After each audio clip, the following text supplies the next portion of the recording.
This is the new normal of traveling.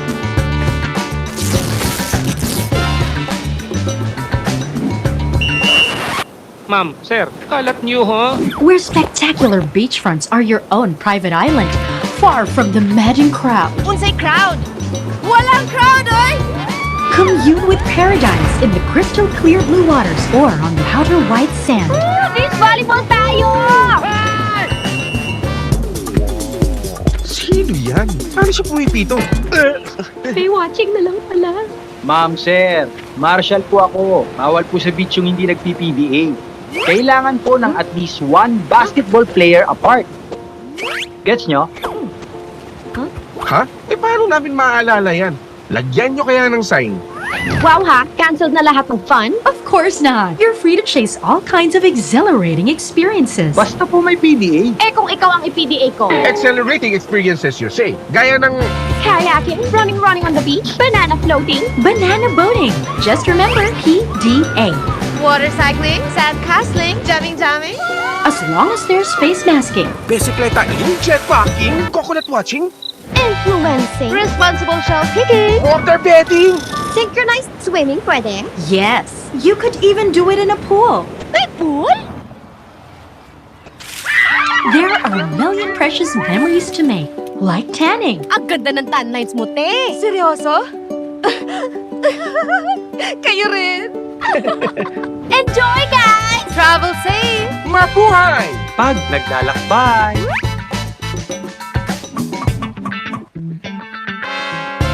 Have a safe trip, Pinas!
Have a good day. It's more than a greeting, but an awesome feeling.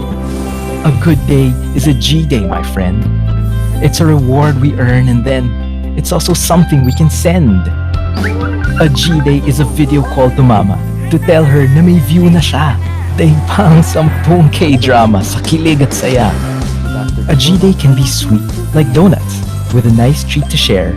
Kay Kuya Grab, cause you care. G day is shopping. Add to cart if you love it. May freebie pa for ate para di siya masungit. It's a day for sharing, for others to enjoy. Share music, share culture, share pieces of joy. You see, a good day is better when shared sa iba. Kasi nag-enjoy ka na, makatulong ka pa. Mas rewarding ang feeling pagkasama sila, di ba? And maybe, we pray, if we do it this way, this feeling of G-Day can be felt every day. With Globe Rewards, atin ang G-Day every day. Atin ang mundo.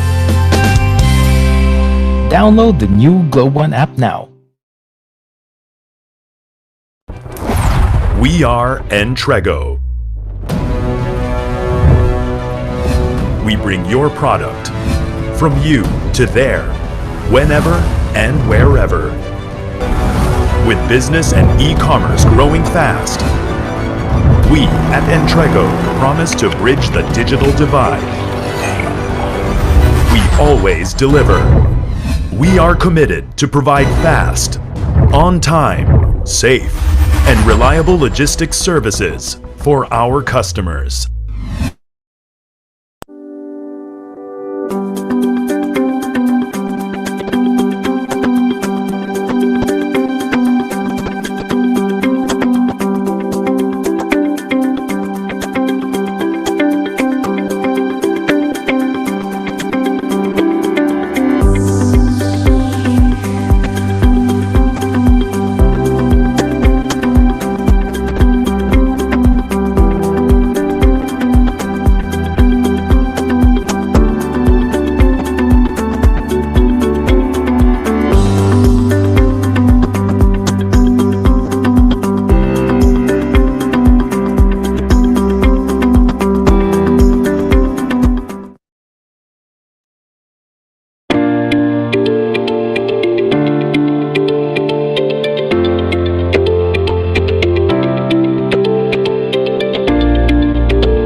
Have a good day. It's more than a greeting, but an awesome feeling. A good day is a G day, my friend. It's a reward we earn and then it's also something we can send. A G day is a video call to mama to tell her na may view na siya. Daig pang 10 K-drama sa kilig at saya. A G day can be sweet, like donuts, with a nice treat to share. Kay Kuya Grab, cause you care. G day is shopping. Add to cart if you love it. May freebie pa for ate para di siya masungit. It's a day for sharing, for others to enjoy. Share music, share culture, share pieces of joy. You see, a good day is better when shared sa iba. Kasi nag-enjoy ka na, makatulong ka pa. Mas rewarding ang feeling pagkasama sila, di ba? And maybe, we pray, if we do it this way, this feeling of G-Day can be felt every day. With Globe Rewards, atin ang G-Day every day. Atin ang mundo. Download the new Globe One app now. We are Entrego. We bring your product from you to there, whenever and wherever. With business and e-commerce growing fast, we at Entrego promise to bridge the digital divide. We always deliver. We are committed to provide fast, on time, safe, and reliable logistics services for our customers.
Have a good day. it's more than a greeting. What an awesome feeling! A good day is a G-Day, my friend. It's a reward we earn and then it's also something we can send. A G-Day is a video call to mama to tell her na may view na siya. Daig pang 10 K-drama sa kilig at saya. A G-Day can be sweet, like donuts, with a nice treat to share. Kay Kuya Grab, cause you care. G-Day is shopping. Add to cart if you love it. May freebie pa for ate para di siya masungit. It's a day for sharing, for others to enjoy. Share music, share culture, share pieces of joy.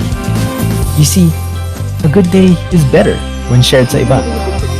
Kasi nag-enjoy ka na, makatulong ka pa. Mas rewarding ang feeling pagkasama sila, di ba? And maybe, we pray, if we do it this way, this feeling of G-Day can be felt every day.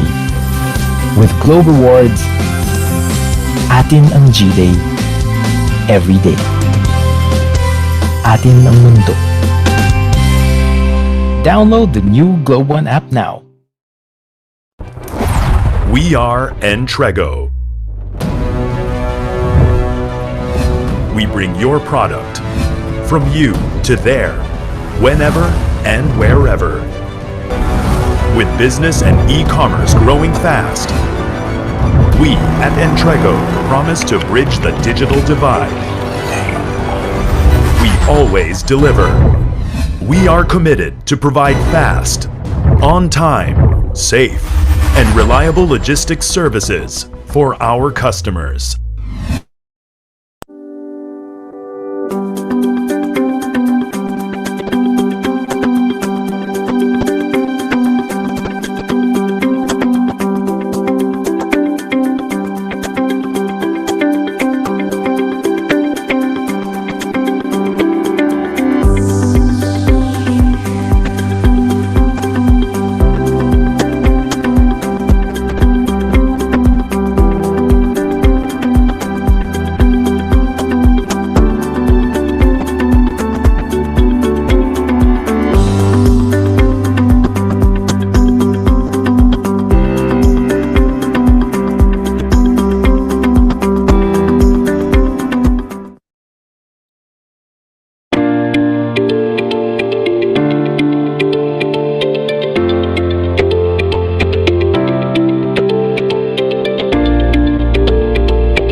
Kamusta uwi mo dyan, anak?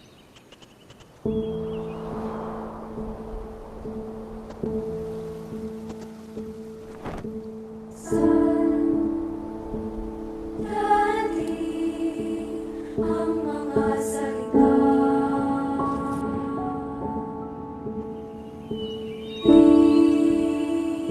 mga habang may kasama ka. Aking sinta, ikaw na ang tahanan at mundo. Sa pagbalik, Uy, nakabukla pa! mananatili na sa piling mo, mundo'y magiging ikaw. Magiging ikaw.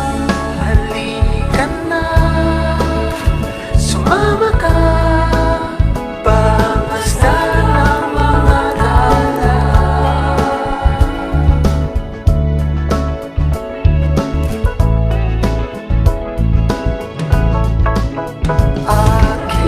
Aking sinta, ikaw na ang tahanan ng mundo. Sa pagbalik, mananatili na sa piling mo, mundo'y magiging ikaw. Magiging ikaw.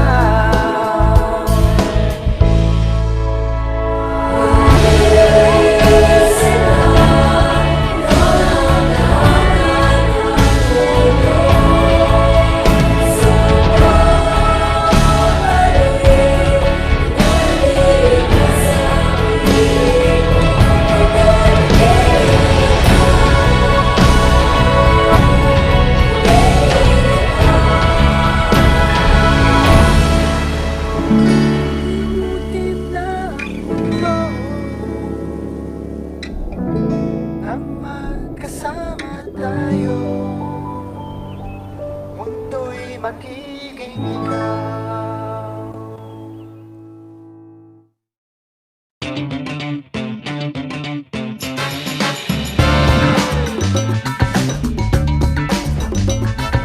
This is the new normal of traveling.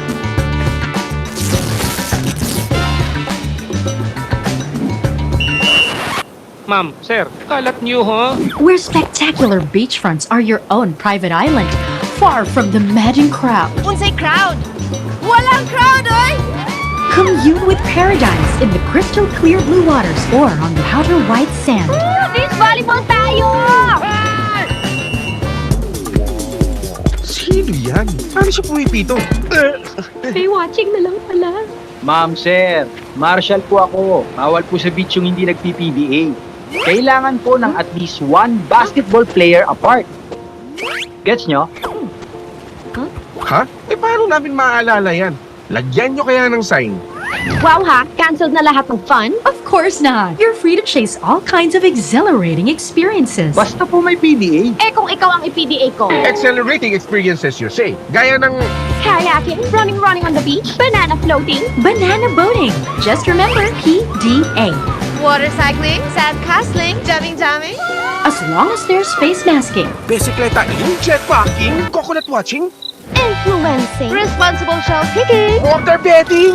synchronized swimming pwede. Yes, you could even do it in a pool. May pool? There are a million precious memories to make, like tanning. Ang ganda ng tan lines mo, te. Seryoso? Kayo rin. Enjoy, guys! Travel safe! Mabuhay! Pag naglalakbay.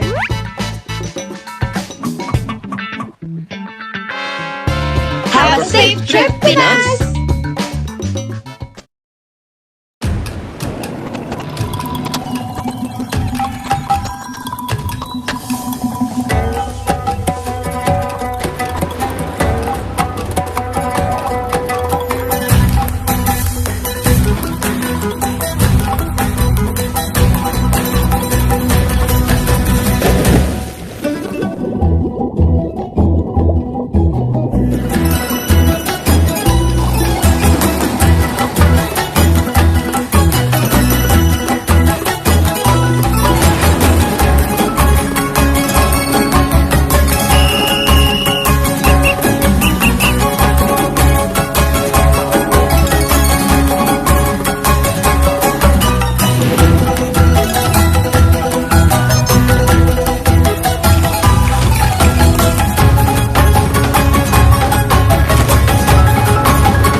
you, it fills the emptiness in me. Changes everything I see when I know I've got you with me.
Have a good day. It's more than a greeting, but an awesome feeling. A good day is a G-Day, my friend. It's a reward we earn and then it's also something we can send. A G-Day is a video call to mama to tell her na may view na siya. Daig pang 10 K-drama sa kilig at saya. A G-Day can be sweet, like donuts, with a nice treat to share. Kay Kuya Grab, cause you care. G-Day is shopping. Add to cart if you love it. May freebie pa for ate para di siya masungit. It's a day for sharing, for others to enjoy. Share music, share culture, share pieces of joy. You see, a good day is better when shared sa iba. Kasi nag-enjoy ka na, makatulong ka pa. Mas rewarding ang feeling pagkasama sila, di ba? And maybe, we pray, if we do it this way, this feeling of G-Day can be felt every day. With Globe Rewards, atin ang G-Day every day. Atin ang mundo. Download the new Globe One app now. We are Entrego. We bring your product from you to there, whenever and wherever. With business and e-commerce growing fast, we at Entrego promise to bridge the digital divide. We always deliver. We are committed to provide fast, on time, safe, and reliable logistics services for our customers.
Good morning, everyone.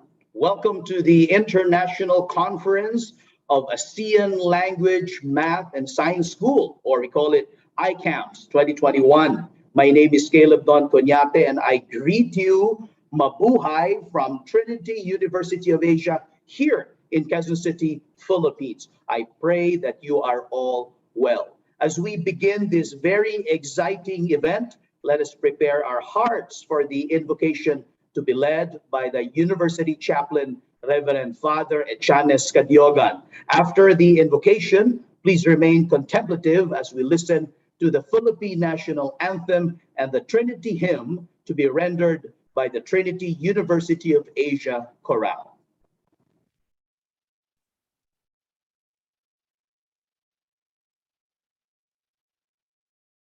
Let us pray. O God of life, love, gifts, and creativity, we rejoice with thanksgiving to you for this day you have made, for this online international conference of ASEAN language, math, and science schools on the topic ASEAN Online Pedagogy in Bridging the New Normal. We thank you for giving the burden of advocacy upon our Trinity University of Asia College of Arts, Sciences, and Education team to promote educational and cultural awareness in the pedagogy of teachers as part of bridging the new normal landscape of education, which motivated them to think of hosting this event. We thank you for all participants from all over the region and for giving us experts in these fields to speak to and engage with everyone attending today.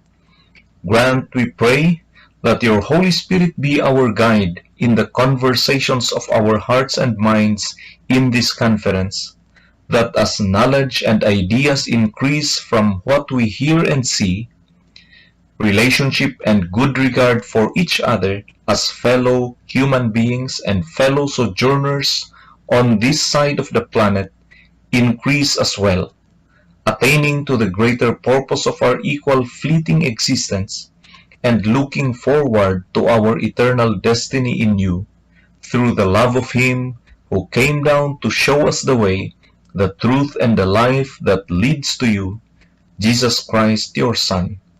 Amen.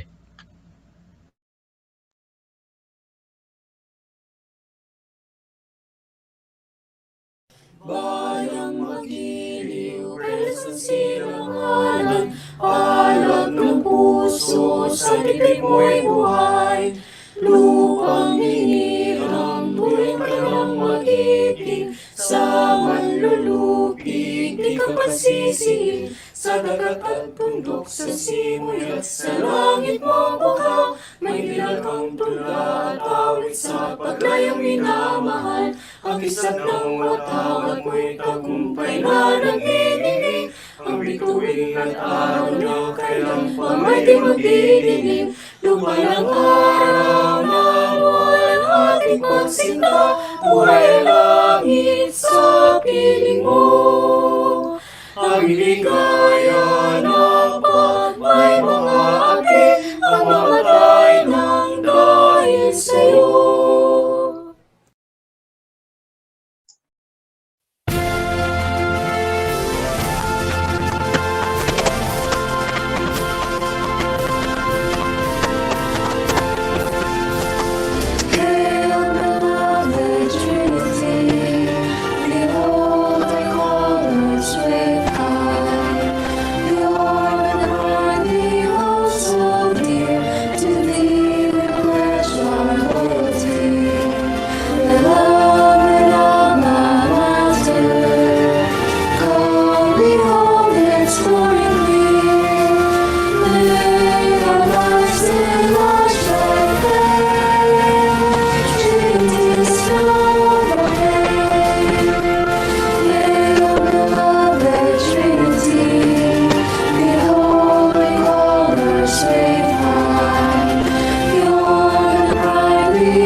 Glory,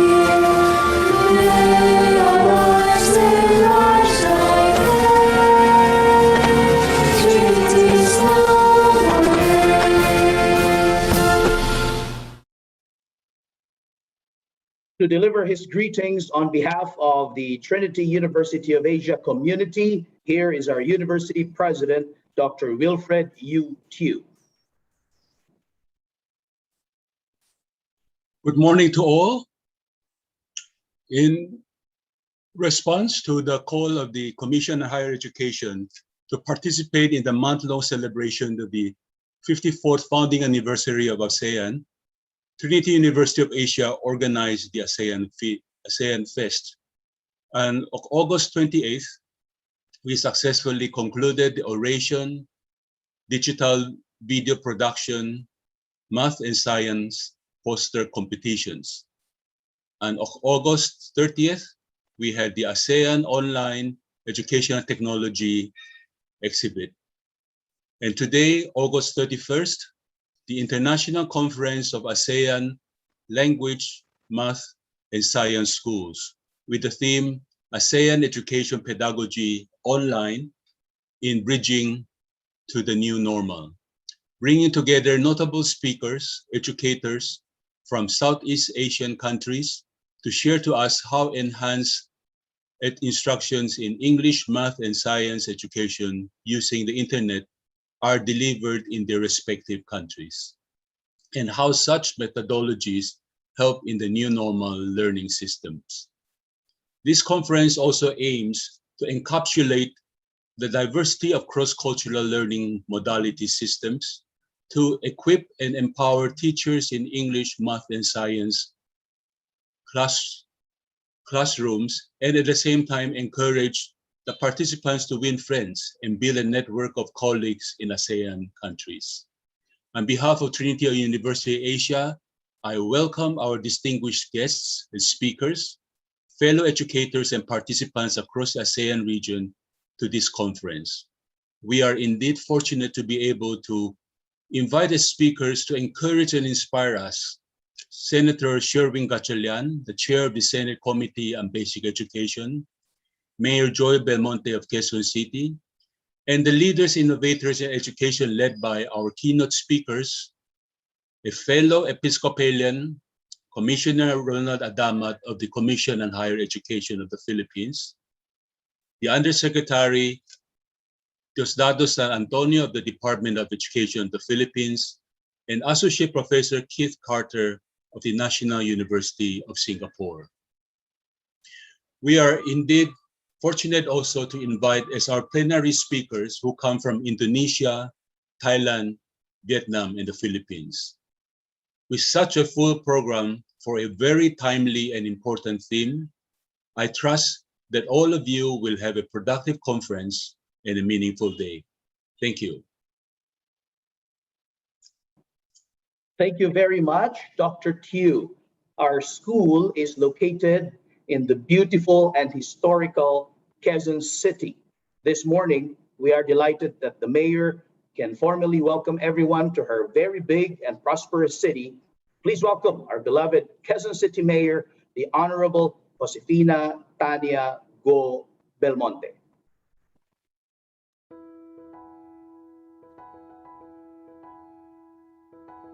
My warmest greetings to the guest speakers, professors, students, and participants of Trinity University of Asia's International Conference of ASEAN Language, Math, and Science Schools. Thank you for inviting me to share my thoughts on these current trends and challenges in education. Not many know, but before I joined public service, I was a Jesuit volunteer teacher assigned to a small municipality in Bukidnon, where I taught children the basics. After finishing my master's degree, I also became a professor teaching archaeology at the University of the Philippines. These two experiences taught me the realities of teaching and learning in our country. But beyond this, I still believe that education will launch an individual forward in life. During this pandemic, our education system changed dramatically as we find ways to provide and continue educating through different learning modalities. Despite the challenges of not having face-to-face classes, our students did well and thrived in the past school year. The chance to study online provides countless learning opportunities for children in general. Students are free to enroll in whatever school they prefer or to a training or short course here or abroad. Education is no longer confined in a physical classroom. Instead, the online world is one's learning institution. Students today should maximize this opportunity, especially when we are still uncertain when things will go back to normal. So as long as we are temporarily restrained, I encourage students to sign up for any class, conference, or seminar that interests you. It is important that you continue learning for you to develop the knowledge and skills you will be needing in the future. I hope that through this conference, you can learn from other schools across the ASEAN to guide your studies and how we can all improve the education system in our country. Thank you and enjoy the rest of the conference.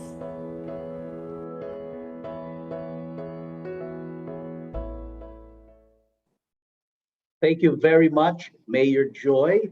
You add joy to this event indeed. A nation's goals towards quality education for all becomes more achievable when the leaders are at the helm making things happen. To discuss the future directions of education, here is the hardworking Senator of the Republic of the Philippines, the author of House Bill number 5905, or the Free Higher Education Act. Of course, that's one of the many relevance policies is authored for the country. Please welcome the Honorable Senator Sherwin Win Ting Gatchalian.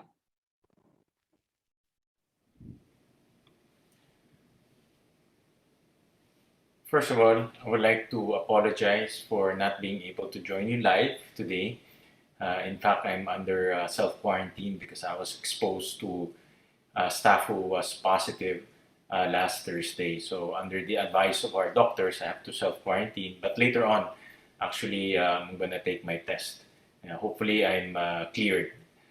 But thank you. Thank you very much for inviting me to this very important event of yours.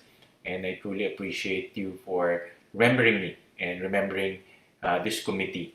So, and before I begin my speech, let me acknowledge our guests and school officials for this morning. First of all, let me acknowledge Dr. Wilfred Tew, Dr. Gisela Luna, Mrs. Matilde Asuncion, Dr. Howell Ho, Dr.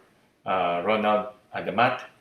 Let me also greet a counterpart of ours in the Department of Education, Yusek Diosdado San Antonio, Mayor Joy Belmonte of Quezon City, Dr. Keith Carter, and to all our teachers and participants, good morning to all of you. Thank you for inviting me to participate in the International Conference of ASEAN Language, Math, and Science Schools. I commend the Trinity University of Asia, College of Arts, Science, Education for holding this important and timely event. The topic of today's conference, ASEAN Education Pedagogy Online in Bringing the New Normal, is a topic that deserves the attention of the education practitioners, academicians, and policy experts in attendance. The pandemic has posed unique challenges to the Philippine education sector that must be overcome as soon as possible. Earlier this week, I led a hearing conducted by the Senate Committee on Basic Education, Arts, and Culture to investigate the preparedness of basic education institutions to conduct classes and safely open schools for the 2021-2022 school year. You can be sure that the Senate is your partner in looking for ways to overcome these challenges. We must do what we can to ensure that Filipino children receive quality education even during these trying times. Despite the situation on the ground, I am confident that the crisis created by the pandemic will be conquered in time through the joint efforts of government and the private sector. However, there is another crisis affecting the education sector that cannot be solved with masks, vaccines, and social distancing. It is a crisis that has raged for decades, long before SARS-CoV-2 virus was discovered. I am speaking of the perennial crisis of education quality in the Philippines. 30 years ago, the Congressional Commission on Education, or EDCOM, stated in its famous 1991 report, "The quality of Philippine education is declining continuously. our elementary and high schools are failing to teach the competence the average citizen needs to become responsible, productive, and self-fulfilling. The findings of the 1991 EDCOM report were a major factor that drove significant reforms in the basic education sector over the past 3 decades. To improve bureaucratic efficiency, the monolithic Department of Education, Culture, and Sports was broken up under the principle of trifocalization into DepEd, CHED, and TESDA. The budget for basic education has grown substantially from 28 billion pesos in 1990 to 554 billion pesos in 2020. Over the same period, the DepEd budget as a percentage of GDP has also grown from 2.3% to 3.1%. More classrooms were built, resulting in lower student to classroom ratios. The most radical change of all, the K-12, was also passed in 2013. Unfortunately, these reforms have not reflected much improvement on the critical objective indicator of education quality, the performance of Filipino pupils on standardized tests.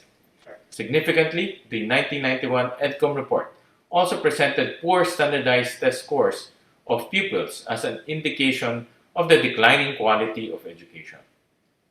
While the methodology and content of these tests have changed over time, the poor marks earned by students have not.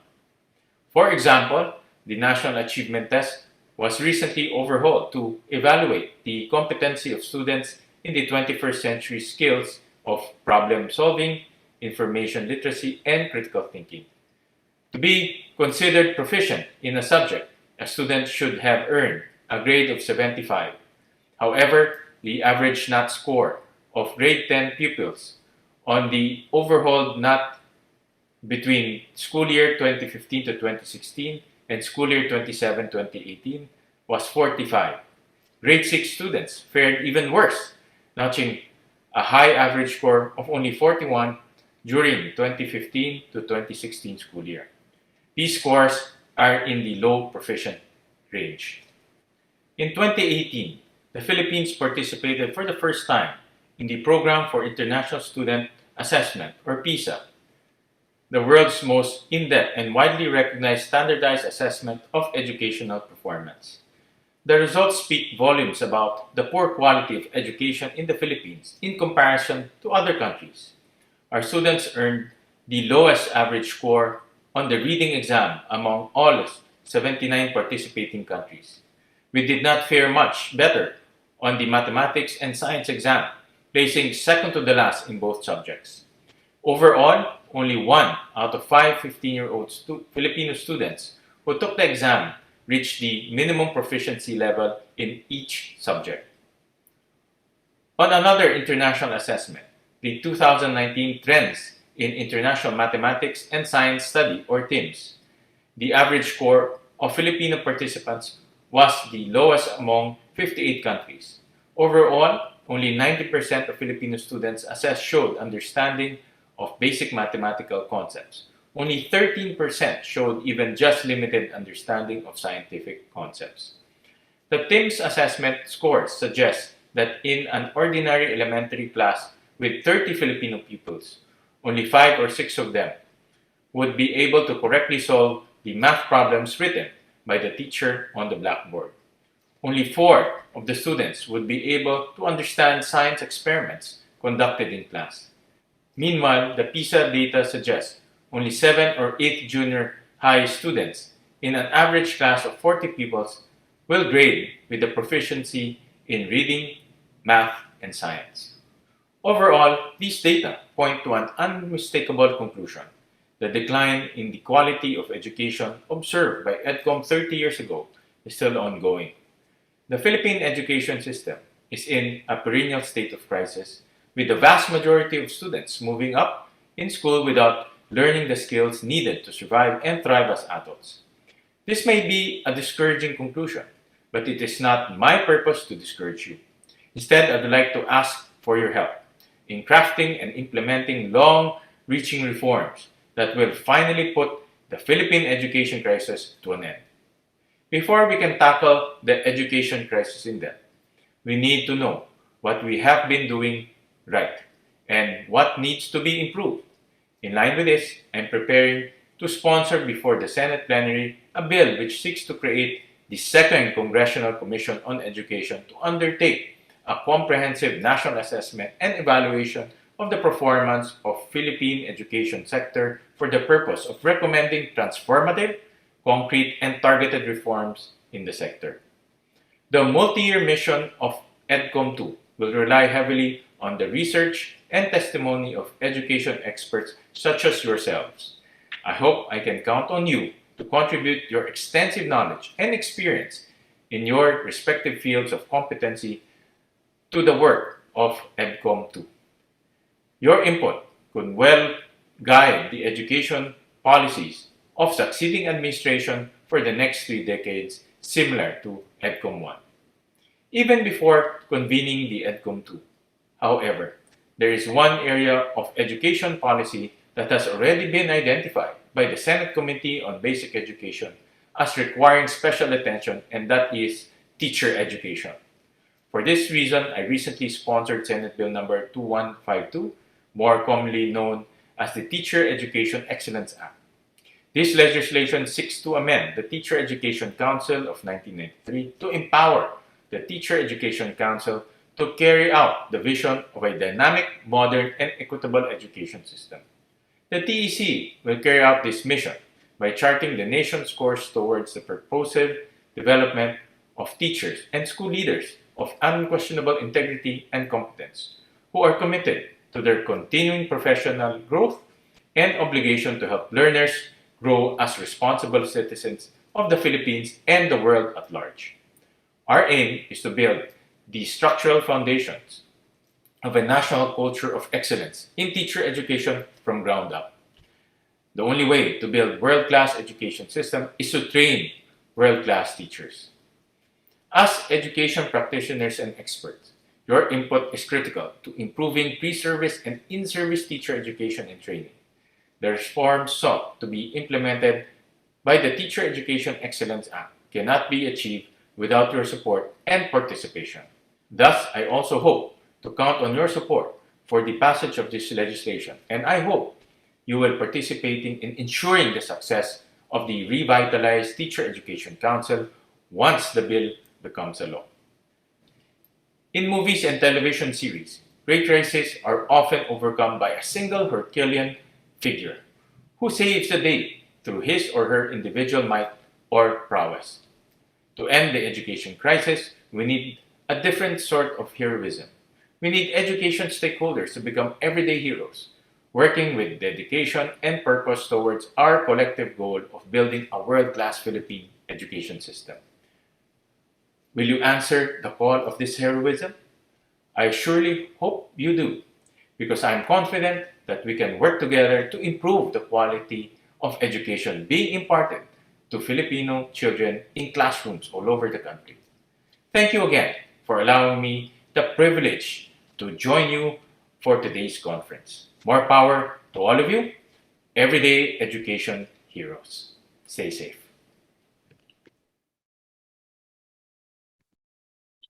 Thank you very much, Senator Win. To give everyone an overview of this conference and the expected learning we ought to share in this gathering, please welcome the chairperson of ICALMSS 2021, the Dean of the College of Arts, Sciences, and Education, Dr. Howell Hall. Dean, good morning. Morning.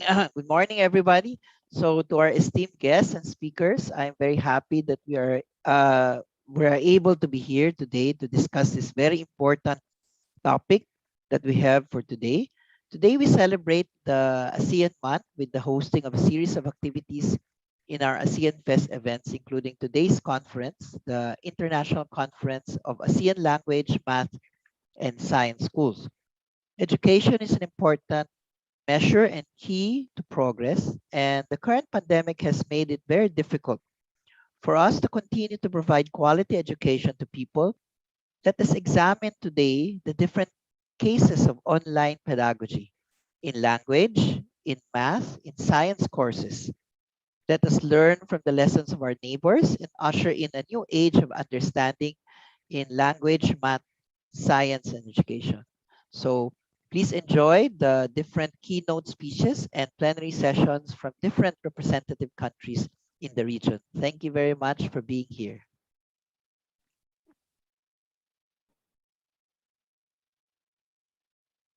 Thank you very much, Dr. Ho. We will now go straight to the talks.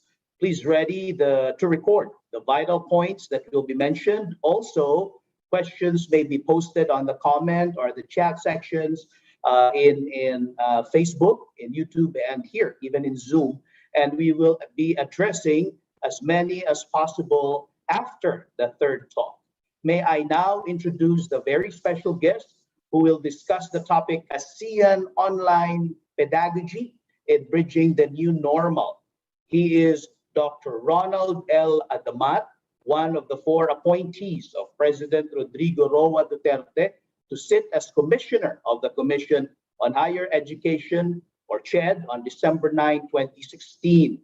He obtained his PhD in Peace and Development, his Master in Public Administration and Bachelor of Science in Education at Notre Dame University, and his Master of Arts at Philippine Harvardian College. He has also completed a professional course on conflict resolution conducted by the United States Institute of Peace and the Asian Institute of Management, an appreciation course on entrepreneurship from the University of the Philippines and the Taiwan Philippine Higher Education Career System Presidential Leadership Program for Higher Education Executives provided by the Ministry of Education of the Republic of China.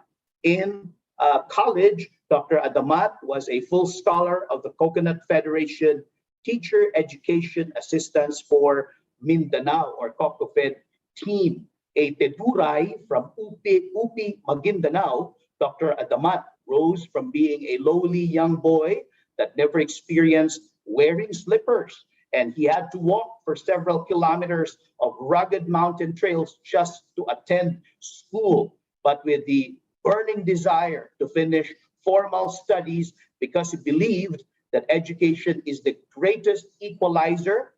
That boy's persistence, Dr. Adamat, his dedication, his determination, and discipline made him overcome poverty and marginalization and catapulted him to greater heights. He has served as congressman of the 10th Congress, where he was one of the principal authors of RA 8371, or the Indigenous Peoples' Rights Act of 1997, and RA 6734, or the Organic Act for the Autonomous Region in Muslim Mindanao.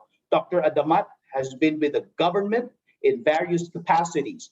Congressman of the 10th Congress, as such, he registered perfect attendance in the 10th Congress, as cited by Congress and Malaya National Newspaper, the Commissioner of the National Commission on Indigenous Peoples, Regional Consultative Commission, National Centennial Commission, and Charter Change Advocacy Commission. He also served as Regional Cabinet Secretary or Undersecretary of the Department of Tourism arm. Dr. Adamat is also an educator, a renowned Timuay Kefeduan of the Teduray, and conferred Datu Makmanay by the Manobo Bagobo tribe. At present, he is a special lecturer at the Graduate School of Polytechnic University of the Philippines. He's on leave. He was professor in Public Administration Graduate School in Cotabato City State Polytechnic College and was a commandant at Notre Dame of Greater Manila. He also taught at St. Francis High School, as recipient of various awards like the Presidential Medal of Merit Award given by Her Excellency President Gloria Macapagal Arroyo in 2005, Most Outstanding Teduray Leader Professional in the Field of Public Administration, and Tanglaw ng Bayan Award, the highest award PUP could ever give an individual achiever. Dr. Adamat is untiringly and selflessly promoting the culture of peace and federalism among state universities and colleges. Today, He is one of the core leaders and vice president of MRRD NECC and a recognized expert on federalism, apart from championing the cause and aspirations of the marginalized sectors. On November 26, 2020, Dr. Adamat was installed or appointed as Commodore, one-star general of the Philippine Coast Guard Auxiliary Executive Squadron. In his pursuit to promote peace education, Dr. Adamat has established a peace organization called Volunteer Individuals for Peace, or VIP, and composed its theme song entitled We Are One. I think some of his original compositions later we will get to see and we will be inspired by those. He also authored the book In the Eyes of the Sun, the Indigenous People's Last Frontier, and its second edition entitled The Blood Brothers in the Eyes of the Sun, which is part biography, ethnography, and advocacy that shows the Indigenous people's journey towards recognition of Indigenous people's rights and identity. He has also composed a traditional song entitled Tungkatan, with Teduray and English versions Greedy Love, among others. Recently, another book authored by Dr. Adamat entitled 100 and More Quotes to Live By has been published. This book is a collection of his favorite motivational and inspirational quotes that encourage a happy, prosperous, and fulfilling life. It also emphasizes the importance of education, cultural roots, peace, and dreams towards achieving a meaningful life. He also has a new song composition on education entitled Education Builds the Future. As CHED Commissioner, his advocacies include federalism, Indigenous people studies, peace and development, agriculture, and good governance, among others. He is known to CHED as a man of peace, being recognized and lauded for his contribution as the main proponent for the integration of peace education into the higher education curricula, as per CHED Memorandum Order Number 1, Series of 2019, and the integration of Indigenous peoples' education or studies into the higher education curricula, CMO Number 2, Series of 2019. Without much ado, please welcome, let us now listen to Dr. Ronald L. Adamat.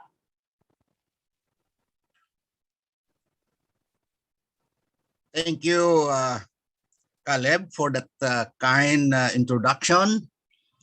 It has warmed my heart and lifted my spirit. Greetings of peace and good morning to all of you. Trinity University of Asia President Dr. Wilfredo Chu, my good friend, fellow Episcopalian, and of course to our Honorable Quezon City Mayor Joy Belmonte, Honorable Senator Sherwin Gatchalian, Dean College of Arts, Sciences and Education, and Chairperson of International Conference of ASEAN Languages, Math, and Science Schools, Dr. Howell Ho, eminent speakers, esteemed guests, it gives me great pleasure to offer a warm welcome to all the delegates and dignified invitees of the International Conference of ASEAN Languages, Math, and Science Schools. I also would like to extend a warm welcome to our observer countries who are joining us, as well as to the international organizations present here today to look into ASEAN online pedagogy and bridging the new normal. It is a privilege to join you today as we open this Trinity University of Asia conference to continue growing and learning amidst this pandemic, building unity together and releasing the value of education. I am delighted to see such a wonderful gathering of students and willing to learn and thirsty for knowledge. I am encouraged by the presence of all pedagogues and advocates keen to share their vast knowledge ideas, and experiences to make our education come alive. Times have certainly changed. More than a few or a year ago now, we were forced to deal with the onset of a worldwide pandemic that has caused us to look at how we could conduct classes in different ways than before. Students had no choice but to learn to adapt to these new norms of schooling.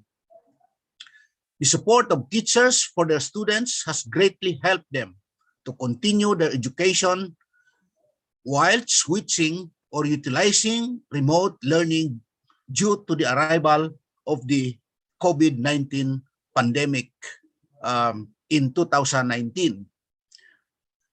This have brought the pedagogues together to formulate and design ways so learning can continue unabated. A new paradigm for teachings and learning online was created, catalyzing a pedagogical shift in how we teach and learn. There has been a move to a more interactive approach in which students and instructors collaborate in the learning process using different methods such as flexible learning through video conferencing. We have discovered new approaches to teaching and learning, and imaginative work has been undertaken to overcome the very real challenges this current reality gives rise to. Today, we welcome a new pedagogy, a way of learning that has emerged with online learning being the key contributing factor. Online learning is the most advanced and popular form of distance education today. Within the past year, it has had a major impact on education in general, and the trend is only increasing. What is clear right now is we have welcomed and embraced the majority or major changes brought about by this new normal in the way we teach and the way students learn. COVID-19 has triggered the sudden immersion into online learning and the new technologies that have increased the flexibility in and access to education. Indeed, we can already see institutions further exploring these recent developments for advanced program and course delivery well beyond this pandemic. The ASEAN online pedagogy has bridged new ways for our students to learn and has slowly transformed the acceptance of this new normal where blended or hybrid and flexible methods are being used for online teaching techniques. Education is engaged. Teachers and students will have ample support for these new systems as long as the curriculum and content of the learning modules are well defined and personalized. Technological limitations are acknowledged and user-friendly, and entertaining materials are present. Education will definitely continue one way or another. Such support presupposes a collaboration between teachers, policy makers, authorities, and with the help of our government and private sectors to develop the relevant reference programs as well. Our CHED, or the Commission on Higher Education of the Philippines, has been devoting its time to a non-stop exploration of how our education can be more effective. We are constantly developing and improving innovatively to this new pedagogy of online teaching and learning modalities that facilitated migration from traditional to flexible teaching and learning at a scale where everyone can have access to producing outstanding, healthy learning experiences. CHED Memorandum Order number 04 series of 2020 has been immediately implemented effective on September 2, 2020. Whereas flexible learning is a pedagogical approach allowing flexibility of time, place, and audience, but not solely focused on the use of technology. Although we are all aware that we were faced by some drawbacks as to the delivery of these technology methods, since we will be relying mostly on the availability of technologies such as devices, internet connectivity, and the level of technology literacy. However, our Commission on Higher Education and our government did not stop to pull these things together to make it happen. So, through Bayanihan 2 law, things have worked out. And welcome to our first year of the new normal, or even the second year, in fact.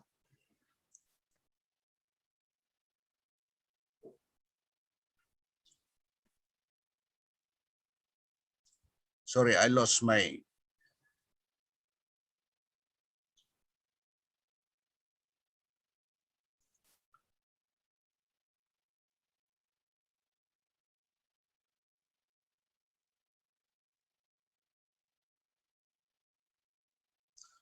Okay.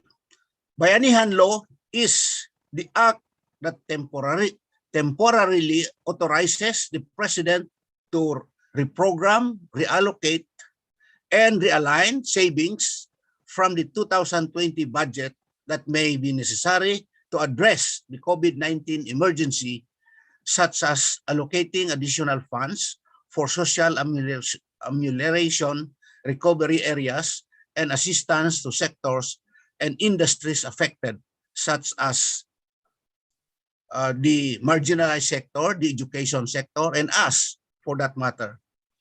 The education sector was given the opportunity to rise up and expand to be able to help our teachers to continue teaching and the students learning. The Bayanihan 2 contain allocation of 300 million for education subsidy for higher education tulong program to eligible students and 3 billion pesos for grants to state universities and colleges, such as the state universities and colleges, looks for that matter, and even private higher education institution for their smart campus development programs. The Smart Campus Development Program provides for the acquisition of laptops, for computers for teachers, for distribution to SUK, especially, as I've said, to their faculty, as well as grants for SUK proposals. The grant offers a maximum of 25 million pesos to SUKs for their project proposals, designed to improve the implementation of flexible learning, such as upgrading of internet connectivity, campus area network, learning management system, learner information system, smart classrooms, computer center for students, or multiple or multimedia center for faculty. This is how we are able to manage to stay afloat in our education, and we will continue delivering our services. The world has changed dramatically with new challenges, but one thing has not. Our commitment to our education remains as strong as ever. And always remember, you are not alone, referring to the students. We are here for you every step of the way.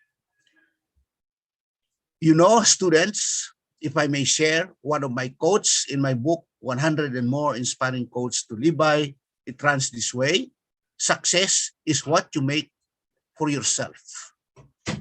Service is what you make for others. And in this case, success is what you make for yourself.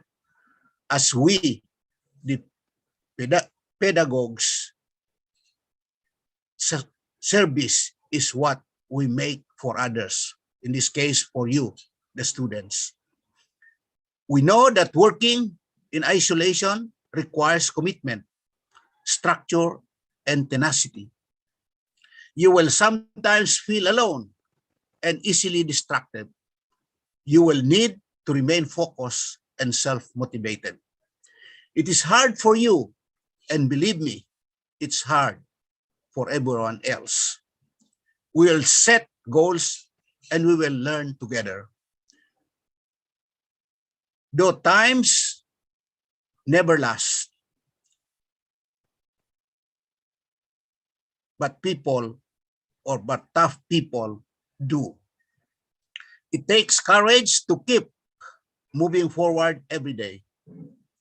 Every step we take will move us closer to our goal. Believing we can is half the battle, because the more we learn, the more confident we become.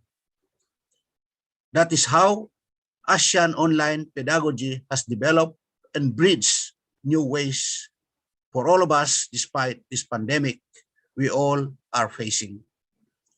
Remember, again, in one of my quotes from my book, 100 and More Inspiring Quotes to Live By, which runs this way: education is not the sole determinant of one's destiny, but it is the biggest predictor of one's success. Keep on learning every single day. Keep moving forward. And naku, nawala man ako siguro.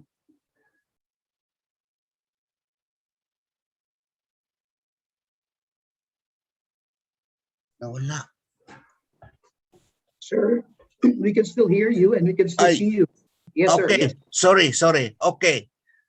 Sorry, my internet is not really working well. Keep on learning every single day. Keep moving forward, and let education builds the future for this generation and the next. Thank you very much. Stay safe. Mabuhay. Fio Bagi.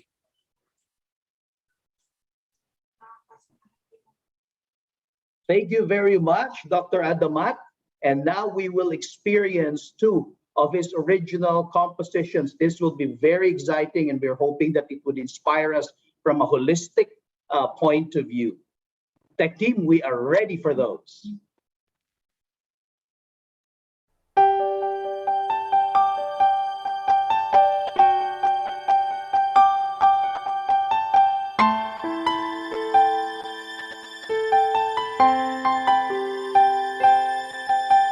When a child was born, innocence glitters abound.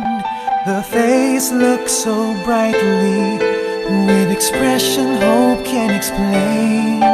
While growing parents care dearly, ready to teach and guide closely, making sure doesn't go astray, and the light will continue to shine. Education has no name, but we know a gem that we need. Not only an answer to poverty, but we'll build a brighter future for everyone.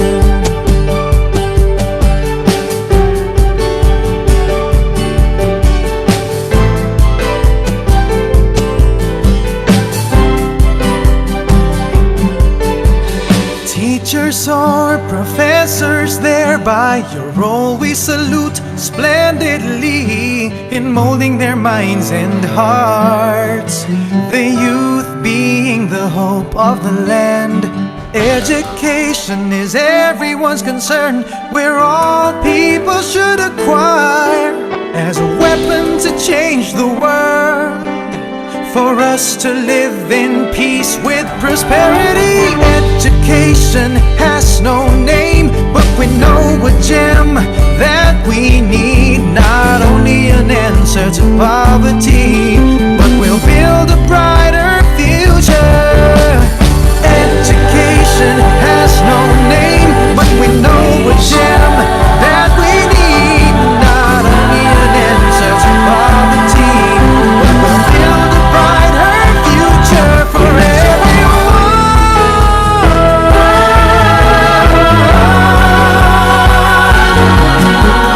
Education has no name, but we know a gem that we need. Not only an answer to poverty, but we'll build a brighter future. Education has no name, but we know a gem that we need. Not only an answer to poverty, but we'll build a brighter future. Education has no name, but we know a gem that we need. Not only an answer to poverty, but we'll build a brighter future for everyone. Education has no name, but we know a gem that we need. Not only an answer to poverty, but we'll build a brighter future. Education has no name, but we know a gem that we need. Not only an answer to poverty, but we'll build a brighter future.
Micah, can you properly wear your mask, please? Oh, okay, sorry. But thanks for asking. No problem. Red, what do you like to be when you grow up? I don't know. Maybe,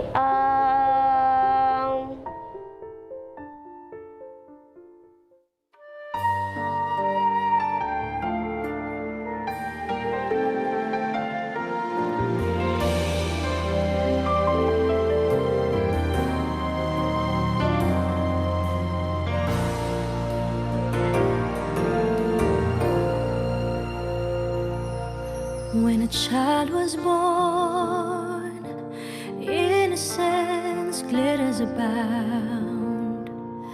The things look so brightly, with expression hope can explain. While growing, parents care dearly, ready to teach and guide closely, making sure doesn't go astray, and the light will continue to shine.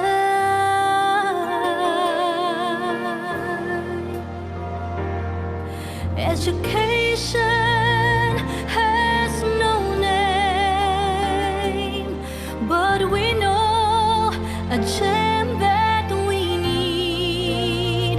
Not only an answer to poverty, but we'll build a brighter future for everyone.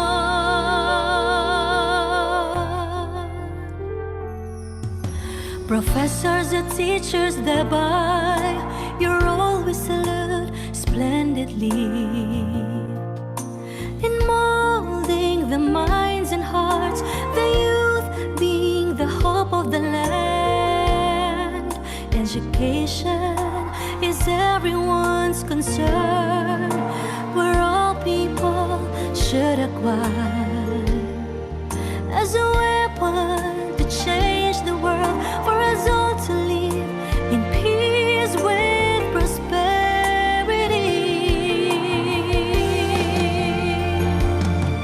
Education has no name, but we know a gem that we need, not only an answer to poverty, but we'll build a brighter future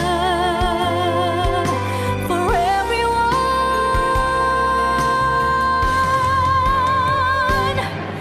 Education has no name, but we know a gem that we need, not only an answer to poverty, but we'll build a brighter future for everyone.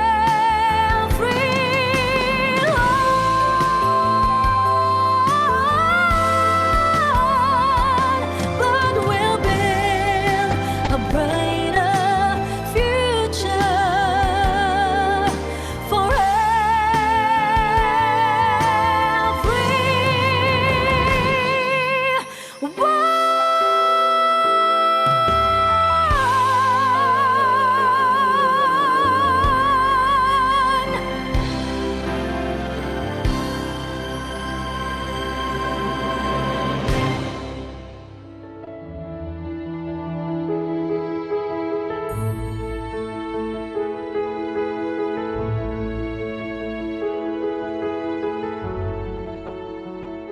Oh, I know what I want to be when I grow up. I want to be a doctor. Wow, that's great.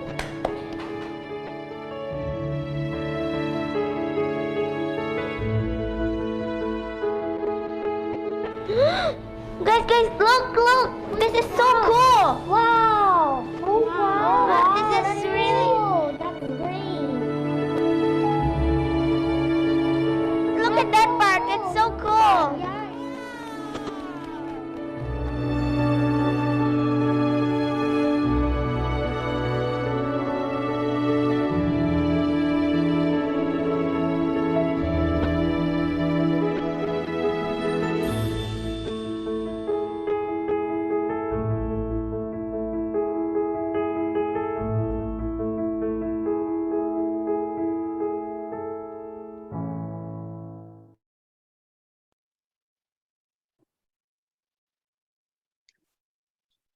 Thank you very much for those songs, Dr. Adamat. Education indeed is a gem we all needed to build the future.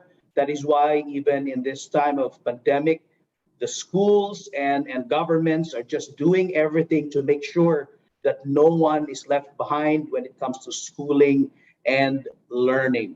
Maraming salamat po, Dr. Adamat. Please stay for the Q&A part of the conference later after the third speaker.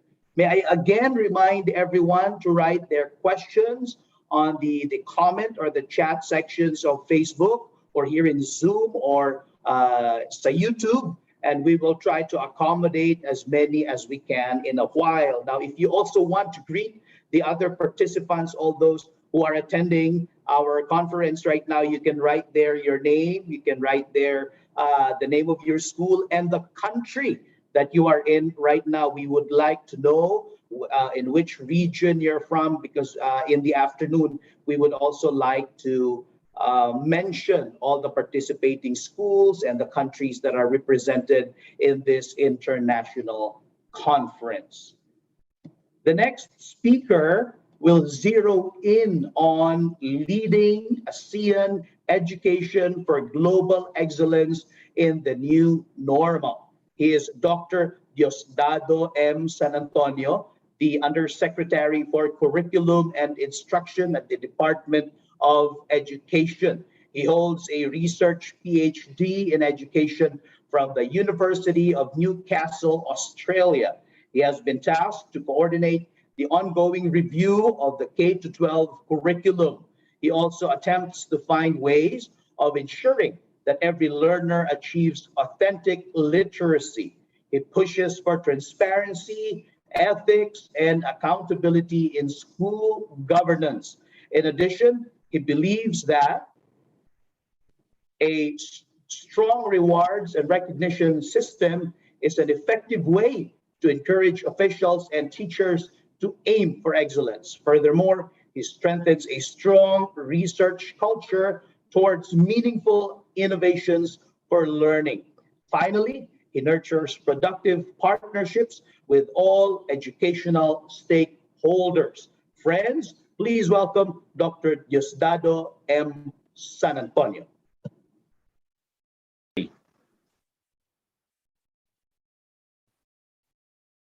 The Department of Education is glad to be a part of this international conference of ASEAN language, math, and science schools, focusing on ASEAN educational pedagogy online in bridging to the new normal, organized by the Trinity University of Asia.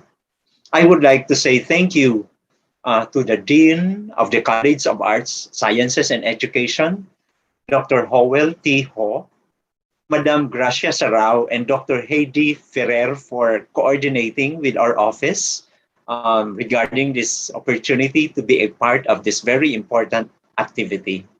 Our greetings to Senator Win Gatchalian, Commissioner Ronald Adamat of the Commission on Higher Education, and Mayor Joy Belmonte.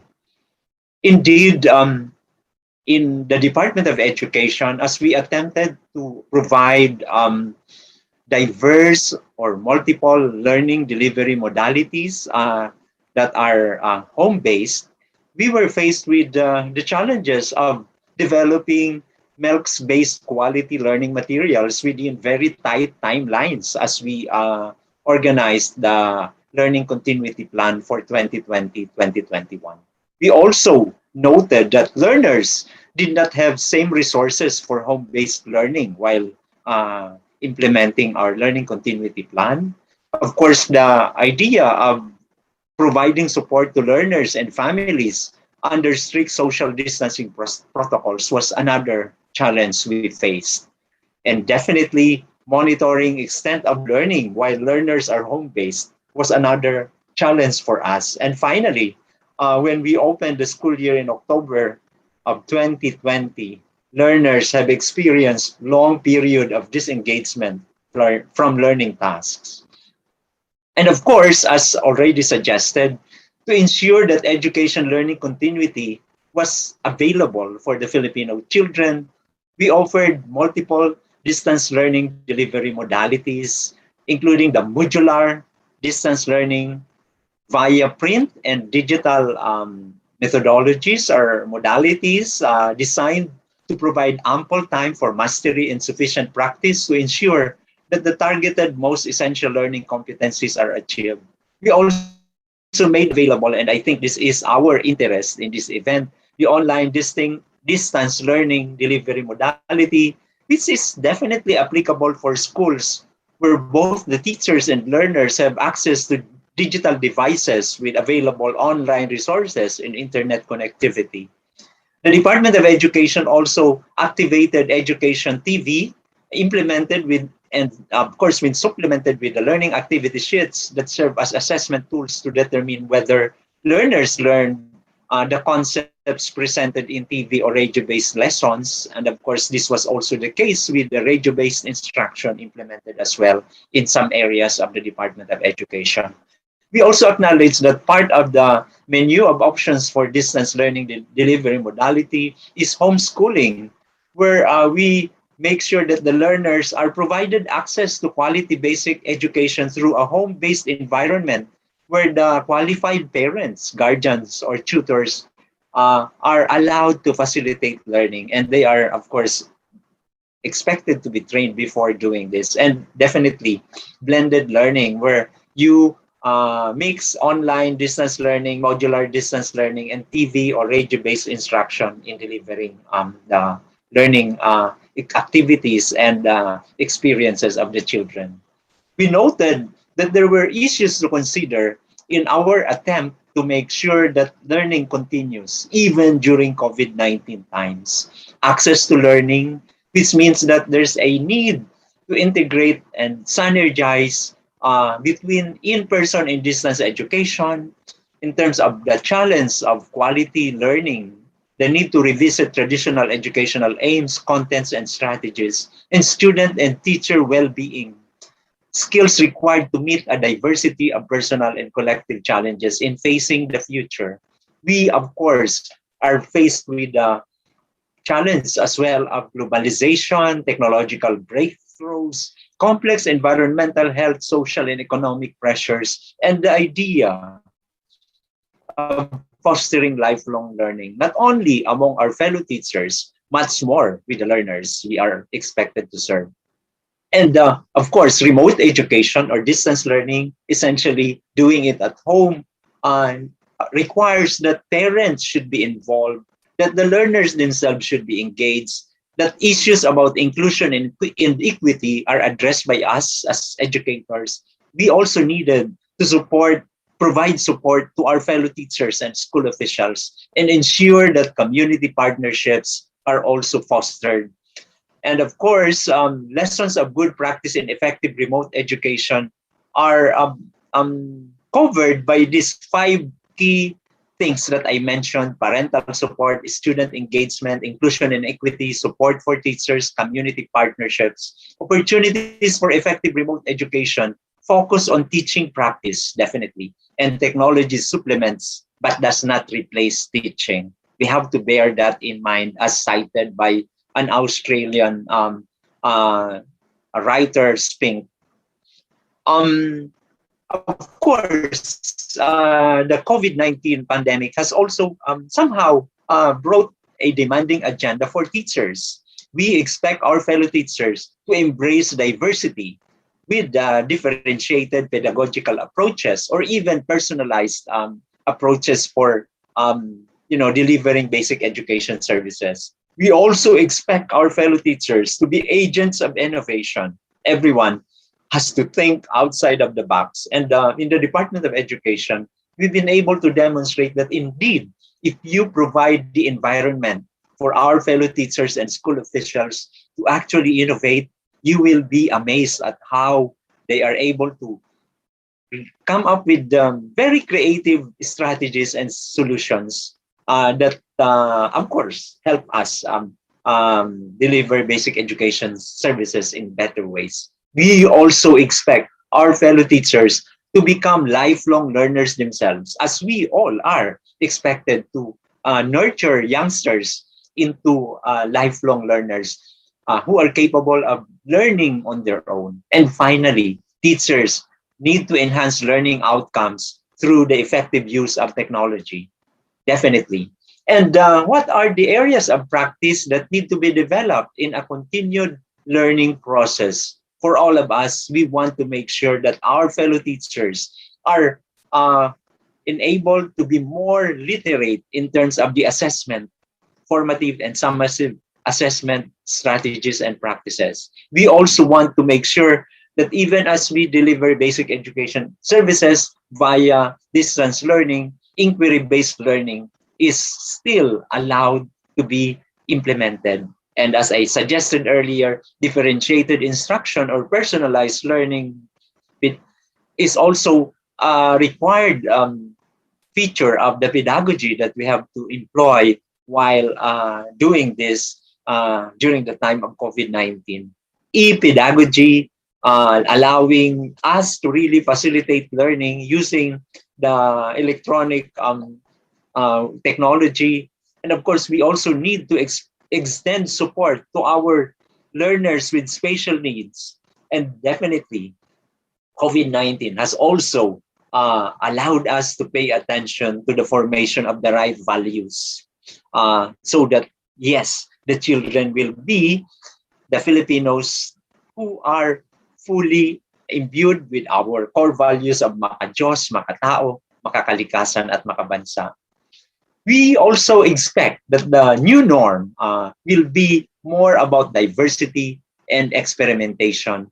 In the Department of Education, our learning action cells and other strategies for professional developments would allow our fellow teachers to become co-creators of teaching and learning in the school, where they themselves will work together, observe each other's classroom, and engage in collaborative activities to search for solutions. Of course, in the new normal, we expect the schools to become learning hubs. Teachers and school leaders are empowered with ingenuity and local capacity to respond and decide, and we expect them to be self-organizing units in diverse partnerships. We also recognize that the new norm will have us collaborating with wider network. Professional teachers are expected to collaborate as nodes of wider networks of flexible expertise, willing to continue to be trained for targeted skills. And definitely, during this new normal, adaptation is key. Professional teachers recognize adaptation to the new normal as effective work. They are recognized for their crisis response efforts. And definitely, we also expect that the mindset of our fellow teachers and our school leaders are really conducive to the so-called capacity to respond during times of crisis. Of course, we also expect the growth mindset to prevail among our fellow teachers so that the learners who should not just say, I can't learn because I've not been gifted by God with talent, natural talent, will now pay attention to more efforts, more intense efforts, so that they can also learn as good as their other classmates.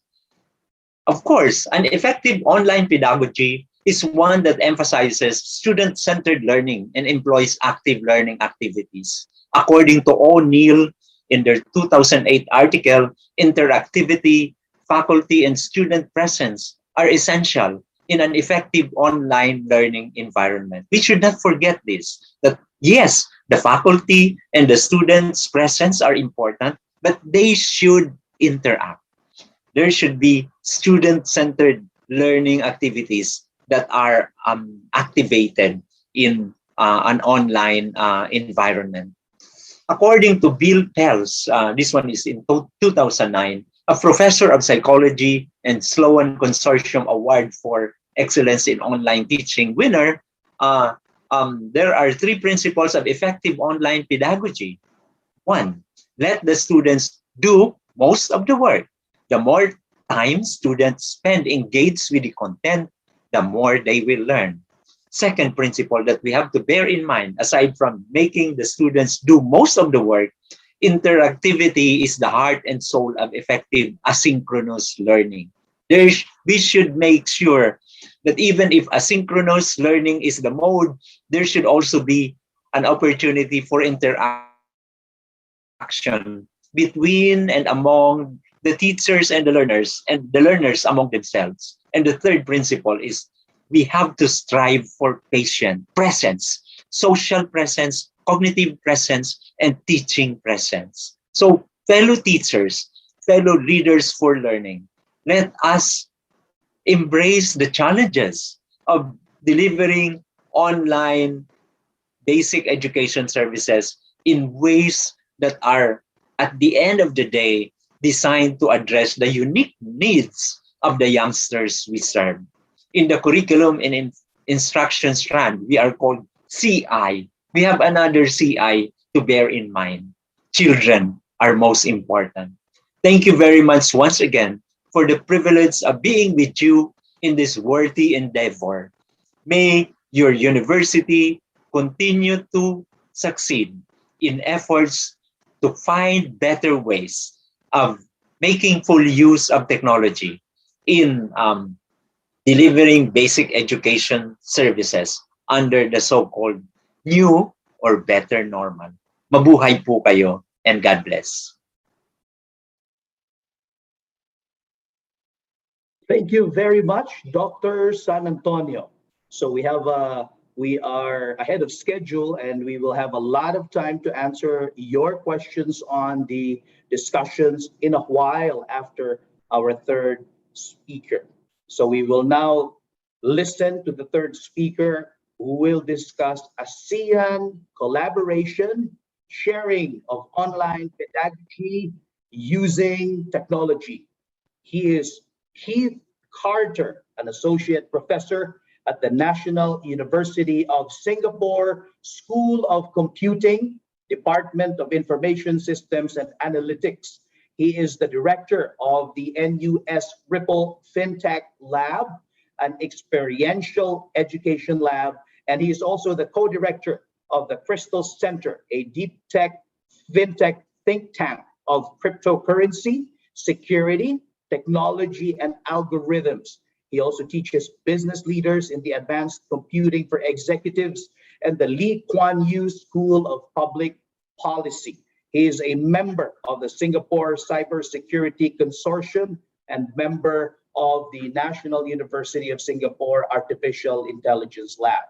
He advises startups and public listed companies on strategic use of data to deliver results, people, process, and technology. He advises governments on fintech policy, talent development, and data-driven constituency communications. His passion is teaching design thinking, data-driven decision-making, or DDDM, robotic process automation, algorithmic trading, and actionable intelligence, right information in the right person's hands and at the right time to improve outcomes. Keith's experience gives him the unique blend of business, academic, and entrepreneurship, which results in realistic futurist views that delight audiences. He is invited to speak around the world, including prestigious venues such as TEDx, Gartner in USA, IBM, Japan, UBS, Financial Times, The Economist, SM Retail here in the Philippines, NZ Bank in India, Singapore FinTech Festival, Bank of New York, Mellon, Google, Gucci, Estee Lauder, and more. He is the author of Amazon bestseller Actionable Intelligence, a guide to delivering business results with big data fast. It reached top 100 books in Amazon and top 3 books for competitive intelligence by Cipher Systems. He is also contributor to Alex Xiao's book, Leading with IT, Lessons from Singapore's First CIO. He's contributor to Bank of New York Mellon 2020 and Beyond, Digitalization 2019. He is the author of Rethinking Big Data and Analytics Within Financial Services, IDC 2020, and author of Fiat and Digital Currencies, a study on volatility, NUS FinTech Lab 2020. Keith received his MBA from Cornell University and bachelor's in electrical and computer systems engineering from Rensselaer Polytechnic Institute. He is certified in procurement by the Chartered Institute of Procurement and Supply and certified in counterterrorism. Ladies and gentlemen, friends, here is Associate Professor Keith Carter. Good morning, Keith. Good morning, and thank you so much, Sir Caleb Donnie. That was quite an introduction. Thank you, and good morning, everyone. Listen, it's a wonderful Tuesday morning. It'd be wonderful to also see your cameras, to be able to see your faces and be able to say hello out there as well. So for my fellow panelists, it would be just a nice thing for us to connect a little bit here as well. Please, at least let's wave to each other this morning as well. And on the IT side, I do have a presentation. So I would like to share my screen if that's okay, so that I do need to take over screen sharing. As that gets put in place, we will be looking at how can we engage more with Zoom. And in the first instance, We definitely want to start off by, I see a lot of nice names out there amongst my panelists, but I don't see some people. Juliet, hello, Juliet, good to see you. Nice to see you there. It'd be wonderful if the other panelists could at least wave and say hello real quick here. We have a big day ahead. I know that the attendees would like to see you as early as possible as well. So let's see some of the cameras there. And listen, with Zoom, it doesn't matter where you are, right? You could be walking down the street, you could be in the shopping in the mall. My students do that all the time. It's okay, as long as they aren't taking a test. I have seen students try to take a test in a mall, and that didn't work out very well in terms of their grade, as you would expect. Hey, Jeremy, good to see you. Hello, Antonia was there for a moment. Thanks for waving hello. And also, we're going to get into what it means. Sir Caleb had said, hey, listen, why don't you come in and share a little bit about the pedagogy of Zoom and what are we supposed to be doing right now? As professors and teachers, we have to expect that students are, as the previous speaker mentioned, are alone. A lot of times they're challenged. They're in a classroom and they only get to, interact via Zoom. They don't get to see their friends. They would love to ask you questions, but the class ends. They were kind of shy to ask a question, or perhaps there wasn't enough time, and there's just a dark screen. And what's even worse is, of course, if all of the students are like this. I noticed that we have people from Vietnam, Indonesia, and so I insist, come on, guys, turn on your cameras. Panelists, we're all in this together. We're all talking about education. I can't even show my first slide until I see a few cameras on more than just Sir Donnie here. Thank you, Dr. Wilford. Thank you so much, Heidi. Jinky, wonderful, perfect, as we're going through. If there's other, Janelle, it would be great to see you. Dr. Howell, we haven't met before. Prof. Garcia would be great. Some people can't turn on the cameras. I know. Some others are fixing their hair. I take a long time to fix my hair in the morning, and you have to get the hair ready before you turn on your camera. So Carmela, if we could get you there, Homer, even the technical person, Jin Liang, you're in the supporting the class too. Tech support sometimes is super shy to turn on their cameras, and it's always good to see who's behind the classroom as well that's making it move. Okay, I got a few people in there. Wow. Can I take Sir Donnie, what does attendance count for? When the cameras are on or not? Of course, all of us are not in the class. But as you engage with your students, that's always a question you want to ask too. What is attendance? What is class participation? We do want to make sure that that's in place. All right, now we want to get started. Thanks so much to those of you who turn on your cameras. I'm going to share my screen here as well for just a little bit, and we will get into a little bit of introduction. So who is this Keith Carter guy coming in from Singapore, but by way of New York? The big words mean more to me, but the small words also make up who I am. Maybe there's some connection with us. And I find that this is a nice way to introduce ourselves because you can read 7 times faster than I can speak. I really appreciate Sir Donnie's introduction quite a bit. This is a fast way for your students and also yourselves to introduce. But there's 3 key words that I'd like for us to connect on and to consider as I go through the presentation today. The 3 words are know, decide, and act. We're sharing with you as colleagues in education, right? A few things. And we would love for you to decide, what are you going to do with what you learned from today? How can we apply it in class? And it's going to be up to you to take action.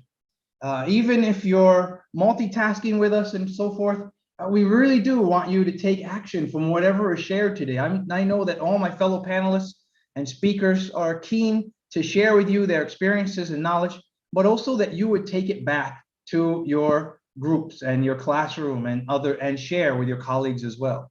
So know, decide, and act are the first 3 key words of today. These 3 words are so important that I'm going to stop sharing again, and I'd like for you to all come off mute now. let's test the mute button. So please, everyone, if you could come off mute real quick here, and we'll say no, decide, and act together. Panelists, join me in this. Come off mute. Let's go ahead, and we'll, at the count of 3, we'll say no, decide, and act. So I noticed a few people are off mute, but most people are not. Dr. Juliet, Heidi, thank you, Heidi. Janelle, thank you. Okay, Dr. Adelina, Prof. Gracia. It's always nice if the attendees could say something too. That's why when I teach class, it's everyone in the bundle together, but it's okay. We have a lot of people here. Pedrito, if you could join us. Okay, ready? On the count of 3, we're gonna say no, decide, act. Are you ready? Yes, sir. Yes, sir. All right. Yes. 1, 2, 3. No, decide, decide, act. All right. These are the 3 key words for us, because as we go into you also expect your students to learn more from you, decide how they might synthesize it into their work or into their classroom or into the next subject, and then take action. One is to study, the other is to perform well on the test, but third is to apply it in real life as well. The second area that we want to look at is actionable intelligence. Actionable intelligence is about having the right information in the right person's hands at the right time in order to improve outcomes. And so with that, what we don't want to ever leave home without is this device here. And I turned off my background just so that I could show this. Right? Which one would you rather go home for? If you left your wallet at home or your phone? Which one are you more likely, I've got to get back because I forgot? Either my wallet or phone. Which one? Let me see some of the folks in the chat. You could answer as well, or by voice as well if you have access as a panelist. Wallet or phone? Take a vote. Phone. Phone, right? Phone, absolutely. Can be both. Charlene, thank you so much. Phone, that's right.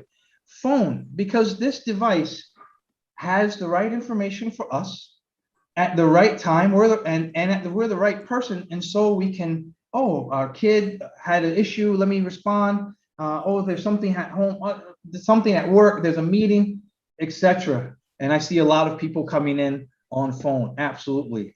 And so we can't stop and think that we're going to leave without that device. Well, data and fintech and technology means a lot to me, and I take it very personally because my father-in-law, this is my father-in-law, Mr. Chan Label, he has been selling fresh chicken in the Tiong Bahru market in Singapore for the past 70 years. And he loves that profession. He loves his customers. He loves to talk to them. And so when COVID-19 hit, we were wondering, wow, someone in their 80s, very risky, you know, what could happen if he continues to accept money, you know, from the public? If he gets COVID-19, you know, very difficult for older people. And it's a tragic situation around the world right now. So my wife and I looked around, and in Singapore, we have a QR code and a system where you can take digital payments. So we helped my father-in-law here to be able to take digital payments, which means that people have to bring their phone. But today in Singapore, in order to go into any location, you have to have a phone because they want to do trace together, and it's called to make sure that, you know, where you're exposed to COVID-19, everything is on your phone. So you come into the market now and you want to buy chicken from this wonderful 86-year-old man, and you have to pay with digital currency. And all his customers adopt it because QR codes are all over, and he's been doing that. And so now he continues to sell. We feel a lot safer as a family, and it's because digitalization, the machine learning capabilities of taking a picture using a QR code and everything that are right on this device were enabled. And so as I teach, you know, digitalization, fintech, AI, it's very personal because it impacts not just the big companies and, you know, retailers. It impacts the heartlands too. People that are right out there, you know, receiving cash or money until going forward to digital. And in fact, what we've seen in the economy is a significant shift from companies that were traditional big box retailers like Walmart. And I know in Philippines, you have Lazada coming in and lots of, and Amazon and all these e-commerce. And so SM Retail has reacted in a big way to go digital too. And so here's GE, but just 15 years later, the shift in the top 5 largest companies in the world was to all data-driven companies, Apple, Facebook, etc., right? And in September of 2020, we were looking at, there was $1 trillion, 1.5 trillion for Microsoft, now above 2. Apple, the same. Can anyone tell me in the top 5, there was a 5th company over here, though, that was coming up, that was new to the list? Can anyone guess who was in 5th position? What company ended up in the 5th largest company back in September 2020? Any guesses out there?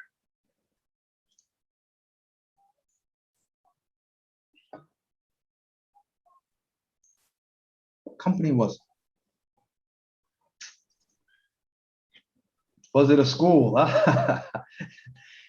Possibly in the future, Sir Donnie, that would be possible.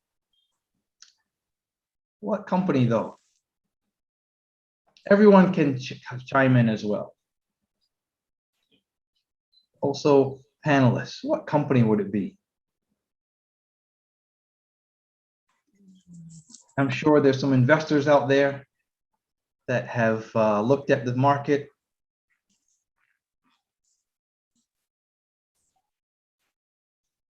You can put it into the chat. It's got one, Alphabet, okay.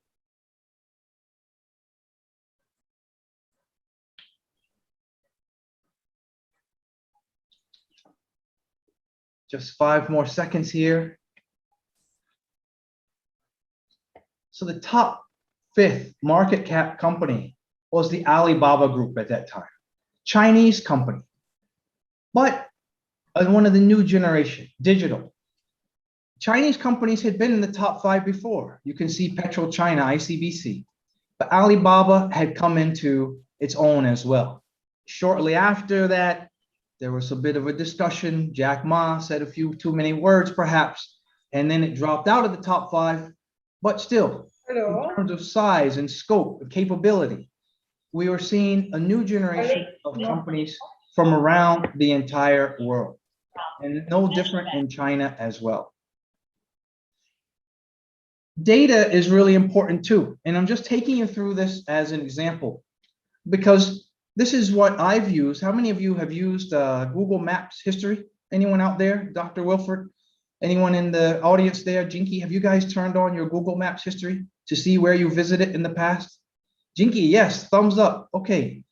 In Singapore, I've lived here for 9 years now, and I get to see where I visited, what I've gone to. And I noticed that I spend a lot of time in the central area here, but I haven't really gone on this side. I haven't gone to this side of Singapore yet. And so Google Maps lets me see where I go, what I've traveled to. In fact, I can go back in time as well. And so typically what I'll use something like this to do, and now I'll come back into what we're doing for teaching, is I'll bring this as an example for why we use our device, our phone. This Google Maps history lets me see in 9 years where I've gone. It lets me see what I've done in a particular day as well. My daily activities are also tracked. And I can use this discussion to highlight to students, what is it? Why would you use data like this? Why does Google Maps let you use its system for free? Why is it a new business model where you don't have to pay a subscription, right? No one pays a Google Maps subscription, right? And so with that, your students can begin to wonder about, okay, there's a new model. There's a new way to consider and look at data. Let's look a little bit further. In fact, this is what Google Maps does. It shows where I went on a particular day from home. I had breakfast at the Singapore Island Country Club, and I was able to show, if my boss asked me, hey, Keith, did you come to school that day? I can say, yes, look, August 24th, 2018, I was at the School of Computer, boss. I did show up for school. And then also, here's where I went for lunch. By the way, COVID-19, and the lunch place is out of business, so it's now a space for rent, unfortunately. And so COVID-19 has hit everywhere significantly. I only ate lunch for less than 40 minutes. So boss, look, I didn't spend a long time at lunch too. Came back to school, and then I went on for dinner at a place in Orchard Road here. I like to share this because then the question to students becomes, so how can you use this in business? What can this be used for? Going further, Google Maps actually uses the data that we provide to them as great crowdsourcing to earn $2+ billion every year. In 2018, they earned $2 billion from Maps revenue. So even though we use it for free, in fact, we're the product. I would love to ask you more questions, but I think, and I'm going to try one more time to give you an example of what I use in the classroom. And so here's a question for all of you. What city is this? This used to be considered unstructured data. What city is this?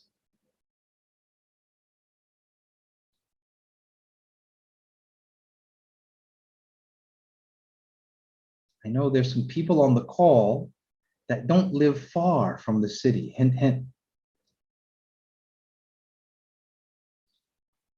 Someone in the chat has put up a thought. Yangon, okay. Thank you, Gino. Plus point for participation. You'll be writing the participation book for that. Okay, let me give you some structured data. And I'm sure that the folks on the call will know what city this is now. Flower City, population 2.4 million, higher, one of the higher, 50 higher education institutions. Asian African Conference occurs there. What city is this?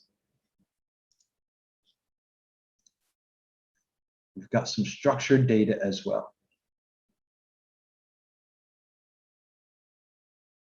Some more structured data, the GDP back in 2009 mostly was trade and tourism, some manufacturing. That's all the data I can give you. Unstructured data, structured data. What city could it be? Let me get two more guesses.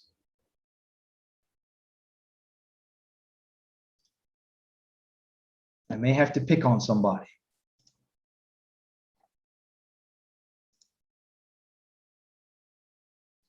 Harold has his hand raised.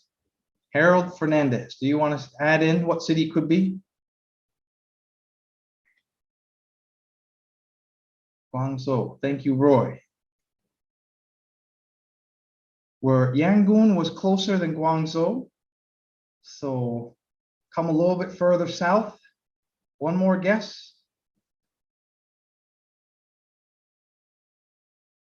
One more guess.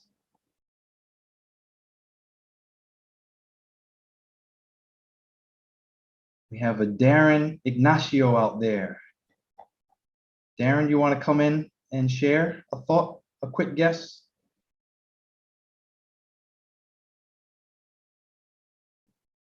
All right. So what I hoped you would do, since I gave lots of hints, would be to have taken your phone, which is our big data device, and at this very first picture, you might have come in, taken a picture of it, and on your device, you would have seen, an option, especially if you have an Apple phone or a phone that runs Android, the ability to look in the gallery, click on Google Lens, and then it would have told you it's the Pasupute Bridge in Bandung, Indonesia. And it would even tell you, hey, there's a 4.6 stars on that as well. And so when we go into education, it's important for us to start off a presentation strong. It's like a movie. You want to grab the audience. This is the pedagogy I'd like for us to get to. You should have a power of three. I said no to side act. What can you boil your classroom into? What are the key points? Maybe 3 key points that you're going to teach today so that the students will pick that up, so that they just go home and they know exactly those 3 key points, and other things hang off of that. And also play on people's emotions. At least, as I said, Gino got a gold star because of his participation. And certainly those that got to turn on the camera. I still remember so much the doctor and Jinky still hanging in there. Thank you, Jinky. Really appreciate it. But also you want to summarize your key point. And I said, how will we engage the audience? So we want to loop back to the beginning at the end of our presentation, and also ask the audience to work. Zoom more than ever. You know, you can see that even amongst teachers, no one wants to turn on their camera. So why would our students want to turn their cameras on, right? But I got to tell you, if you have your camera on as a teacher and your students have their cameras on, you have an essential engagement point. In fact, in my class, I have 2 different classes that I run in the master's program. And one class, I have 0 points for class participation. Another class, I have 20% is class participation. For the class with 20% class participation, of course, I define that as camera on, you know, I'm going to take attendance, everyone's there. And so the students recognize that they have to be on and visible, and actually I have them do their questions before the class so that then we can engage and so forth ahead of time. The other piece to this is that my other class, which has 0% class participation, because I want them to come for the love of the class, they get their cameras on too. But why? Only because between the 2 classes, I insist that they have their cameras on.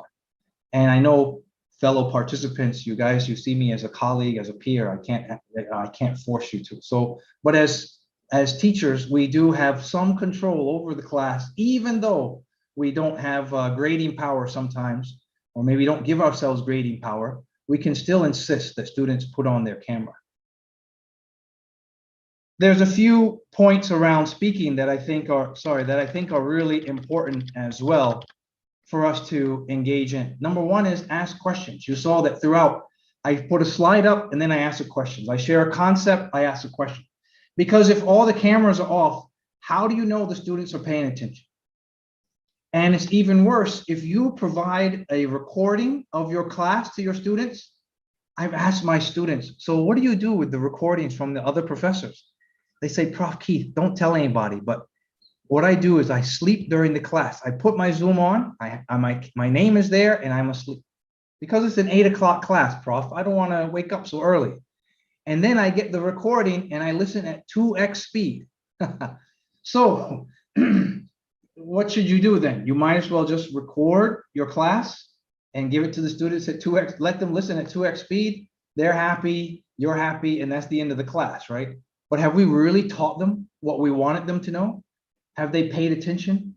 Is 2x speed the way that we want our content to be delivered and absorbed? Well, we have to interspace any lecture with questions, don't we? Practice your content. When you get in front of an audience, and like I'm here with you today, no notes. Maybe you have some outline of what you want to say, but your content should be practiced enough that if Sir Donnie was to come break in and say, we've got a question, or I couldn't present you my slides, no problem. I would still be able to bring you through everything that we have today because we would have practiced what we're going to say. In fact, Mark Twain said it very best. It usually takes me more than 3 weeks to prepare a good impromptu speech. Mark Twain was always famous for interesting phrases. An impromptu speech, right? Something you would say off the cuff with no preparation. Well, he would prepare for more than 3 weeks for that. When you have nothing to say, it's time to be quiet. But when you really have the passion, say it with meaning and passion. Like the video that was shown, where we have an opportunity to change lives. And I've stopped sharing now for a moment. That video was very impactful. The singer was moving, you know, showing students from sewing machines to data centers what they could do better in education. We have to be passionate about that. We are experts in our field. We need to come across like that. There's no textbook that replaces us. We are the ones that are there with the students, and at that very moment, engaging them and inspiring them to dig deeper into the subject that we love and are teaching. So I have 9 techniques I'd like to share and keep in mind. Power of 3 times 3, of course. Know your audience, structure your presentation, and design it. All right. Next is body language, voice modulation, and eye contact. You can't have eye contact with everyone and their camera is off. How can you look at them? I mean, at least with Sir Donnie and I can kind of see him. He can see me. I know that he's paying attention. Everyone else, I can't tell, except for, thank you, Jinky. Very difficult if you're a teacher to expect that your students are paying attention to you if their cameras are off like this. Also consider this, even if you're doing a big event like this, sometimes it's nice to also share with, let the attendees have their cameras on and be visible too, because this way we can engage with the attendees, which is the even more important part of the audience. Movement, engage the audience, and practice makes perfect. Well, on Zoom, it's difficult to move, but still, I think that if you are able to get you have to make a couple of interesting changes, right? You can't have a virtual background because if you put your hand up in a virtual background, sometimes it disappears. So then you have to figure out, well, how do I present? What type of setup do I put in my area here? Lighting is important and everything in order to capture your movement. Invest in a $15 or $20 LED light. Make sure that you've gotten a decent camera and also set yourself up in a room or such so that you can turn off the background if you want to show things or move your hands around to engage the audience as well. So the Zoom pedagogy that I follow, and this is what I did win the University Teaching Award at National University of Singapore for the past year's activity. So, I'm sharing this with you, and also I've shared it with my colleagues at NUS as well. Try to go 3 slides in and ask a question. Are they still there? Are the students still listening? Use breakout rooms. What is it that we miss the most is interaction. Use breakout rooms. Let me emphasize that one more time. Use breakout rooms. Give the students a question and say, go ahead and look at it. And the way I see it, especially in a semester-long course, sometimes you set up a group at the beginning of the semester and you let them meet all the way, but then use some breakout rooms randomly so they get to meet other students in class like they would have if they were in class. Enable and encourage those random interactions, but 1-to-1 or 1-to-3 interactions so that they can get to know each other. If, of course, you feel your class is mature enough and respectful enough to handle a private breakout room where you're not present. Use your discretion. Use online tools. Use it a lot. In fact, we're about to use one right now. Less lecture, more interaction. Have activities throughout your lecture. My students have said, Keith, your lecture is one of the most interactive because we're on Zoom. I can't lecture anymore. I can't be in a classroom and see people's body language, see whether they're listening to me or watching Netflix. If the screens are all blank, there's no way to tell, even with the screens on. I've had a student one time, they played a video in a loop of them sitting there.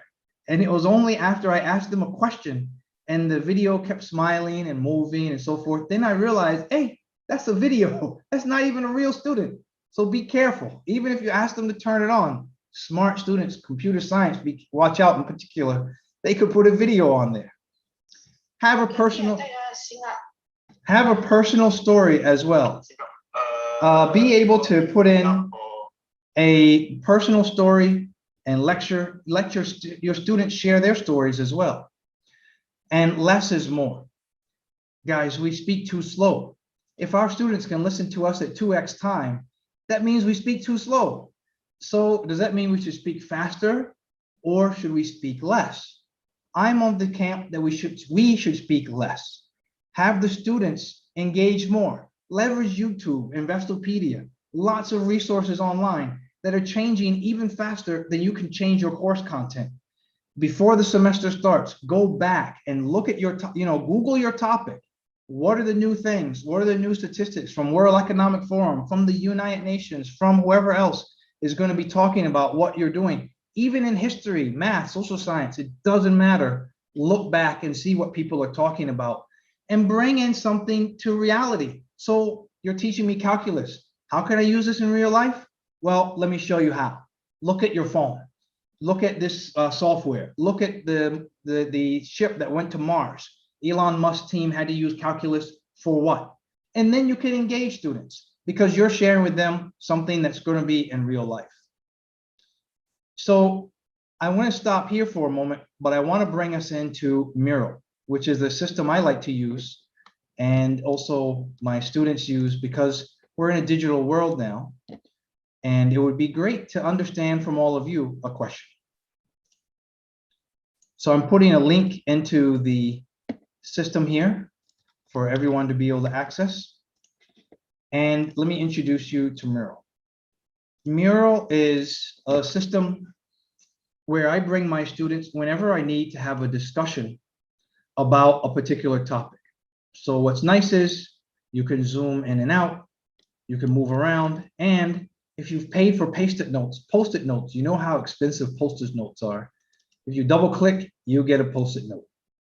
I love it, it's free. And so I've sent you all a visitor link. You can jump in on this. And what I'd love for you to answer is, so in the Zoom world, what have you tried in the classroom that's worked well? Share with us. What have you felt needs to change about education because we're on Zoom and work from home so often?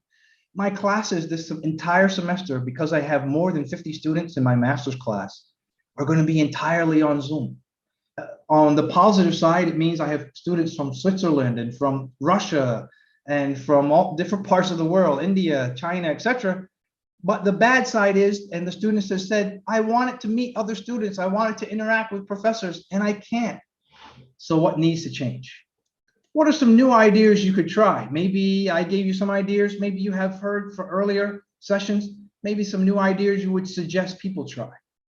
And maybe there's some unanswered questions that you have for me, or maybe the speakers from the past or coming up would like to ask some questions of them as well.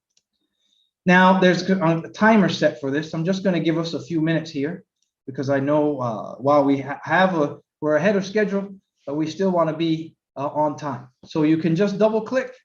You can type in, my idea is blah, blah, blah, and there it shows up. So everyone that has the link, you can try it out. Hey, it's Mural, it's free, it's online. Let's take a look at what some of our fellow educators think has worked well during Zoom. Give us some advice, share with each other. Let's collaborate. What needs to change? What are some new ideas we could all try? Always appreciate hearing new ideas. I'd love your advice too. And do you have any unanswered questions? You know, what do you think? What's happening, etc. So we'll go ahead and we've got 2 minutes left. And that's another key thing. Keep everything time-based. Your students expect to leave the classroom either on time or maybe even a little bit early if we're nice, right? So try to get there and be nice as well.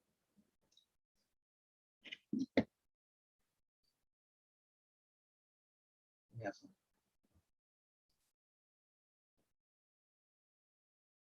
And I like how some people are using the shapes and colors. Awesome. Good.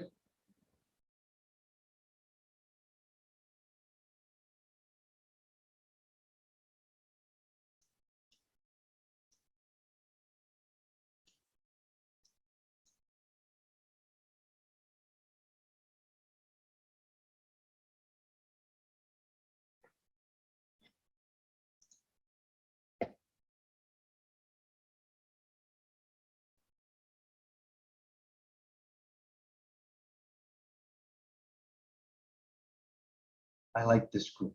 Very, very creative already. Even light bulbs are coming in. People are trying out different things. Wonderful. Wonderful. Keep the light bulb there. That's great.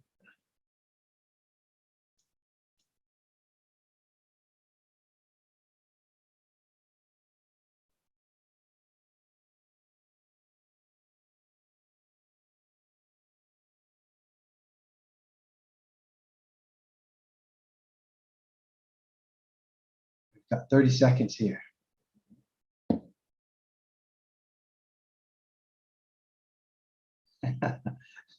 People have found this is definitely a group with math. All the geometric shapes are coming in.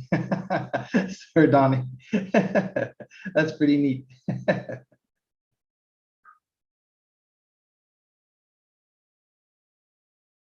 Last 5 seconds.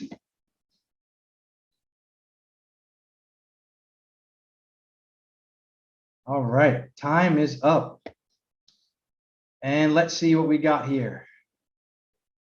So one person came in, giving them projects using their mobile phones. Great. That's a great idea. Absolutely, right? Because most, if not all of your students are going to have some mobile phone, regardless of where they are.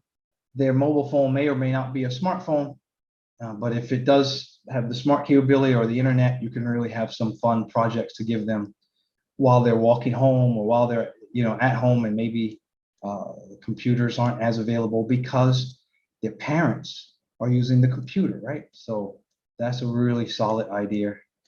Lots of geometric shapes. People are writing. Awesome. Needs to change. Yeah, let's get very interactive with whatever we're doing. And more games and ideas. Yep, absolutely. Kahoot is wonderful, right? I mean, kids have a great time competing with Kahoot as well. And so that's a good way to end things off as well. So I want to just wrap up here. First of all, try to make sure to engage. Zoom is a time where, or studying from home is a time when it's really challenging for us as teachers to engage with our students, no doubt. A lot of times you face a classroom like this where all the cameras are off. No doubt you may also have a challenge with the students themselves. They're facing emotional challenges, anxiety themselves. They would love to reach out to their friends. They'd like to make new friends. So the great power of Zoom is to be able to throw people into breakout rooms. Give them a challenge, give them a task, and give them a little bit of extra space and time to work through that challenge. And the first time, get to know each other. Make it so they introduce themselves with that maybe initial introduction slide. I have all my students throughout the years create that introduction slide that I showed you at the beginning, because then they get to come in and play some games. I give away, if they can, I play a word bingo with them. And if they can find the words on the introduction slide, then they get a free grab coupon, for example. There's fun little things that you can do, especially with Grab. And we partnered with Grab here in Singapore and said, listen, we're going to be teaching FinTech. Would you be able to give us some coupons to give out to students? And they said yes. So kudos to Grab to looking at, being able to be part of the education process. And as it relates to the new environment where we are, as teachers, we're not alone. Businesses are struggling, everyone's struggling. How can we help businesses? How can we be part of the solution to bring people out of their homes when they can safely and visit stores again, not give all the business to Lazada and e-commerce giants who is so easy to order from, but also remember the local stores as well. As teachers, what little prizes and things can we encourage students to participate in the local marketplace as well? And finally, try new things. This is the time and the opportunity to go ahead and teach differently. And let me know how you do. If you do decide to try any of these things out, or go ahead and see what your students are saying when you bring them into Mural, or when you try to connect with them via they're doing something on their phone and what have you, by all means, please keep in touch. I'd love to hear from you. I've added my LinkedIn here if you'd like to connect. Welcome to. And I'd love to, as a fellow colleague in teaching, let's just share our experiences and teach more great, bright minds to have a bright future tomorrow. Finally, I'll end off with this. What are the key 3 words? What are the key 3 words I said from the beginning of the conversation? No, decide, act. Heidi, excellent. All right, everyone. One more time. Let's come off mute. One more time, guys. Let's end off strong before we get to the last sections here. Heidi, thank you for that. Dr. Howell, Adelina, come on off mute, everyone. Jinky, can you join me, please? Sir Caleb, we're going to end off strong here. Janelle, excellent. Come off mute one more time. Participants, I wish you could join us, but thanks, Gino. Are you ready so we can end off strong? Ready. Ready. Ready. Ready. All right. On the count of 3. 1, 2, 3. No. No, decide, act. All right. Thank you guys for joining and playing along with this as well. All the best. Thank you very much, Associate Professor Keith. Thank you for that. We really learned a lot, and hopefully we would be more adept at using technology in our classroom so that our students and, of course, the teachers will also enjoy even in this time of difficulty, difficult time, the pandemic. So let's go to our question and answer. We have some questions here that we will ask Keith and Dr. Ronald. Dr. Ronald, please join us again. Okay.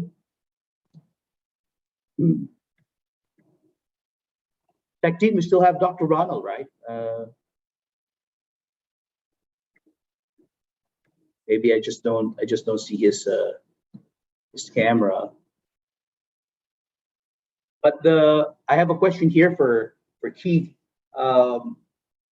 In areas where internet is slow, what do you think can the government do to at least lower down the rate of internet connections? Because everybody uses internet in studying and in different workloads. And I think the other question would be, this one is more difficult. How can we encourage our students to be serious and interested in their online study? So first question is, what can a government do to lower down the rate, maybe the price of internet? And then the second one is, how can we encourage our students to be serious and interested in online studies?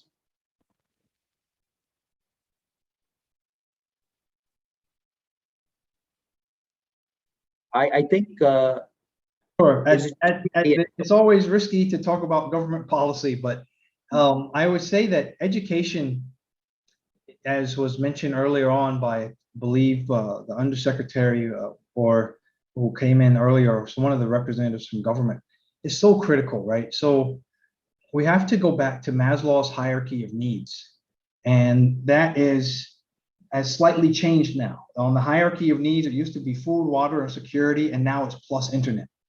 So that set of needs a government has to look at first. If we can make sure everyone has food, water, security, and a roof over their heads, then we need to make sure internet's there today because of this virus that's occurred.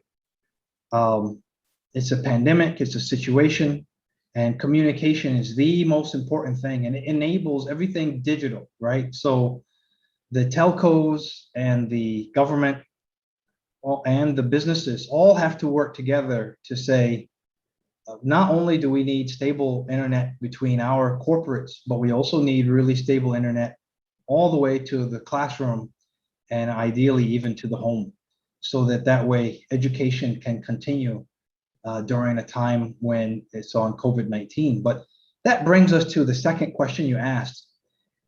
Education takes two parties. And so the students have to be serious, the parents have to be even more serious. I'm a big believer that parents are 70% of the education equation. More than teachers, more than the student themselves. And so if the parent starts off, reading to the student when they're a baby, and then, sitting with the student on their lap while they're doing their work, or taking them to their workplace if it's appropriate. And later on, making sure the student is very clear. I had a very good friend, Paul. His mom was divorced, 2 kids. Situation wasn't great, but the mom was very clear with her kids, and especially my best friend Paul. She used to tell him, "My job is to work. Your job is to school." That's it. I work, I bring home food, money. You work, your work is schooling. Make sure. So I believe that parental importance is so key. Then as teachers, we can reinforce that, and then the students will follow along. If as teachers, we try to do it, very difficult in the first instance. But the government helps again. If the government says education is required, education scores at a certain level are required, let's have rigorous testing and along the way, so that we can find out who the stars are, and let's invest even more in the stars. That then answers your internet question too. Where do we put our investment into the stars? So I don't have to have everyone have internet. I need to have the stars have internet. This is a very controversial discussion. Who's a star? When do you identify? All policy questions beyond my pay grade to look at, but things that need to be discussed very carefully at a national level. Thank you. Yes, we continue to, of course, as a nation here in the Philippines and other ASEAN countries where maybe their internet is not as fast as we want it to be. Of course, we continue to pray for our government and our leaders that they can find the solution to that problem. Because nowadays, slow internet, everything will be slow for you because internet has become like part of necessity.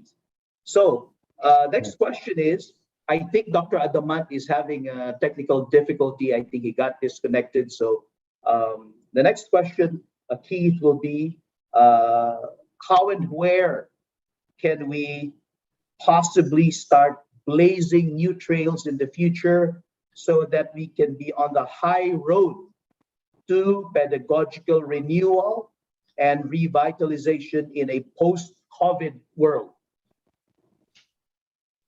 Wow.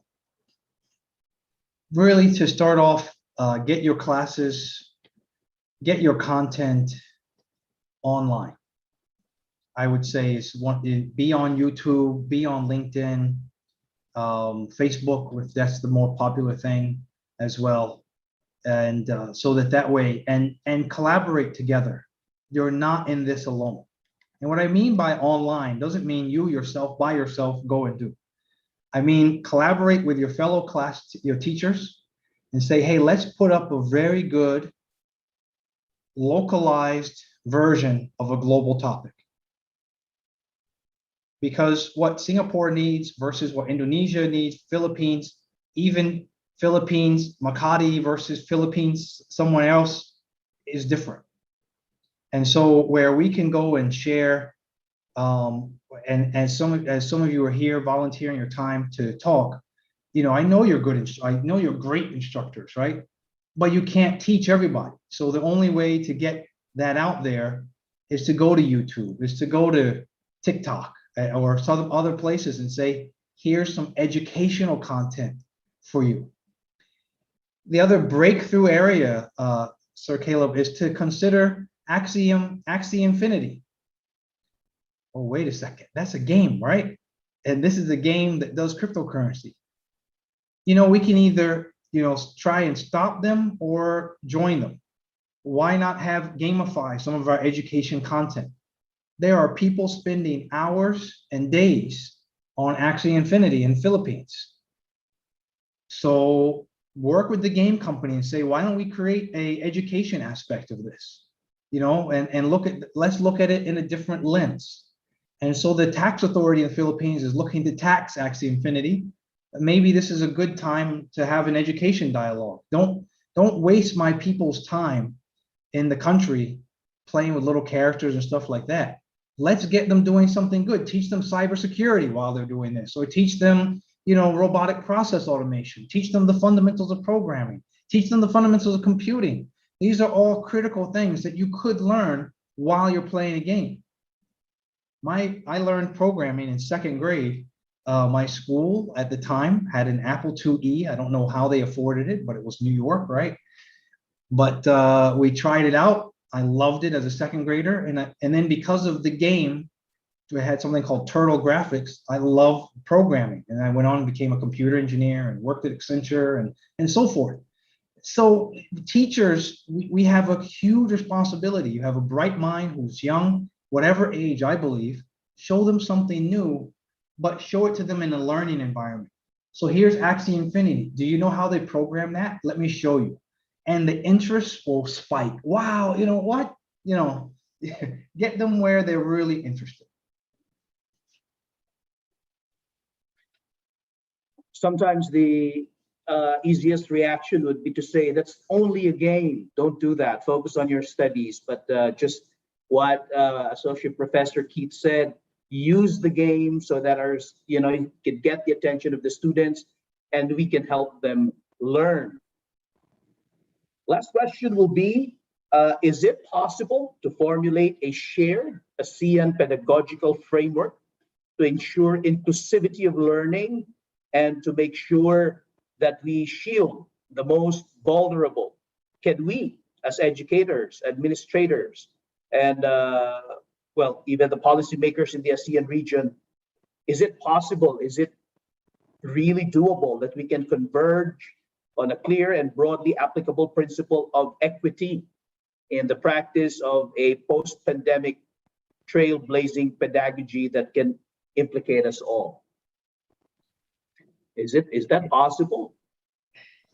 It's very interesting that people might talk about equity and sameness, but in the time when commercial enterprises are doing hyper-personalization, when you go online and you do Google search, you get a different search based on your interaction with the internet versus, say, Heidi, right? So the internet has become hyper-personalized.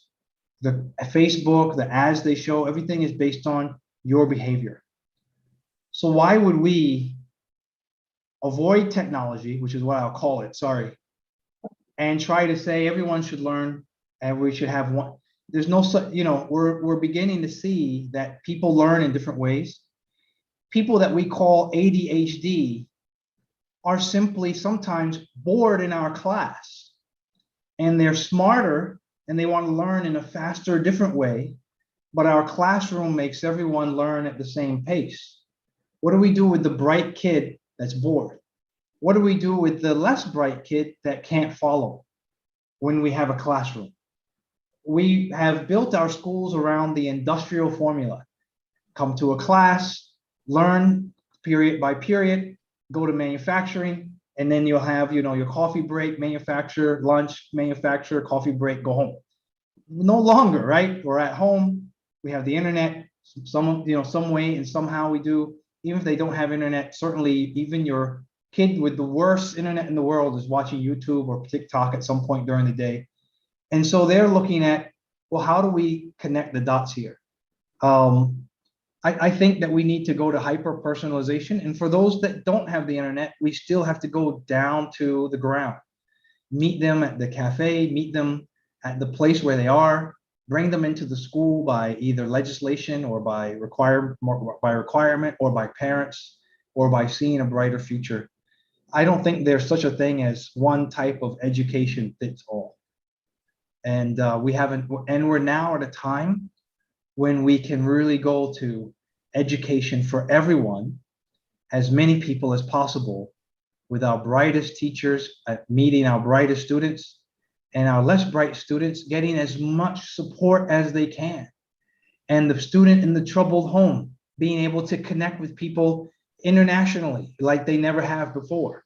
We're at a very bright time in human history. It's a matter of us as teachers looking carefully at the technology and figuring out, hey, how can my classroom visit New York City today? Let's do that using virtual reality. How can my classroom talk to a group in Singapore? We did that recently between Raffles Institute and a few schools in the Philippines.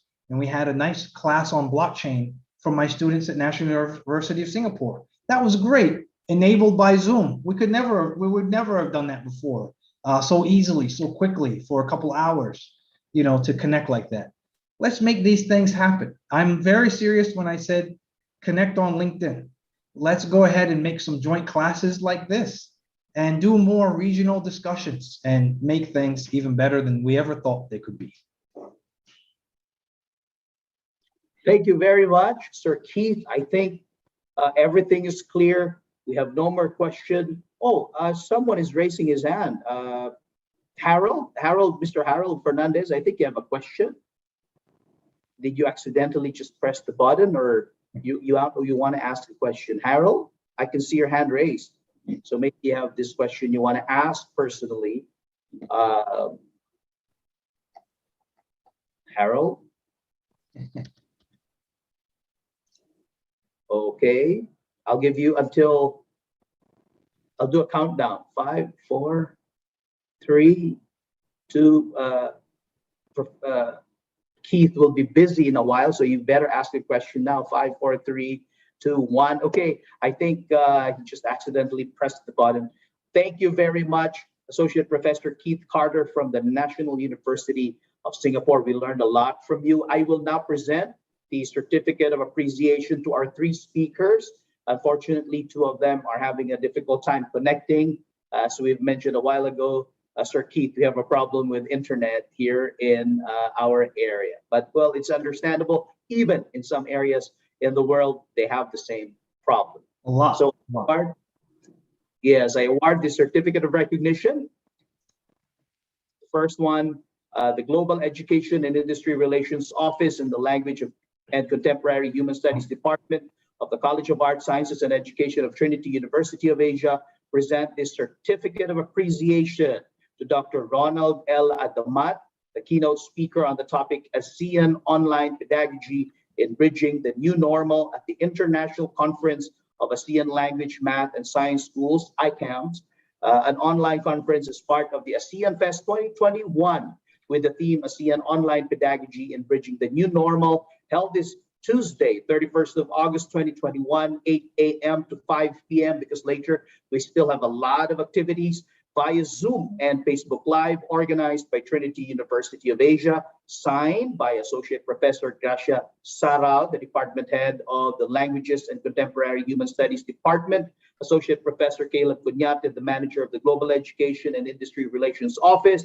Dr. Howell Ho, the Dean of the College of Arts, Sciences, and Education, Dr. Gisela Luna, the Vice President for Academic Affairs, and Dr. Wilfred Utiu, President. The same citation is also given, same citation and same honor and salutation to Dr. Diosdado M. San Antonio, the keynote speaker on the topic Leading ASEAN Education for Global Excellence in the New Normal, and to our keynote speaker on the topic ASEAN Collaboration, Sharing of Online Pedagogy Using Technology, Associate Professor Keith Carter.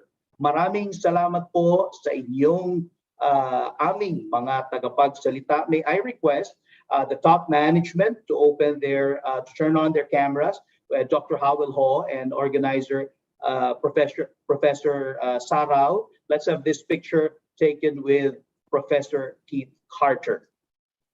I think can't reconnect, no? Commissioner Adamat can't reconnect anymore. Talagang we have a problem there. Okay, so may I request tech team just tell us if we're done. Dr. Howell and the top management, may I request to turn on their cameras. And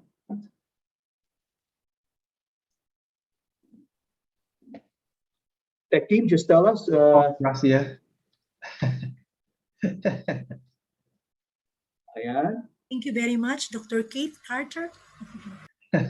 My honor to be here. Glad to meet you all. Yeah. Tech team, just yeah.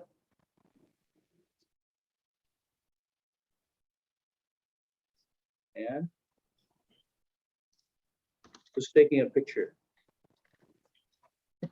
Okay, Janelle. Okay. Okay po, please look at your cameras po in 3, 2, 1. Another one po for a moment. Okay, so 1, 2, 3. Thank you very much, sir and ma'am. All right. Thank you very much, Sir Keith and Ma'am Grace. You may turn off your cameras now. All right. We are ahead of schedule for our morning session. And after this, we will take an hour-long lunch break. So it's 11. I think we're going to come back at 1. So it's not 1 hour anymore. I think it will be more than 1 hour. Okay, you have more time to reflect on the things that we learned today, and I think Professor Keith gave his contact details there. If you have a lot of questions on the things he discussed and other stuff pertaining to education, you can contact him. You can connect with him. So after this, we will be back at 1. When we come back, Assistant Professor Divino Cantal Jr. will take over the hosting of the event. We promise the afternoon session will be just as exciting, as it will feature educators from different ASEAN countries showing us how teaching is done in their classrooms. Also, there will be a raffle of prizes, just like during the ASEAN Fest last Saturday, from our major partner, Globe. Thank you, major partners, Globe Telecoms and Entrego Fulfillment Solutions.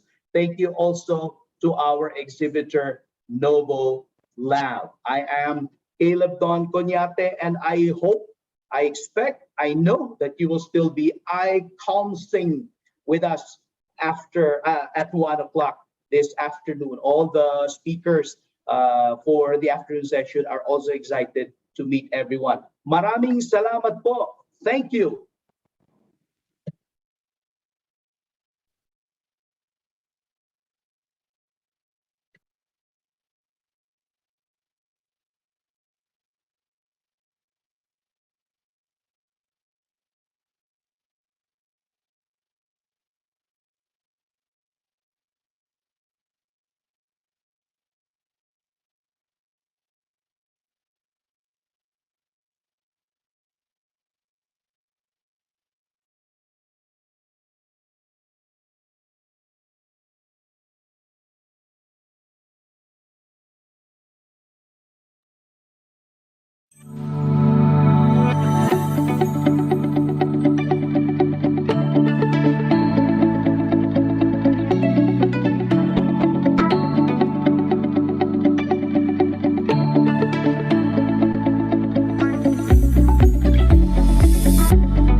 Bye, ma'am. Thank you for the lesson for today. God bless. Bye-bye. Bye-bye. Bye-bye, bye-bye, bye-bye. Okay, makakapag-Valorant na. Oy, pre. Ano na? Ano? Diyan ka na pala. Taron tayo. Tara na. Wait lang, tatabakas na ito na. Ito na.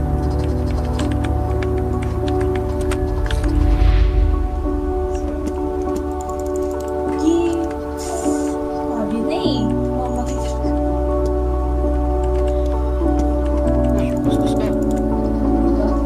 Ano ba? Kailan patay ka na? Yes.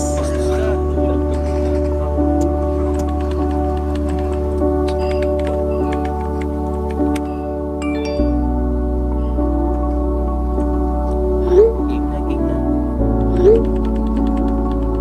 Bibil ako. Teka lang sir ah, may inutos lang sa akin si mama. Mamaya na lang. Okay ka, exit lang ako. Lagi na pa ka nasa B-side. Sardinas? Wala na. Ano pa ba? May bigas pa naman. Gulay, manok. Baboy? Huwag na muna. Mahal baboy ngayon eh.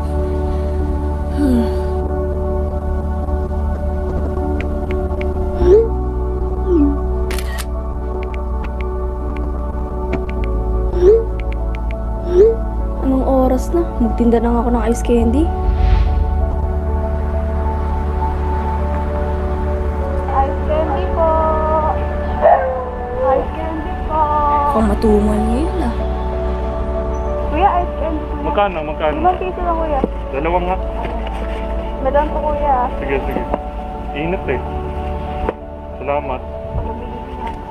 Thank you po. Sige, sige.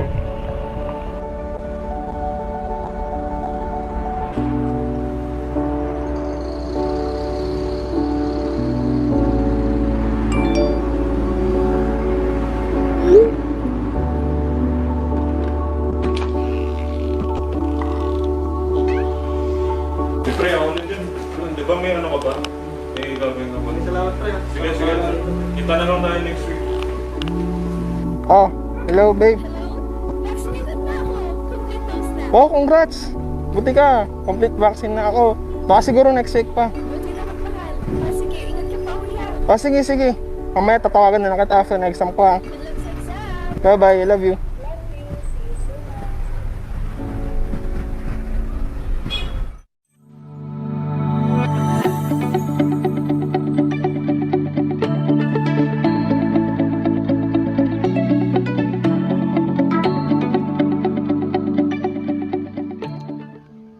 From 1 NU06 of 2 YSLCN.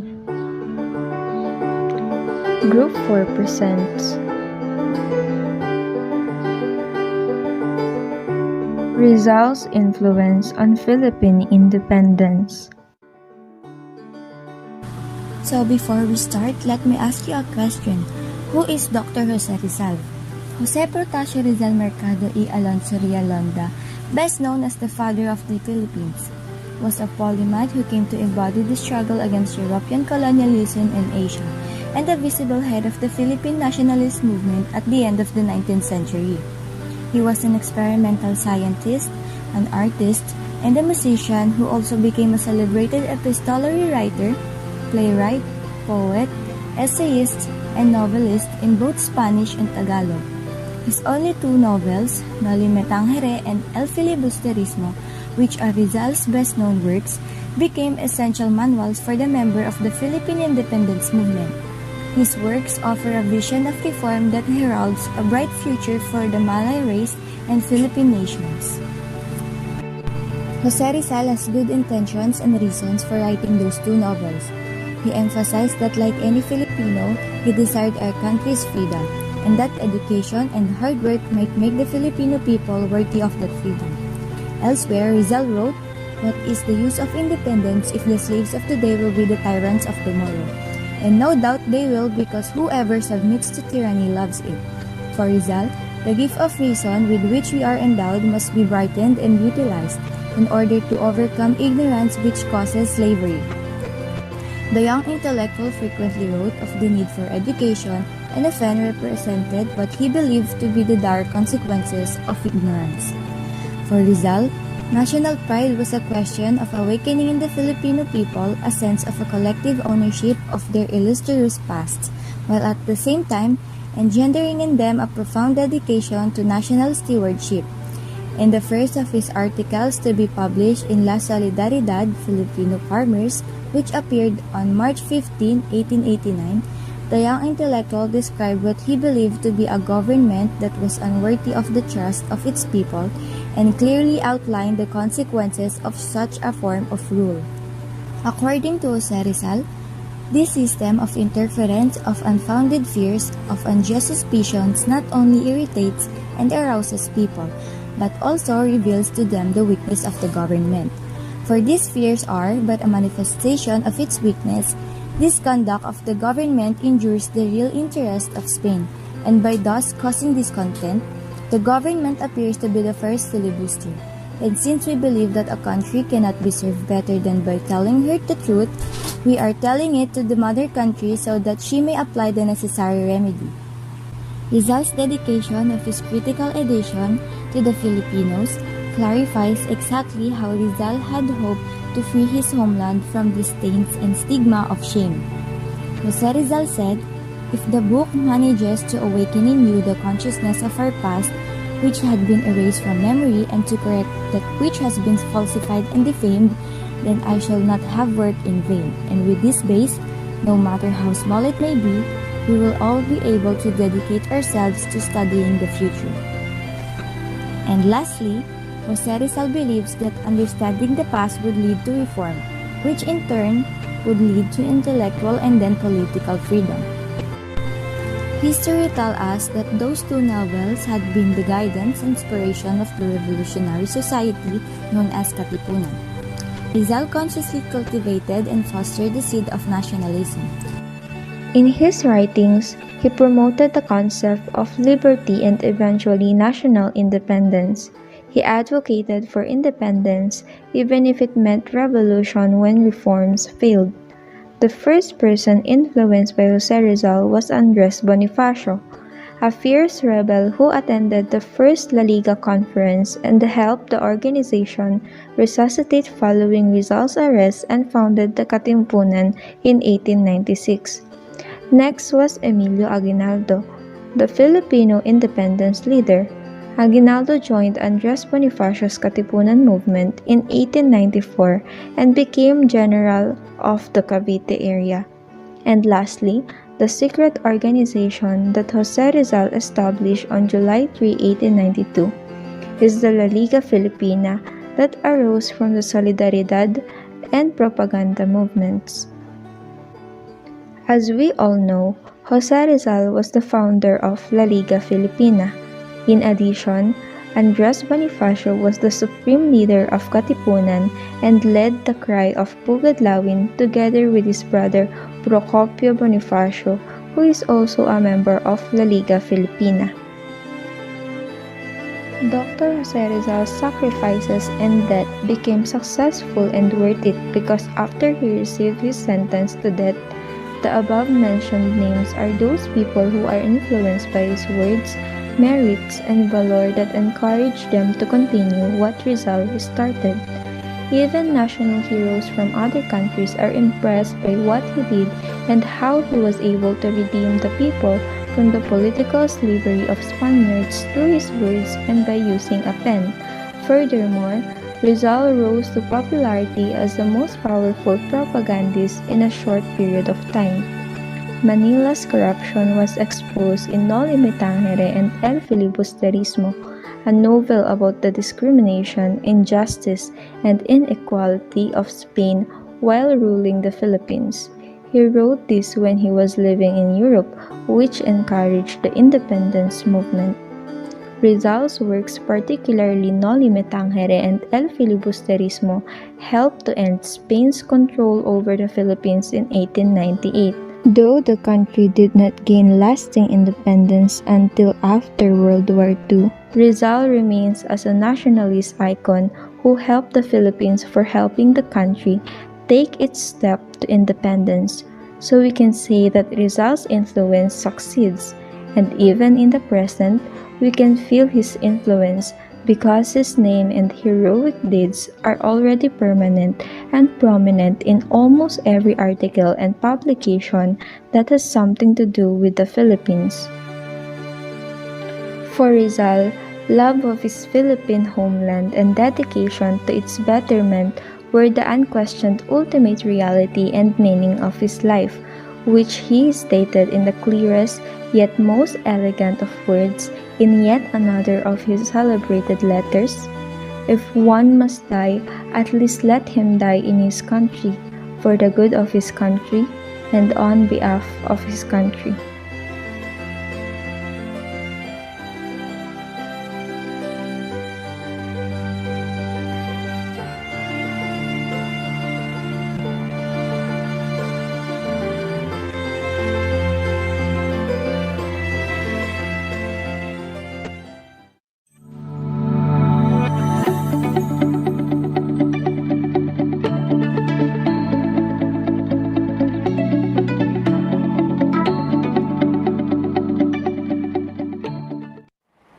The role of education in bridging nations. In the words of the former South African president and civil rights advocate Nelson Mandela, education is the most powerful weapon that you can use to change the world.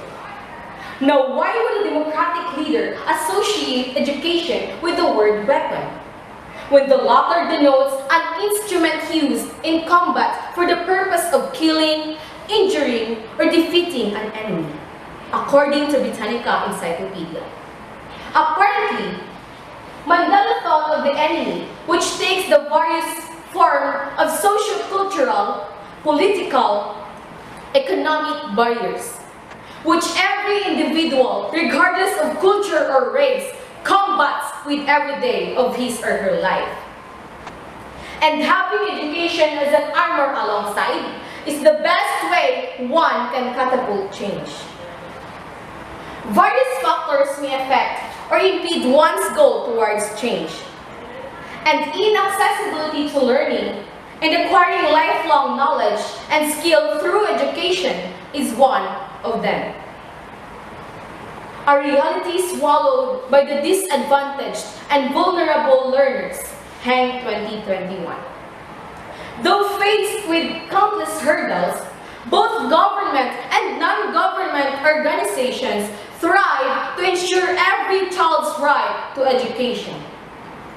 Education fosters a world where people, regardless of diverse backgrounds, experience a more sustainable, just, peaceful, tolerant, and inclusive societies. Education connects individuals to various opportunities in both local and global arena. Education promotes bloodless resolutions through diplomatic talks, agreements, engagements, debates, and the like. Education helps an individual acquire and establish his or her identity, to preserve one's own culture, norms, beliefs, and traditions, which he or she can later on share and spread to the world through work, travel, business, and even art. Education bridges the gap set by the differences among nations. Through education, one is not only taught about the general and academic-related facts, but the value of respect towards diversity, boundaries, and human rights as well, to promote efficient and healthy communication between or among nations. In retrospect, education positions itself as a path where anyone may cross in hopes of bringing change from his or her life. And later on, bringing change to the world. However, the path itself has its fair share of obstacles whether guys as pandemic, poverty, war, and the like. These hurdles are inevitable, as with the thousand help that you may receive from the people you meet along the way.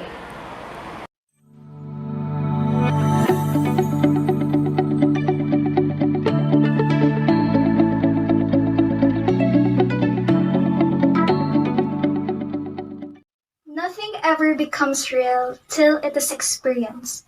This is a famous quote from John Keats, and I believe that we learn through our experiences because this provides us avenues to apply what we know and understand.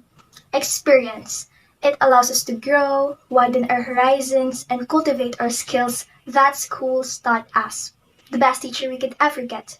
For a dreamer and achiever like me, I want to explore the borderless world and get to experience different perspectives.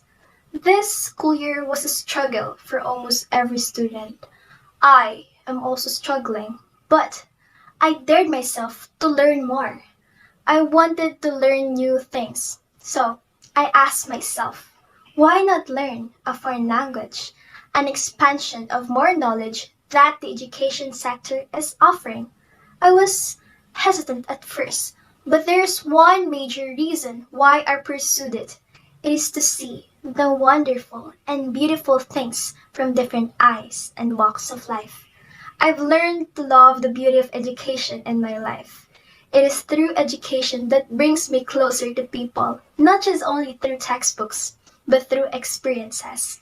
It creates a more positive attitude and a less prejudiced approach toward people. It expands our perspectives and opens new doors for art, music, films, stories, food, fashion, and a lot more. Take a closer look around you. What we have now are products of cultural appreciation. Just for instance, learning other countries' stories allows us to understand their cultures, traditions, and beliefs. Well, in fact, we can see that we share the same common values and common goals. Truly, we're sharing the same sky. As a result of these experiences, I realized that our differences are what makes life so interesting. Even through diversity, we learn how to bridge the gap and form a bond of unity and respect. This is the time that we should learn how to accept each other's differences and start treating everyone with respect.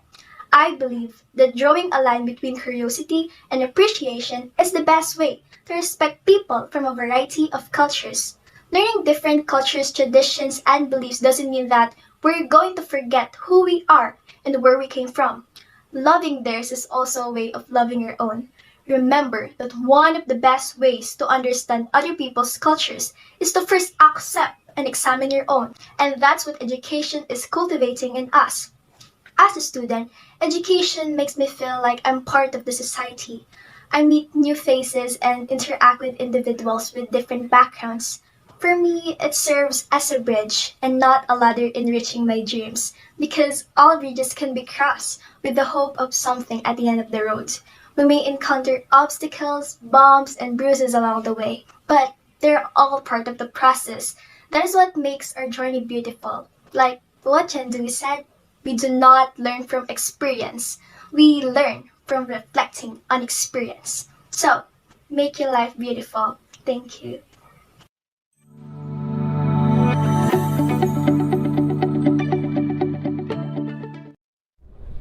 The role of education in bridging nations. Ladies and gentlemen, to our respective judges, parents, students, and friends, I'm Marchanduria from Quezon City, Philippines, saying, good day everyone. First of all, I would like to emphasize why education is important. Education is a procedure of learning where knowledge, skills, and habits move from one generation to other. Getting proper education is essential to achieving more success and happiness in life. It is vital to attaining a healthy body. Education gives us the opportunity for a better and more prosperous life. It helps us in the development of personality, personal standards, standard in society, and transform the living status of a person. Moreover, Education is essential for the overall development of human being.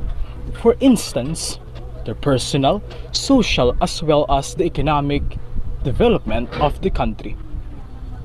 If we talk about the importance of education in our daily life, we have to admit that it improves our personal lives and helps running the society smoothly by protecting everyone, especially ourselves and everyone.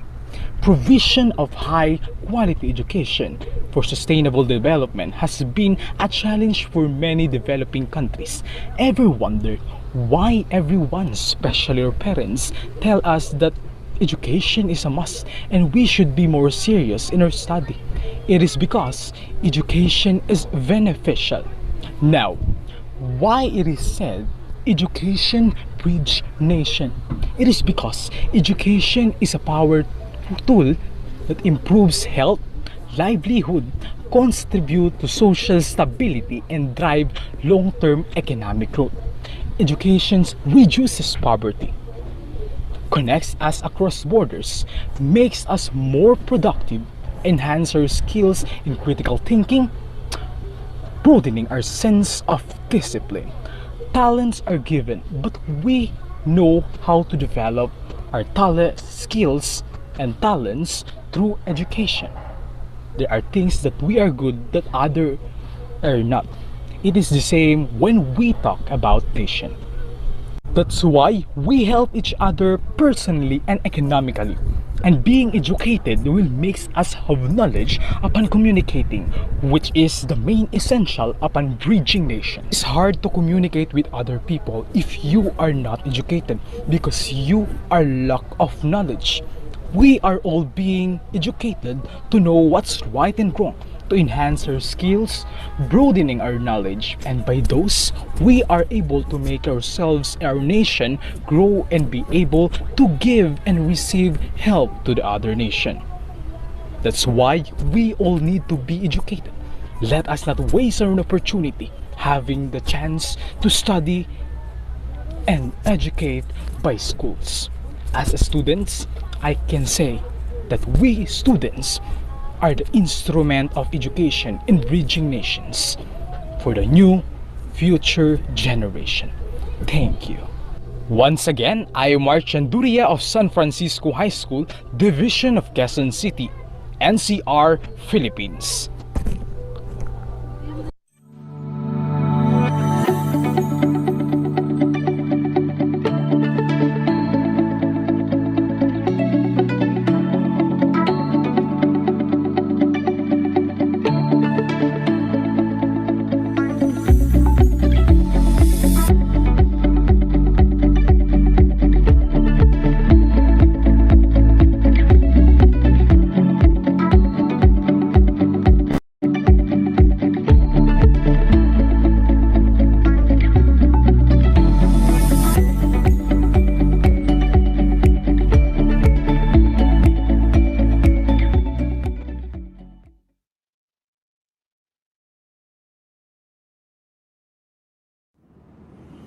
Kumusta uwi mo dyan, anak?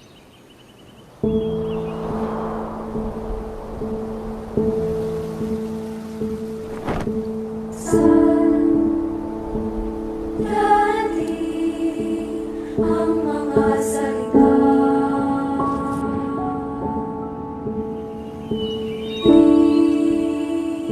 mangangapa magdamay kasama ka. Aking sinta, ikaw na ang tahanan at mundo. Sa pagbalik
magiging ikaw.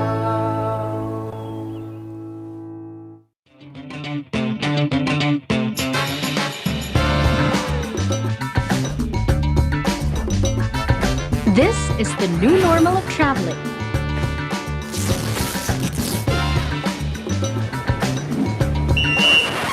Ma'am, sir, kalat niyo ho. Where spectacular beachfronts are your own private island, far from the madding crowd. Unsay crowd? Walang crowd, oy! Commune with paradise in the crystal clear blue waters or on the outer white sand. Beach volleyball tayo! Sino yan? Paano siya pumipito?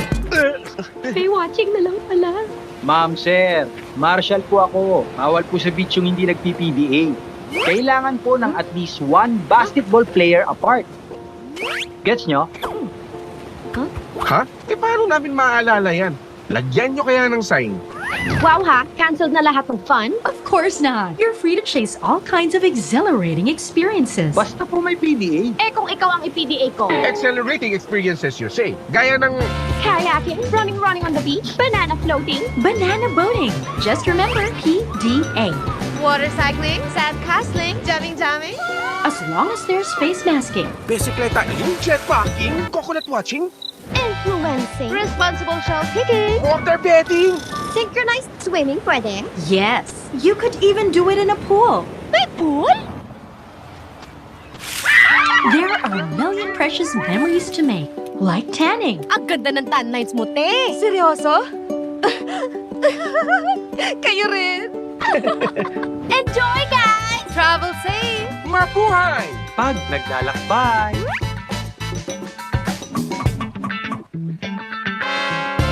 Have a safe trip, Pinas!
Cause it's you, it fills the emptiness in me, changes everything I see when I know I've got you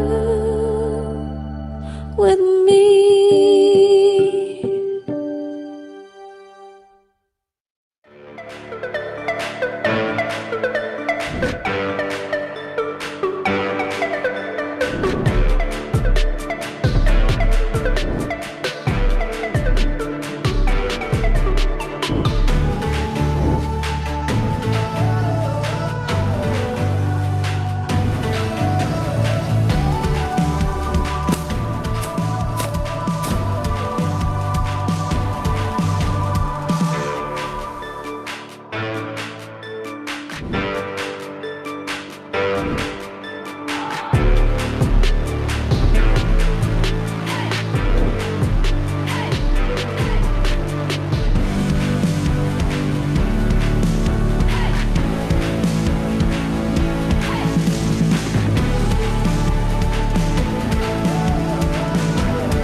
Have a good day.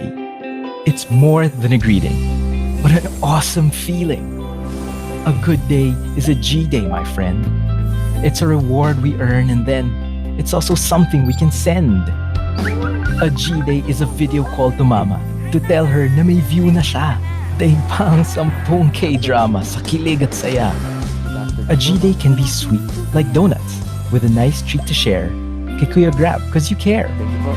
G day is shopping. Add to cart if you love it. May freebie pa for ate para di siya masungit. It's a day for sharing, for others to enjoy. Share music, share culture, share pieces of joy.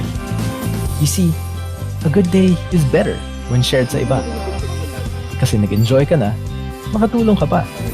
Mas rewarding ang feeling pagkasama sila, di ba?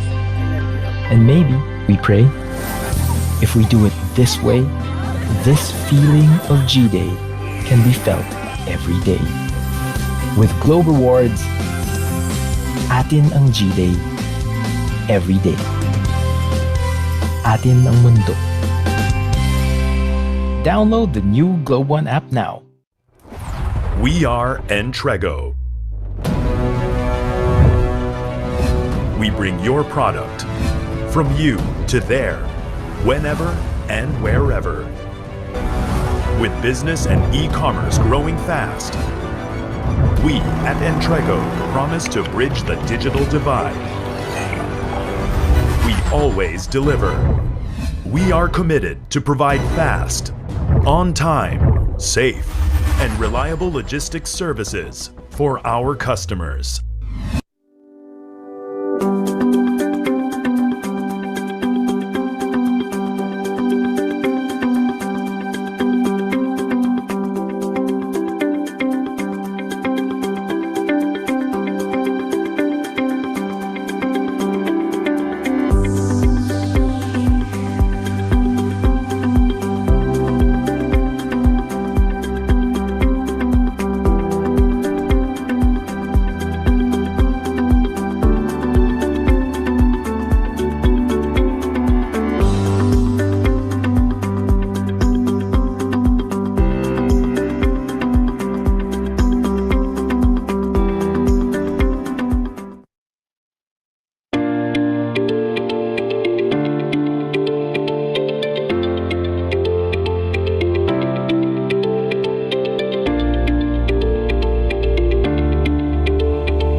Okay?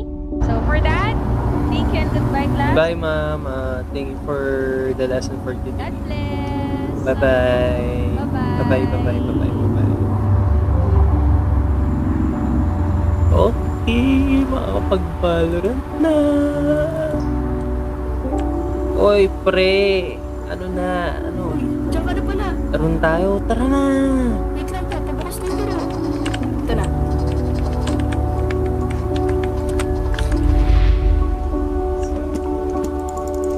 Gifts. Sabi na eh.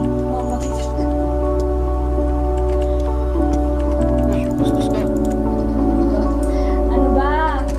Kailang patay ka na. Yes.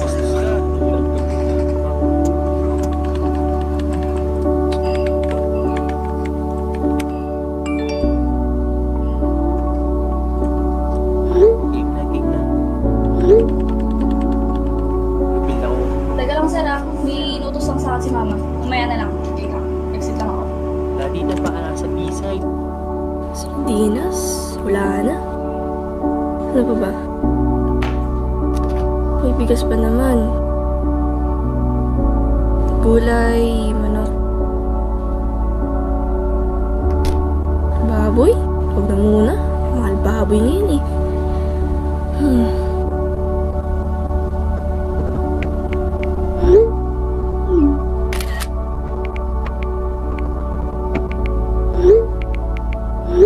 Anong oras na? Magtinda lang ako ng ice candy.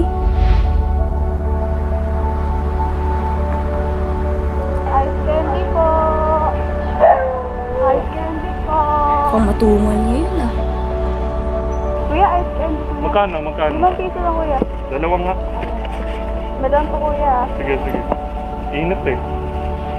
Salamat. Thank you po. Sige, sige.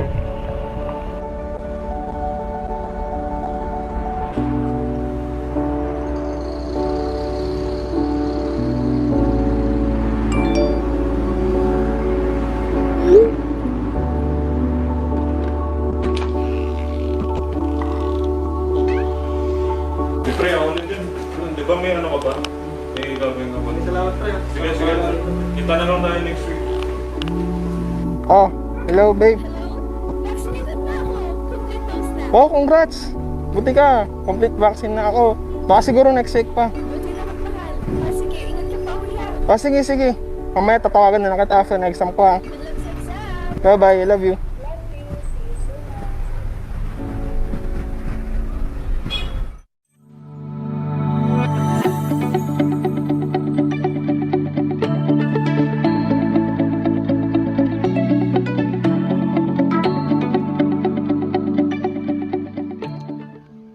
From 1 NU06 of 2 YSLCN. Group 4 presents Rizal's Influence on Philippine Independence. So before we start, let me ask you a question. Who is Dr. Jose Rizal? Jose Protasio Rizal Mercado y Alonso Realonda, best known as the father of the Philippines, was a polymath who came to embody the struggle against European colonialism in Asia and the visible head of the Philippine nationalist movement at the end of the 19th century. He was an experimental scientist, an artist, and a musician who also became a celebrated epistolary writer, playwright, poet, essayist, and novelist in both Spanish and Tagalog. His only two novels, Noli Me Tangere and El Filibusterismo, which are Rizal's best-known works, became essential manuals for the member of the Philippine independence movement. His works offer a vision of reform that heralds a bright future for the Malay race and Philippine nations. Jose Rizal has good intentions and reasons for writing those two novels. He emphasized that like any Filipino, he desired our country's freedom, and that education and hard work might make the Filipino people worthy of that freedom. Elsewhere, Rizal wrote, "What is the use of independence if the slaves of today will be the tyrants of tomorrow? And no doubt they will, because whoever submits to tyranny loves it." For Rizal, the gift of reason with which we are endowed must be brightened and utilized in order to overcome ignorance which causes slavery. The young intellectual frequently wrote of the need for education and often represented what he believed to be the dire consequences of ignorance. For Rizal, national pride was a question of awakening in the Filipino people a sense of a collective ownership of their illustrious past, while at the same time engendering in them a profound dedication to national stewardship. In the first of his articles to be published in La Solidaridad Filipino Farmers, which appeared on March 15, 1889, the young intellectual described what he believed to be a government that was unworthy of the trust of its people and clearly outlined the consequences of such a form of rule. According to Jose Rizal, this system of interference, of unfounded fears, of unjust suspicions not only irritates and arouses people, but also reveals to them the weakness of the government. For these fears are but a manifestation of its weakness. This conduct of the government injures the real interest of Spain, and by thus causing discontent, the government appears to be the first filibuster. And since we believe that a country cannot be served better than by telling her the truth, we are telling it to the mother country so that she may apply the necessary remedy. Rizal's dedication of his critical edition to the Filipinos clarifies exactly how Rizal had hoped to free his homeland from the stains and stigma of shame. Jose Rizal said, "If the book manages to awaken in you the consciousness of our past, which had been erased from memory, and to correct that which has been falsified and defamed, then I shall not have worked in vain. And with this base, no matter how small it may be, we will all be able to dedicate ourselves to studying the future." And lastly, Jose Rizal believes that understanding the past would lead to reform, which in turn would lead to intellectual and then political freedom. History tells us that those two novels had been the guidance and inspiration of the revolutionary society known as Katipunan. Rizal consciously cultivated and fostered the seed of nationalism. In his writings, he promoted the concept of liberty and eventually national independence. He advocated for independence even if it meant revolution when reforms failed. The first person influenced by Jose Rizal was Andres Bonifacio, a fierce rebel who attended the first La Liga conference and helped the organization resuscitate following Rizal's arrest and founded the Katipunan in 1896. Next was Emilio Aguinaldo, the Filipino independence leader. Aguinaldo joined Andres Bonifacio's Katipunan movement in 1894 and became general of the Cavite area. And lastly, the secret organization that Jose Rizal established on July 3, 1892 is the La Liga Filipina that arose from the Solidaridad and propaganda movements. As we all know, Jose Rizal was the founder of La Liga Filipina. In addition, Andres Bonifacio was the supreme leader of Katipunan and led the cry of Pugadlawin together with his brother Procopio Bonifacio, who is also a member of La Liga Filipina. Dr. Jose Rizal's sacrifices and death became successful and worth it because after he received his sentence to death, the above-mentioned names are those people who are influenced by his words, merits, and valor that encourage them to continue what Rizal started. Even national heroes from other countries are impressed by what he did and how he was able to redeem the people from the political slavery of Spaniards through his words and by using a pen. Furthermore, Rizal rose to popularity as the most powerful propagandist in a short period of time.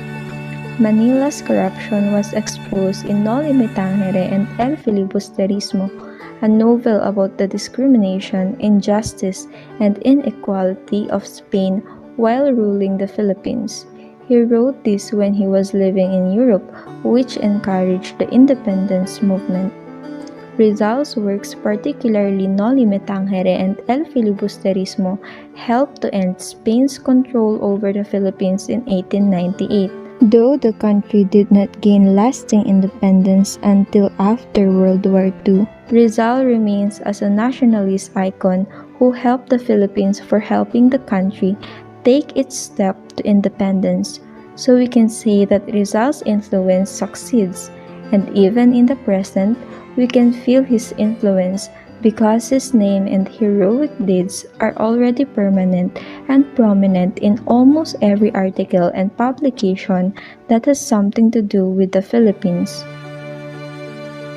For Rizal, love of his Philippine homeland and dedication to its betterment were the unquestioned ultimate reality and meaning of his life, which he stated in the clearest yet most elegant of words in yet another of his celebrated letters. If one must die, at least let him die in his country, for the good of his country, and on behalf of his country.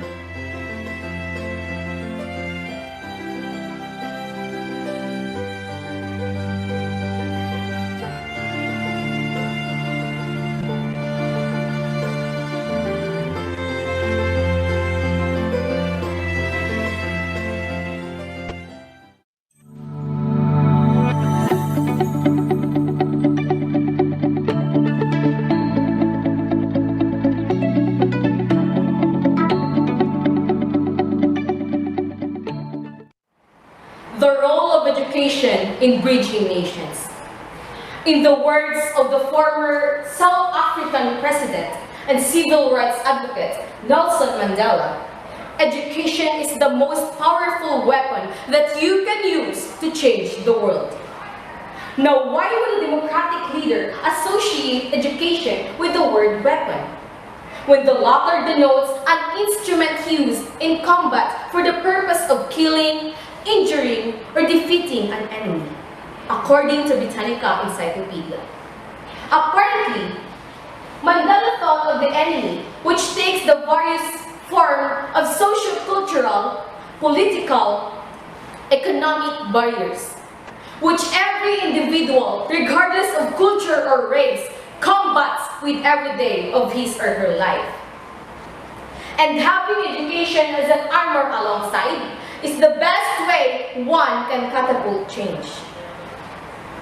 Various factors may affect or impede one's goal towards change, and inaccessibility to learning and acquiring lifelong knowledge and skill through education is one of them.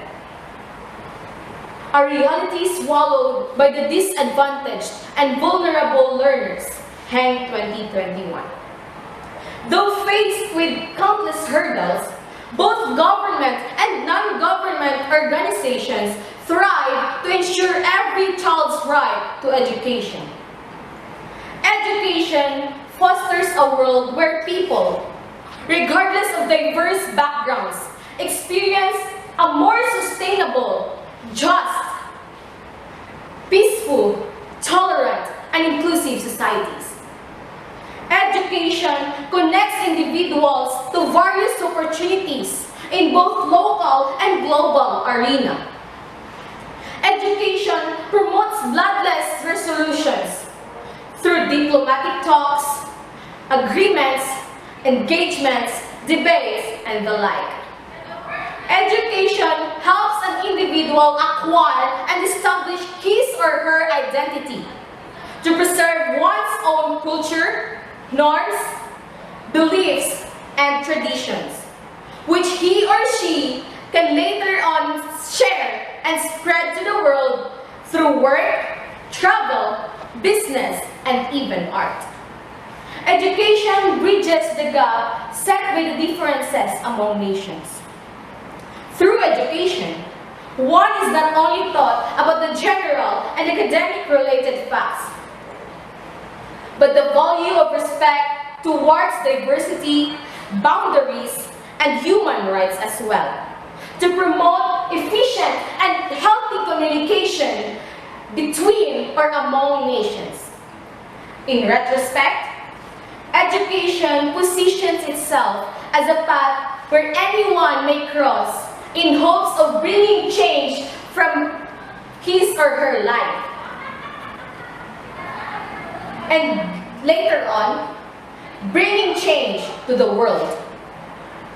However, the path itself has its fair share of obstacles whether guised as pandemic, poverty, war, and the like. These hurdles are inevitable, as with the thousand help that you may receive from the people you meet along the way.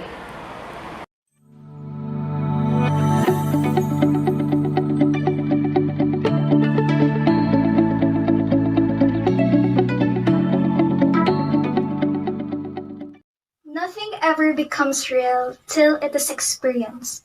This is a famous quote from John Keats, and I believe that we learn through our experiences because this provides us avenues to apply what we know and understand. Experience. It allows us to grow, widen our horizons, and cultivate our skills that schools taught us. The best teacher we could ever get. For a dreamer, an achiever like me, I want to explore the borderless world and get to experience different perspectives. This school year was a struggle for almost every student. I am also struggling, but I dared myself to learn more. I wanted to learn new things, so I asked myself, why not learn a foreign language, an expansion of more knowledge that the education sector is offering? I was hesitant at first, but there's one major reason why I pursued it. It is to see the wonderful and beautiful things from different eyes and walks of life. I've learned to love the beauty of education in my life. It is through education that brings me closer to people, not just only through textbooks, but through experiences. It creates a more positive attitude and a less prejudiced approach toward people. It expands our perspectives and opens new doors for art, music, films, stories, food, fashion, and a lot more. Take a closer look around you. What we have now are products of cultural appreciation. Just for instance, learning other countries' stories allows us to understand their cultures, traditions, and beliefs. Well, in fact, we can see that we share the same common values and common goals. Truly, we're sharing the same sky. As a result of these experiences, I realized that our differences are what makes life so interesting. Even through diversity, we learn how to bridge the gap and form a bond of unity and respect.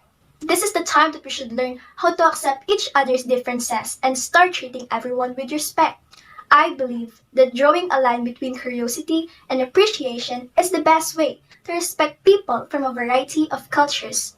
Learning different cultures, traditions, and beliefs doesn't mean that we're going to forget who we are and where we came from. Loving theirs is also a way of loving your own. Remember that one of the best ways to understand other people's cultures is to first accept and examine your own, and that's what education is cultivating in us. As a student, education makes me feel like I'm part of the society. I meet new faces and interact with individuals with different backgrounds. For me, it serves as a bridge and not a ladder enriching my dreams, because all bridges can be crossed with the hope of something at the end of the road. We may encounter obstacles, bumps, and bruises along the way, but they're all part of the process. That is what makes our journey beautiful. Like what Chen Dui said, we do not learn from experience. We learn from reflecting on experience. So, make your life beautiful. Thank you.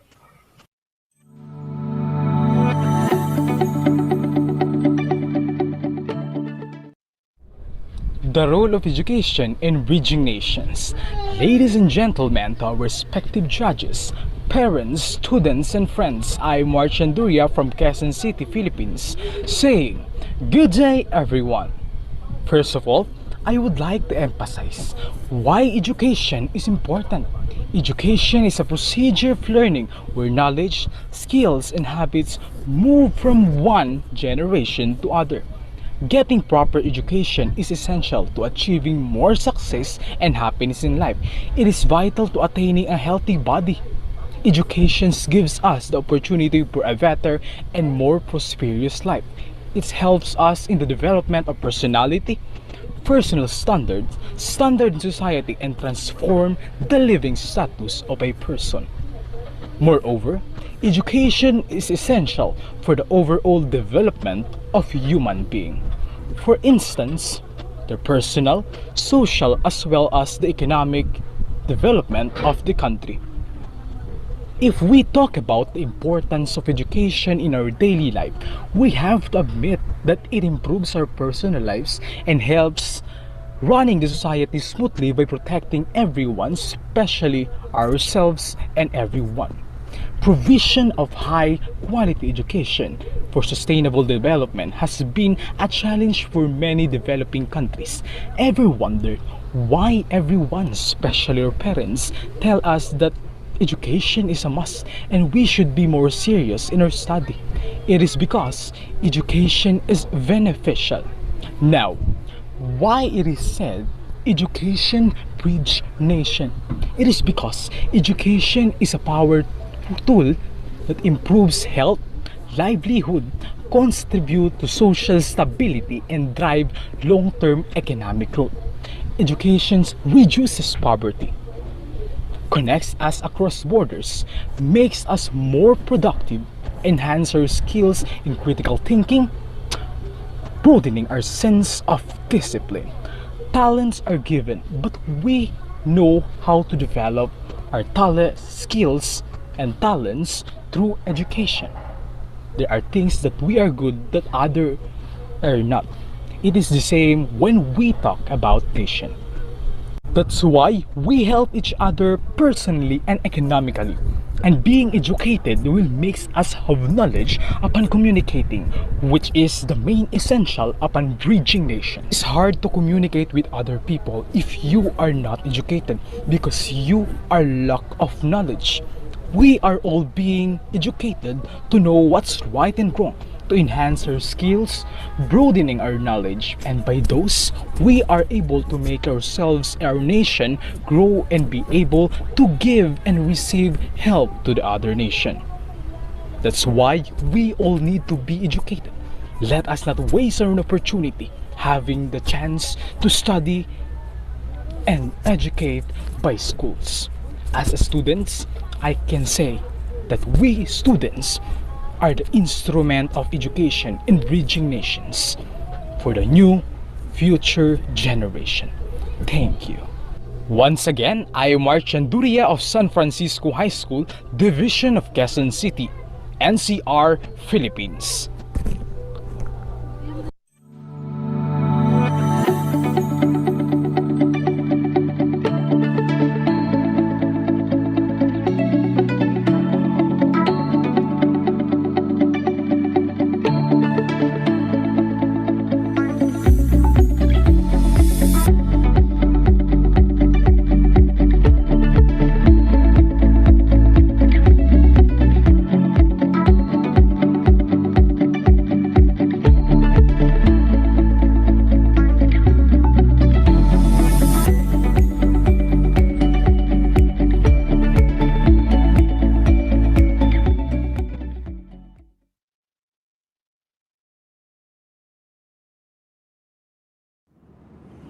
Kumusta uwi mo dyan, anak?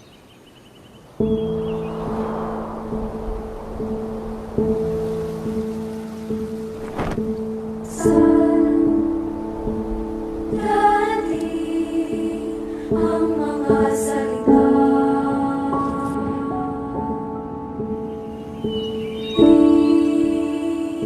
Mangangapa Magapay kasama ka Aking sinta Ikaw na ang tahanan at mundo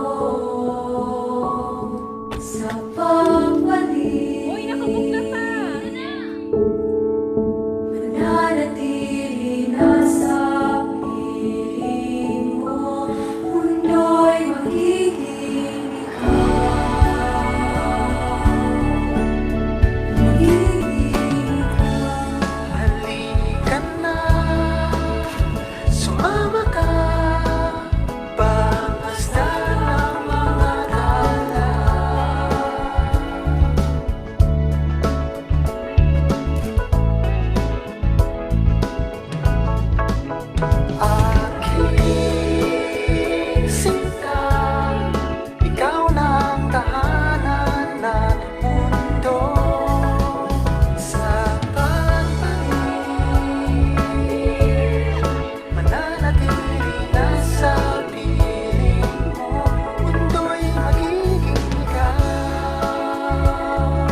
tayo,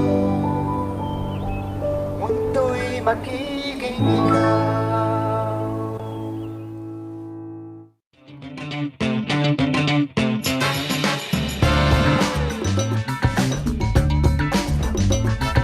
This is the new normal of traveling.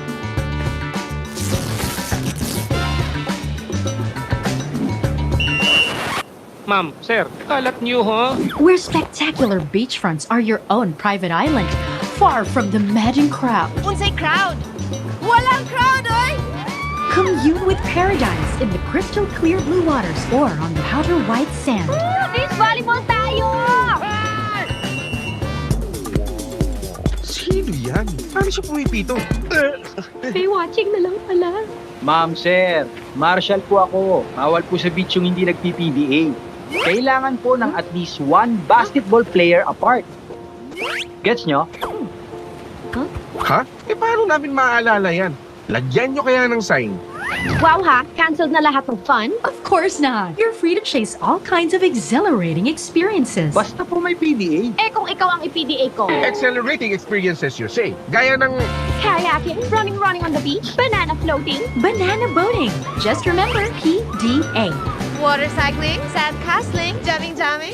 As long as there's face masking. Bisikletain, jetpacking, coconut watching, Influencing, responsible shelf kicking, water betting.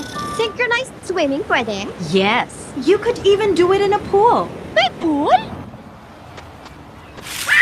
There are a million precious memories to make, like tanning. Ang ganda ng tan lines mo, te. Seryoso? Kayo rin. Enjoy, guys! Travel safe! Mabuhay! Pag naglalakbay.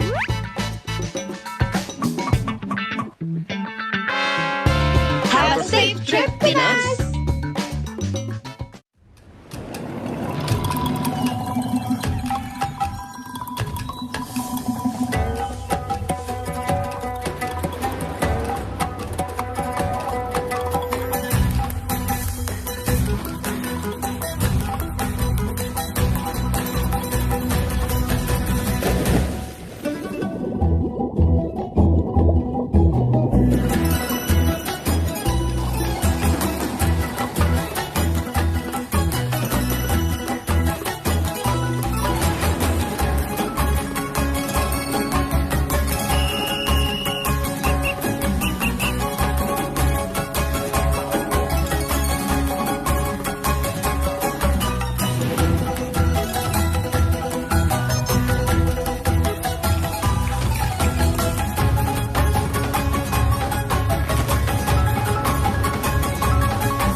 Have a good day.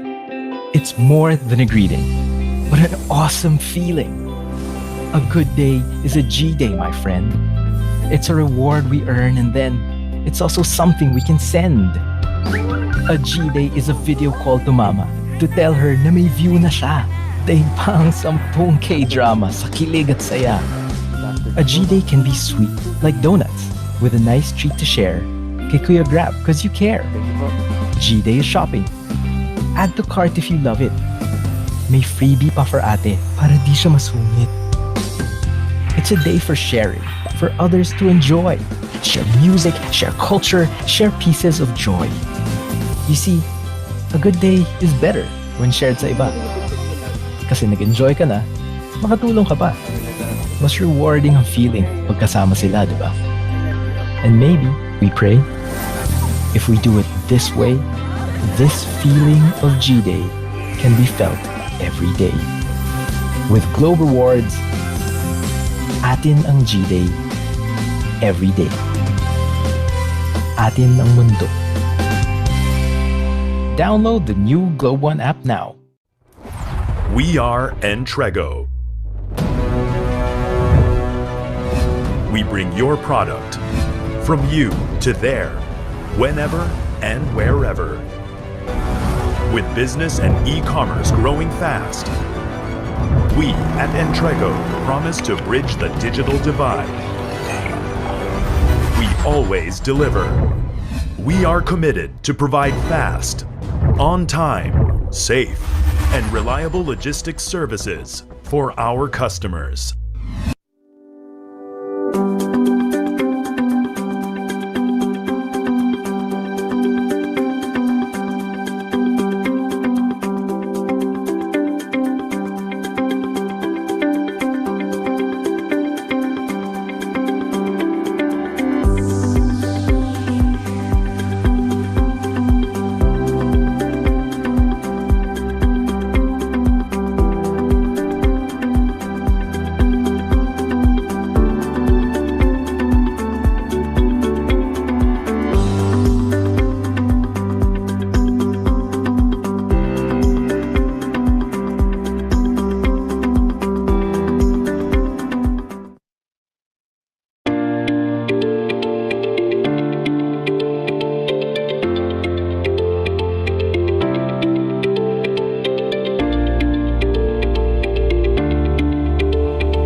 weekend. Goodbye, class. Bye, ma'am. Thank you for the lesson for today. God bless. Bye-bye. Bye-bye. Bye-bye, bye-bye, bye-bye. Okay, makakapag-Valorant na. Oy, pre. Ano na? Ano? Diyan ka na pala. Taron tayo. Tara na. Wait lang, pabukas ko yung turo. Ito na.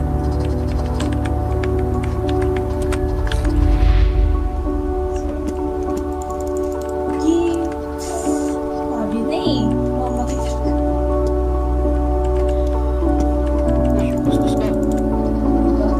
Ano ba? Kailan patay ka na?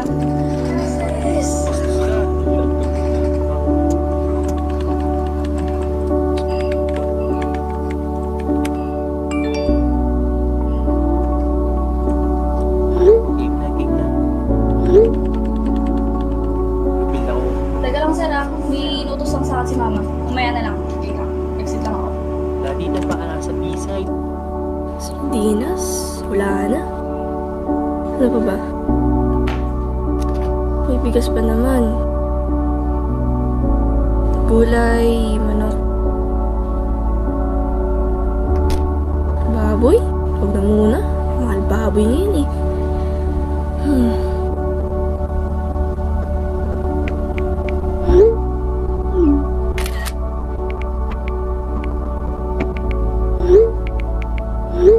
Anong oras na? Magtinda lang ako ng ice candy. Ice candy po. Ice candy po. Kung matumal ngayon ah. Kuya, ice candy po. Magkano? Magkano? 5 piso lang, kuya. Dalawang nga. Madam po, kuya. Sige, sige. Init eh. Salamat. Thank you po. Sige, sige.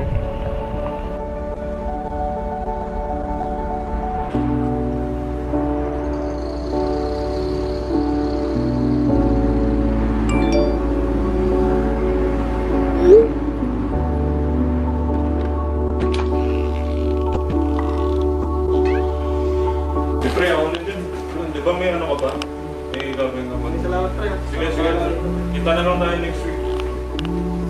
Oh, hello babe. Oh, congrats. Buti ka. Complete vaccine na ako. Baka siguro next week pa. Oh, sige, sige. Mamaya tatawagan na lang kita after na exam ko ha. Bye-bye. I love you.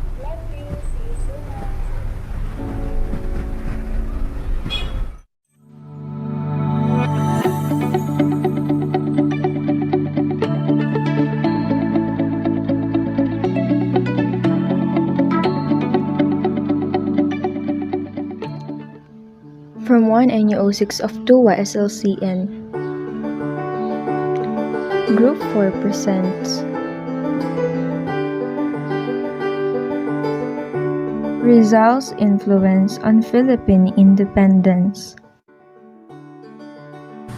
So before we start, let me ask you a question. Who is Dr. Jose Rizal? Jose Protasio Rizal Mercado y Alonso Realonda, best known as the father of the Philippines, was a polymath who came to embody the struggle against European colonialism in Asia and the visible head of the Philippine nationalist movement at the end of the 19th century. He was an experimental scientist, an artist, and a musician who also became a celebrated epistolary writer, playwright, poet, essayist, and novelist in both Spanish and Tagalog. His only two novels, Noli Me Tangere and El Filibusterismo, which are Rizal's best-known works, became essential manuals for the member of the Philippine independence movement. His works offer a vision of reform that heralds a bright future for the Malay race and Philippine nations. Jose Rizal has good intentions and reasons for writing those two novels. He emphasized that like any Filipino, he desired our country's freedom, and that education and hard work might make the Filipino people worthy of that freedom. Elsewhere, Rizal wrote, "What is the use of independence if the slaves of today will be the tyrants of tomorrow? And no doubt they will, because whoever submits to tyranny loves it." For Rizal, the gift of reason with which we are endowed must be brightened and utilized in order to overcome ignorance which causes slavery. The young intellectual frequently wrote of the need for education and often represented what he believed to be the dire consequences of ignorance. For Rizal, national pride was a question of awakening in the Filipino people a sense of a collective ownership of their illustrious past, while at the same time engendering in them a profound dedication to national stewardship. In the first of his articles to be published in La Solidaridad Filipino Farmers, which appeared on March 15, 1889, the young intellectual described what he believed to be a government that was unworthy of the trust of its people and clearly outlined the consequences of such a form of rule. According to Jose Rizal, this system of interference, of unfounded fears, of unjust suspicions not only irritates and arouses people, but also reveals to them the weakness of the government. For these fears are but a manifestation of its weakness. This conduct of the government injures the real interest of Spain, and by thus causing discontent, the government appears to be the first filibuster. And since we believe that a country cannot be served better than by telling her the truth, we are telling it to the mother country so that she may apply the necessary remedy. Rizal's dedication of his critical edition to the Filipinos clarifies exactly how Rizal had hoped to free his homeland from the stains and stigma of shame. Jose Rizal said, "If the book manages to awaken in you the consciousness of our past, which had been erased from memory, and to correct that which has been falsified and defamed, then I shall not have worked in vain, and with this base, no matter how small it may be, we will all be able to dedicate ourselves to studying the future." And lastly, Jose Rizal believes that understanding the past would lead to reform, which in turn would lead to intellectual and then political freedom. History tells us that those two novels had been the guidance and inspiration of the revolutionary society known as Katipunan. Rizal consciously cultivated and fostered the seed of nationalism. In his writings, he promoted the concept of liberty and eventually national independence. He advocated for independence even if it meant revolution when reforms failed. The first person influenced by Jose Rizal was Andres Bonifacio, a fierce rebel who attended the first La Liga conference and helped the organization resuscitate following Rizal's arrest and founded the Katipunan in 1896. Next was Emilio Aguinaldo, the Filipino independence leader. Aguinaldo joined Andres Bonifacio's Katipunan movement in 1894 and became general of the Cavite area.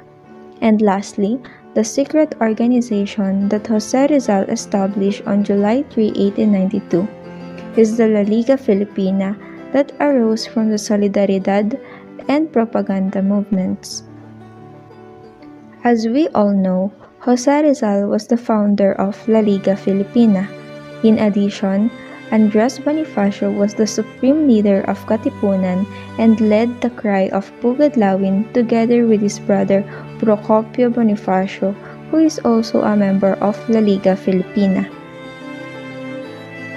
Dr. Jose Rizal's sacrifices and death became successful and worth it because after he received his sentence to death, the above-mentioned names are those people who are influenced by his words, merits, and valor that encourage them to continue what Rizal started. Even national heroes from other countries are impressed by what he did and how he was able to redeem the people from the political slavery of Spaniards through his words and by using a pen. Furthermore, Rizal rose to popularity as the most powerful propagandist in a short period of time.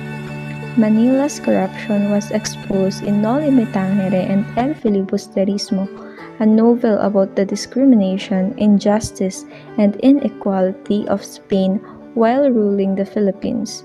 He wrote this when he was living in Europe, which encouraged the independence movement. Rizal's works, particularly No Limit Tangere and El Filibusterismo, helped to end Spain's control over the Philippines in 1898. Though the country did not gain lasting independence until after World War II, Rizal remains as a nationalist icon who helped the Philippines for helping the country take its step to independence, so we can say that Rizal's influence succeeds, and even in the present, we can feel his influence because his name and heroic deeds are already permanent and prominent in almost every article and publication that has something to do with the Philippines. For Rizal, love of his Philippine homeland and dedication to its betterment were the unquestioned ultimate reality and meaning of his life, which he stated in the clearest yet most elegant of words in yet another of his celebrated letters. If one must die, at least let him die in his country, for the good of his country, and on behalf of his country.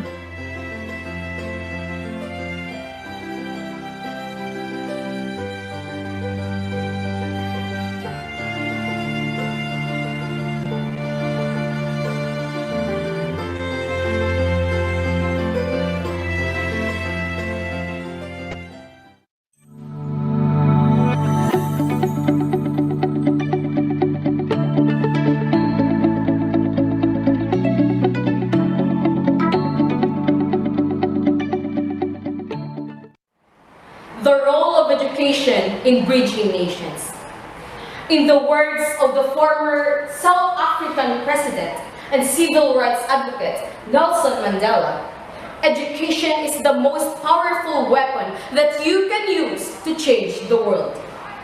Now, why would a democratic leader associate education with the word weapon, when the latter denotes an instrument used in combat for the purpose of killing, injuring, or defeating an enemy, according to Britannica Encyclopedia? Apparently, Mandela thought of the enemy, which takes the various forms of socio-cultural, political, economic barriers, which every individual, regardless of culture or race, combats with every day of his or her life. And having education as an armor alongside is the best way one can catapult change.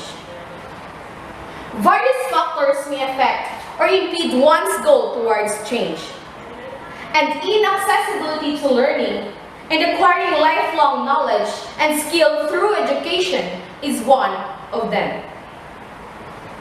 A reality swallowed by the disadvantaged and vulnerable learners, Hang 2021. Though faced with countless hurdles, both government and non-government organizations thrive to ensure every child's right to education. Education fosters a world where people, regardless of diverse backgrounds, experience a more sustainable, just, peaceful, tolerant, and inclusive societies. Education connects individuals to various opportunities in both local and global arena. Education promotes bloodless resolutions through diplomatic talks, agreements, engagements, debates, and the like. Education helps an individual acquire and establish his or her identity, to preserve one's own culture, norms, beliefs, and traditions, which he or she can later on share and spread to the world through work, travel, business, and even art. Education bridges the gap set by the differences among nations. Through education, one is not only taught about the general and academic-related facts, but the value of respect towards diversity, boundaries, and human rights as well, to promote efficient and healthy communication between or among nations. In retrospect, education positions itself as a path where anyone may cross in hopes of bringing change from his or her life. And later on, bringing change to the world. However, the path itself has its fair share of obstacles whether guised as pandemic, poverty, war, and the like. These hurdles are inevitable, as with the thousand help that you may receive from the people you meet along the way.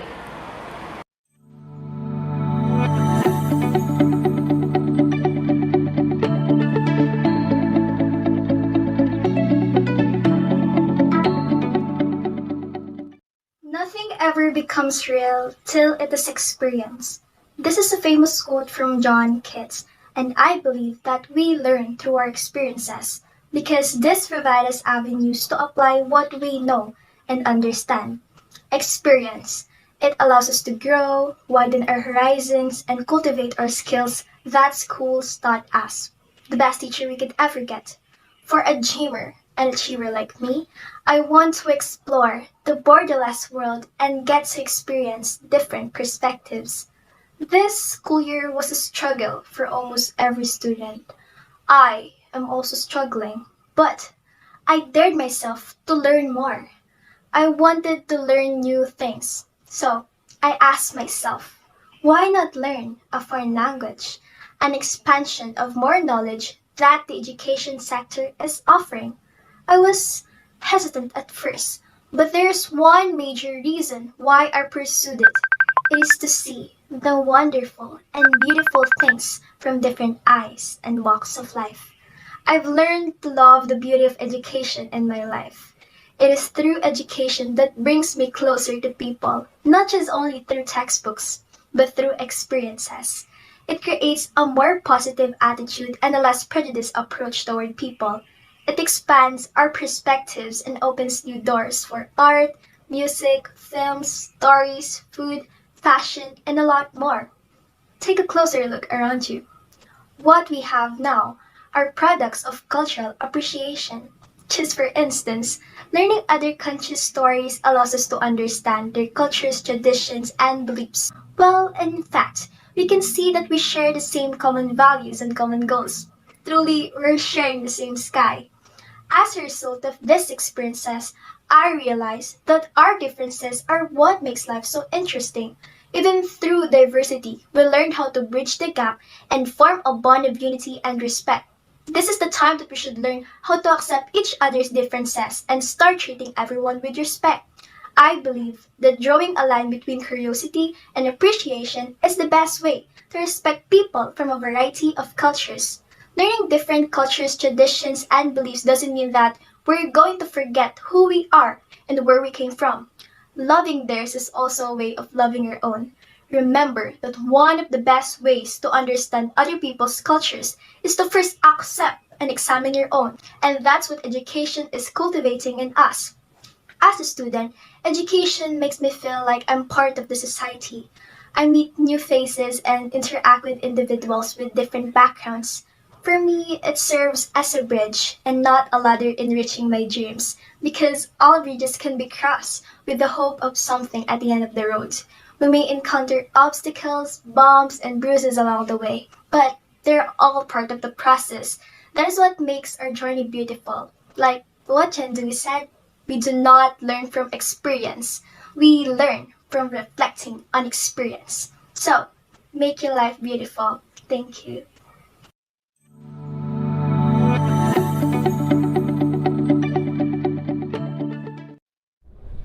The role of education in bridging nations. Ladies and gentlemen, to our respective judges, parents, students, and friends, I'm Marchanduria from Quezon City, Philippines, saying, good day everyone. First of all, I would like to emphasize why education is important. Education is a procedure of learning where knowledge, skills, and habits move from one generation to other. Getting proper education is essential to achieving more success and happiness in life. It is vital to attaining a healthy body. Education gives us the opportunity for a better and more prosperous life. It helps us in the development of personality, personal standards, standard in society, and transform the living status of a person. Moreover, Education is essential for the overall development of human being. For instance, the personal, social, as well as the economic development of the country. If we talk about the importance of education in our daily life, we have to admit that it improves our personal lives and helps running the society smoothly by protecting everyone, especially ourselves and everyone. Provision of high quality education for sustainable development has been a challenge for many developing countries. Ever wonder why everyone, especially our parents, tell us that education is a must and we should be more serious in our study? It is because education is beneficial.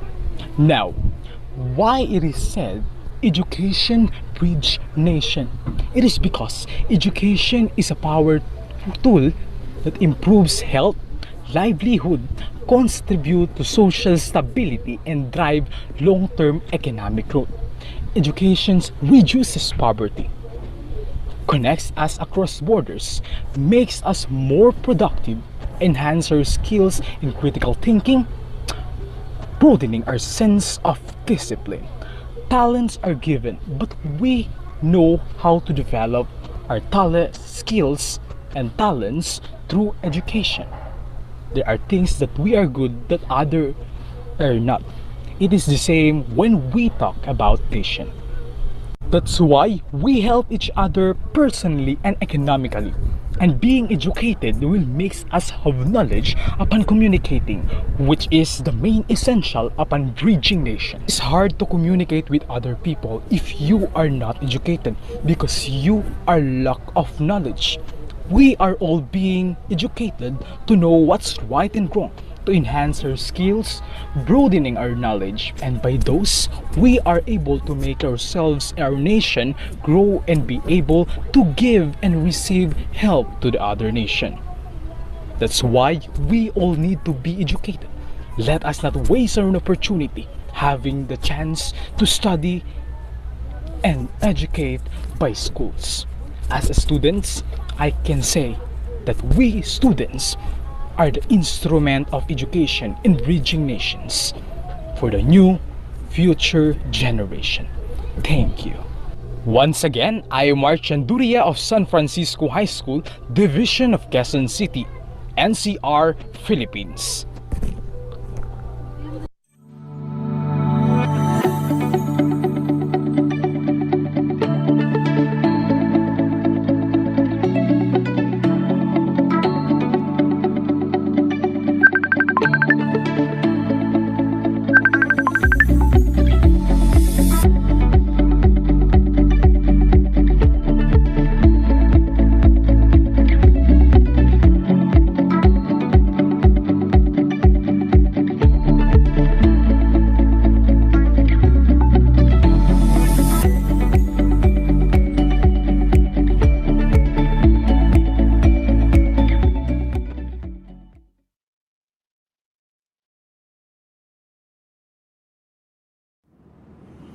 Kumusta uwi mo dyan, anak?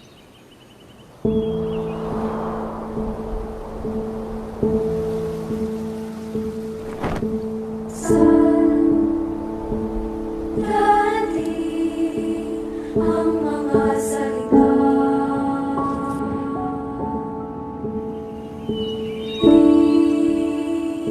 mangangapa na may kasama ka. Aking sinta, ikaw na ang tahanan at mundo. Sa pagpalain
sa'yo,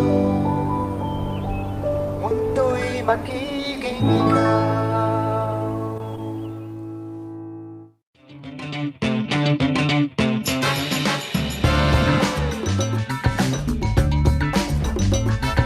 This is the new normal of traveling.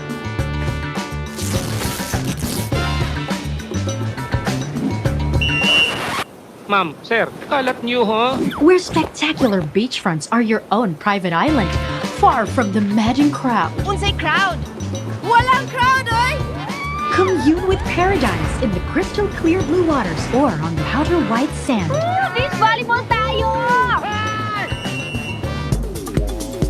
Sino yan? Paano siya pumipito? May watching na lang pala. Ma'am, sir, marshal po ako. Bawal po sa beach yung hindi nag-PPBA. Kailangan po ng at least one basketball player apart. Gets nyo? Ha? Eh paano namin maaalala yan? Lagyan nyo kaya ng sign. Wow ha, canceled na lahat ng fun? Of course not. You're free to chase all kinds of exhilarating experiences. Basta po may PDA. Eh kung ikaw ang i-PDA ko? Accelerating experiences you say. Gaya ng... Kayaking, running on the beach, banana floating, banana boating. Just remember PDA. water cycling, sand castling, jamming. As long as there's face masking. Bicicletain, jetpacking, coconut watching, Influencing, responsible shell picking, water betting. synchronized swimming pwede. Yes, you could even do it in a pool. May pool?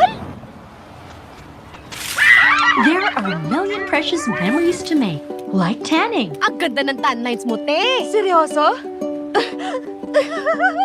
Kayo rin. Enjoy, guys! Travel safe! Mabuhay!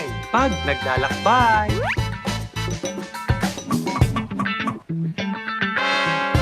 Have a safe trip, Pinas!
Have a good day.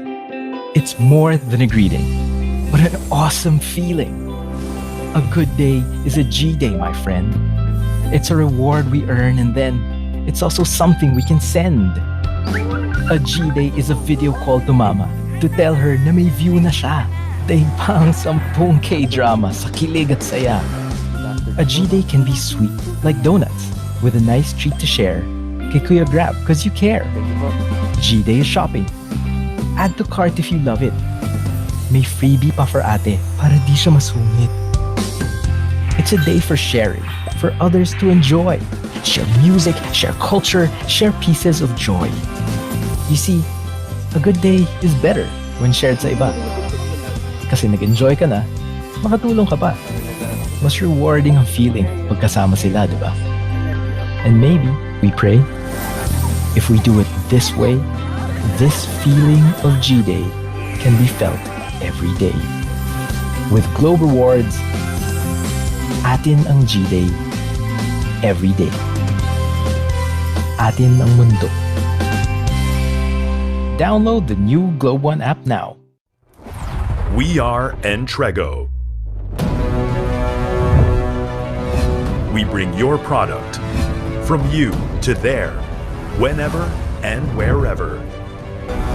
With business and e-commerce growing fast, we at Entrego promise to bridge the digital divide. We always deliver. We are committed to provide fast, on time, safe, and reliable logistics services for our customers.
Good morning, good afternoon, and good evening to all of you wherever you are in the world.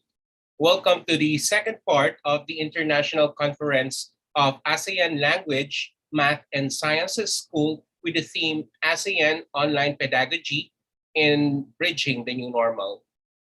My name is Divino L. Cantal Jr., and I am an assistant professor of journalism and communication at the Trinity University of Asia here in Manila, the Philippines.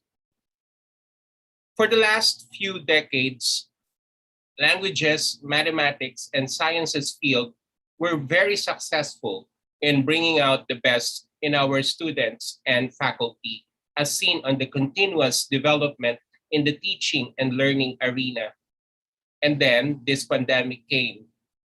This international conference recognizes that the pandemic has created a new paradigm that has made teaching language, mathematics, and sciences more difficult, not only in the terms of ensuring quality education, but more in the terms of the mental and the emotional stress brought about by the fact that the lines of work and study and the home life had been blurred. While the pandemic has deprived us of coming together face to face, we hope that this international conference will mitigate that feeling of isolation and also revive our passion for teaching and learning, even as it gives us the opportunity to share our own experiences and learnings from these challenging times. And as we move towards the new normal, we look for the silver lining in the current situation. That while the pandemic prevented us from seeing each other physically and from traveling to foreign countries for international conferences, we still can participate in academic endeavors such as this without leaving our homes and without breaking our bank. So welcome once again, ladies and gentlemen, and let us now move to the plenary sessions for this afternoon. We have a total of 5 plenary speakers coming from different parts of the ASEAN region who will be sharing their expertise in languages, mathematics, and science education. Our first speaker is the head of the English department of the University of Sultan Ageng Tirtayasa in Banten, Indonesia. He specializes in English language teaching, and he is also a lecturer at the Universitas Banten Jaya in Serang City, Indonesia. To talk about the topic, Enhancing World-Class English Online, please welcome Dr. Rahman Hakim. Dr. Hakim. Thank you very much for inviting me to this great program. Thank you. Good afternoon.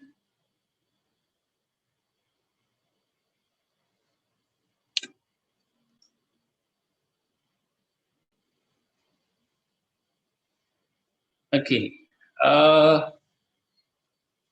This is my chance to have a presentation of about how to teach English online. Yeah.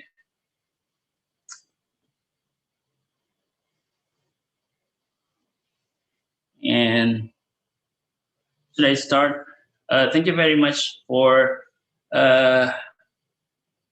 Ms. Garcia had already invited before, and this is the very it's a great experience for me to be able to perform in this very in this international conference of ASEAN Language, Math, and Science. And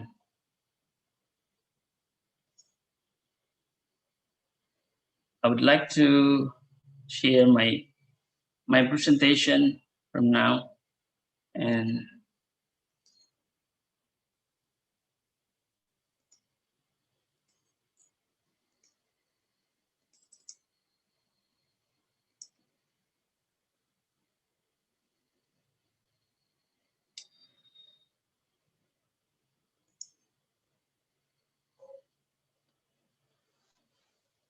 My topic is about enhancing word class English online. That mostly share about how to learn English, yeah, how to improve your English by, in this pandemic era. Of course, everybody needs to be able to improve their language and cannot go anywhere. So I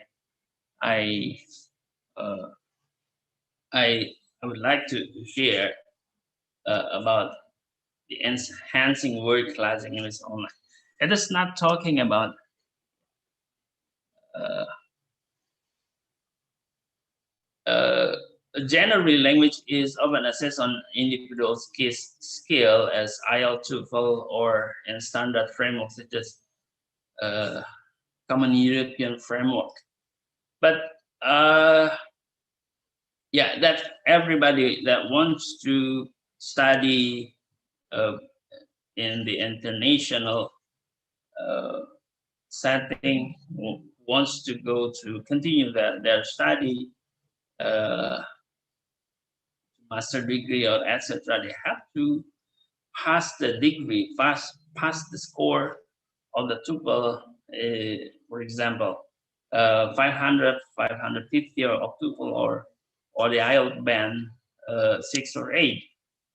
But we have to consider that the other people that around the world, yeah, in a work setting that not only learn English for to pass a degree or to improve their education, but some people has only to consider daily tasks such as how to deliver something, how to buy something, such as conducting a transaction in a bank, going to movie, interacting with friends or friends in work or college, or only for using the social media, listening to music, listening to watching video.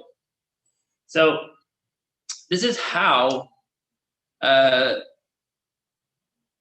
strategies that I would like to share in here, that for anybody around the world to improve their English, to enhance their English by online using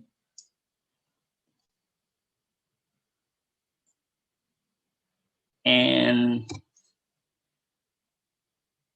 usually English are taught integratively or in many course book, in many curriculum.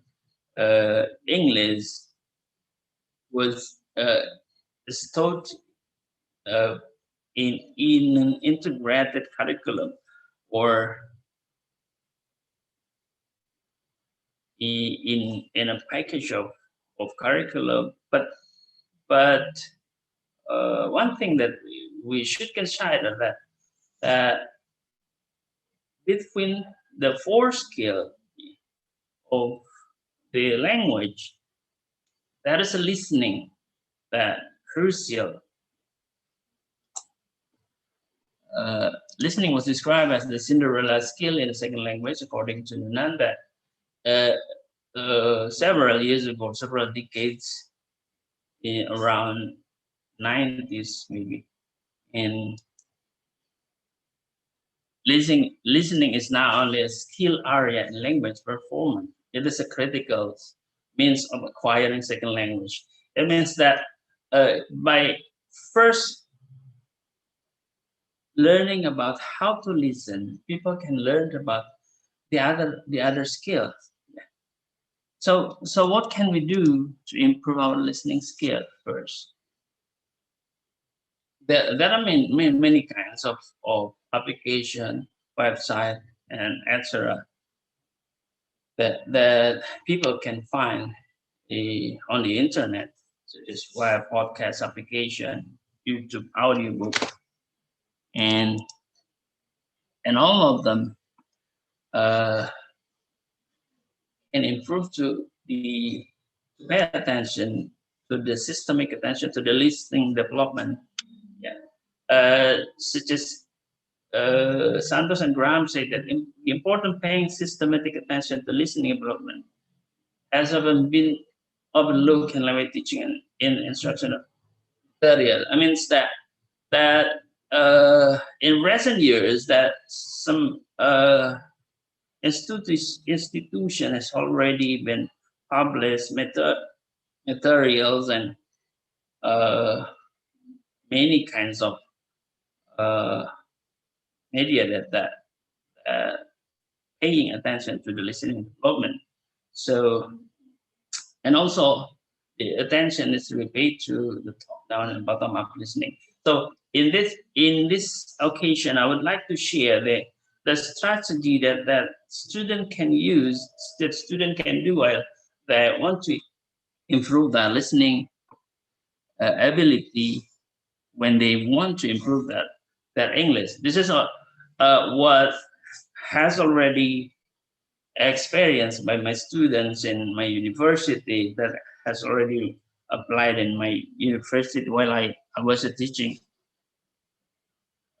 While I was teaching the listening skills of my student. Bottom-up listening skills means the bottom-up process entailing attention to smaller component of what is heard. It is related to the sound, how to listen to the sound first, how to be able to differentiate between the sounds. Yeah, like the similar sounds. Yeah. Many people get difficulties in or experience miscommunication while they are have difficulties in listening sound. So in this occasion, I would like to share that some strategies that could improve the students in skills in listening to especially the sounds, and bottom-up listening also related to the words. So from sound to move to words and sentence. And the activities that the student can do while they want to improve their understanding or the bottom-up skill, start from using the phonemic chart. If you go to the website such as from the British Council, this is one example of how people can improve their understanding, their listening perception, their abilities to perceive the sounds of English. So they can use this this application from the British Council to be able to differentiate between the sounds in English. And my students also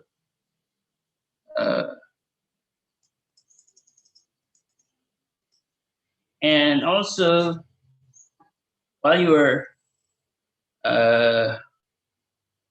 when people want when children want to improve their listening skills, the bottom-up skills, they can also use the tongue twister. The practice the tongue twister. It is related to the pronunciation, but while they are practicing this tongue twister, it will improve their listening perception.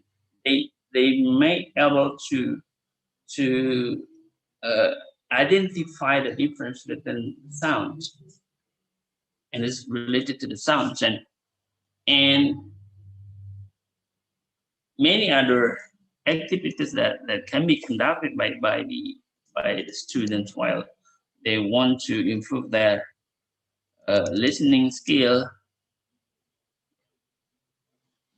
From sounds to the words, they can practice exercise that can help them, train them to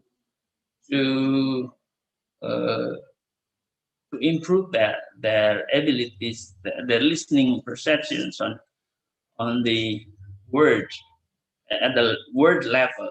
It means that while they are, for example, like this lyric trainings website, student can practice their listening and while typing the miss or the missing lyrics. Yeah, many people say that the missing lyrics in this exercise. So their listening perceptions to the words are improved while they are practicing more and more, and also people can enjoy uh, learning while listening to the song, and that they can improve their word or vocabulary.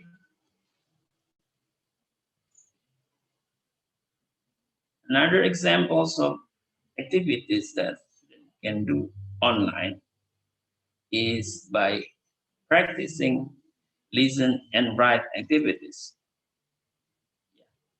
In this listen and write activities, student can practice start from word typing word by word the material that they are listening to. They can uh, type or can they can choose the level of their of the dictation. It's like the dictation for the student. So the audio they are listening to, and they should type the correct word they are listening to in this website. So student can try this to improve their listening abilities, or the bottom listening skills. And what else? The other one is this is one example of the podcast that I already shared with my students to listen to, and consists of chapters of the novel of the Adventures of Tom Sawyer by Mark Twain, and followed by the audio. This is an audio book that can be used for students to improve their listening. They can follow the written text of the novel, and then while they are listening to, and I found that many kinds of learnings examples that can be found on the internet about how to use audiobooks to improve your listening. And there are many other you can find. While you're practicing this all of material that I share in here, student can improve their listening and the bottom-up listening. So what about the top-down listening? Beside the bottom-up listening.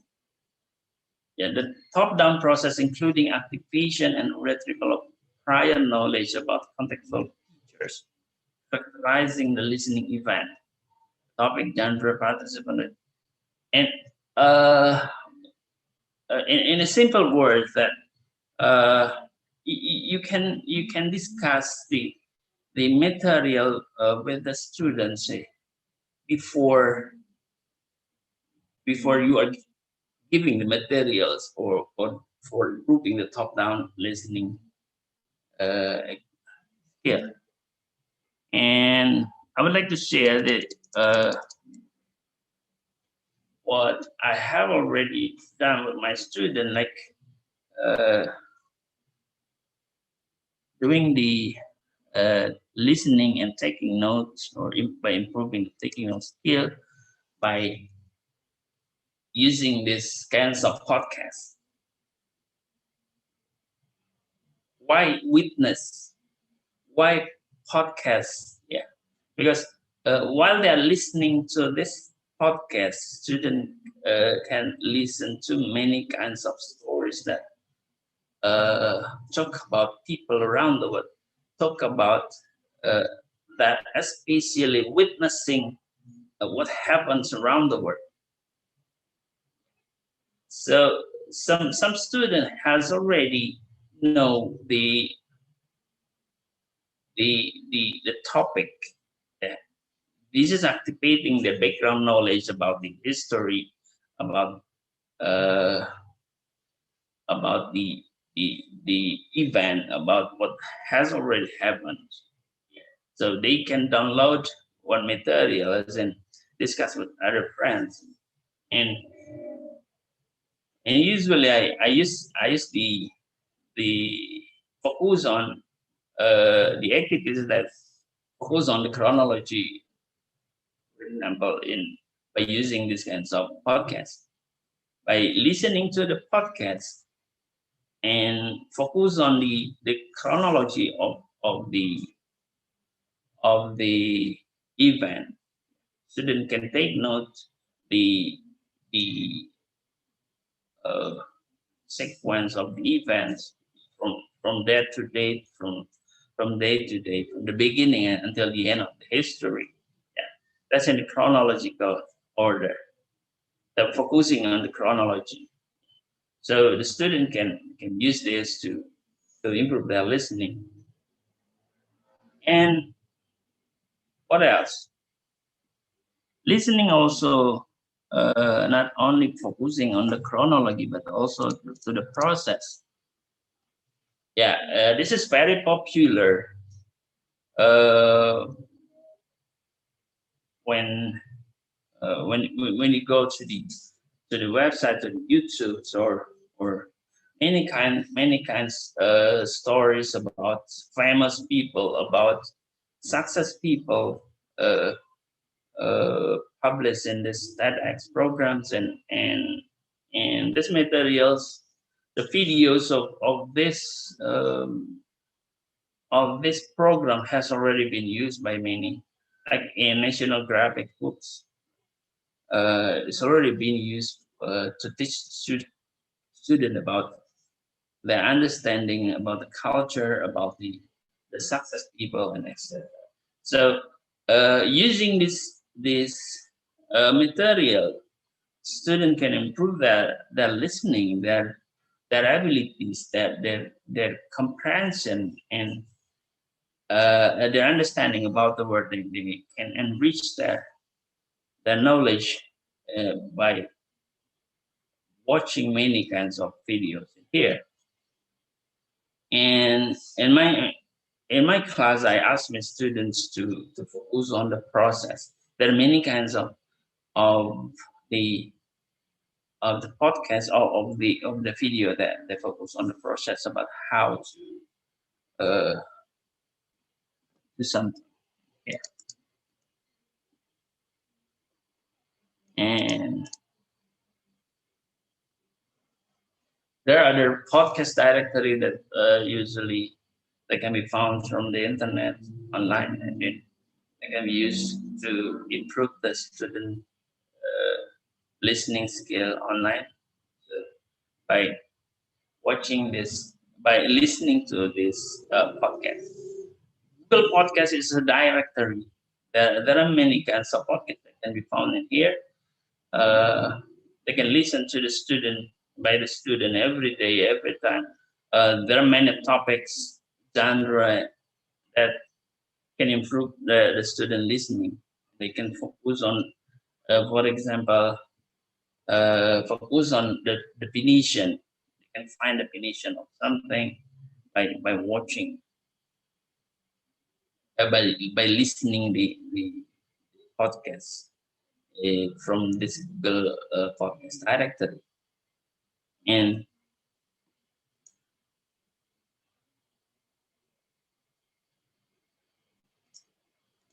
the other examples that student can use to improve their skills.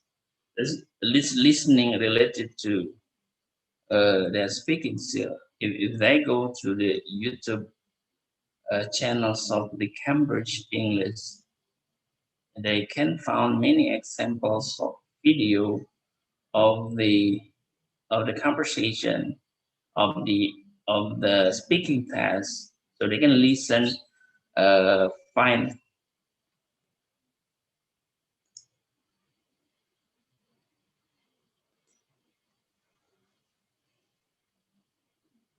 uh, find materials, find video that can improve their speaking.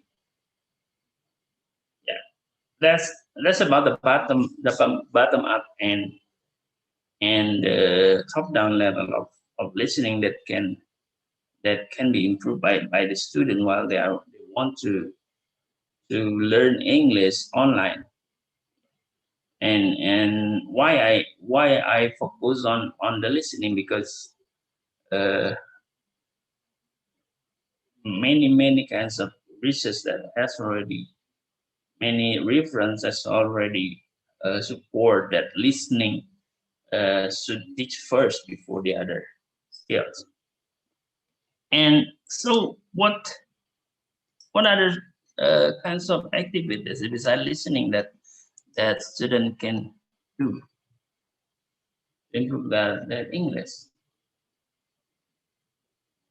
Yeah, of course, there are many kinds of application. This application can be downloaded from the Google Play Store or from the student gadget, your smartphone, and they can learn every day by following the level, like Duolingo. Yeah, many of my students learn English, learn many other languages other than English, using only this kinds of application. Yeah. Some of the applications are free, some in should be subscribed. But this is the other way to improve the student online.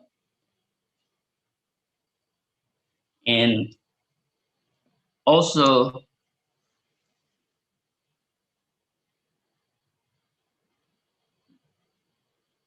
beside that, improve the speaking abilities. I suggest that to use this chatbot application. Why chatbot? Because to be able to speak, people sometimes not need someone to practice. Sometimes they're not they don't have confidence to practice their speaking, to chat with. Yeah, so many kinds of application, chatbot application that can be used. I based on my experience teaching my students using the chatbot, I asked my students to chat with Eliza, for example. Eliza is the first chatbot ever made by is around 1960, and the other application like Mitsuku and etc. They can practice not only typing their chat, but also they can use the speech recognition. They can speak and respond and spokenly by the application. So before they have a courage to speak to other people, they can use this chatbot to practice their conversation. So that's all about my my ideas about how to improve your English by online. Yeah, that I emphasize mostly on the listening skill for the others. Thank you very much for this opportunities.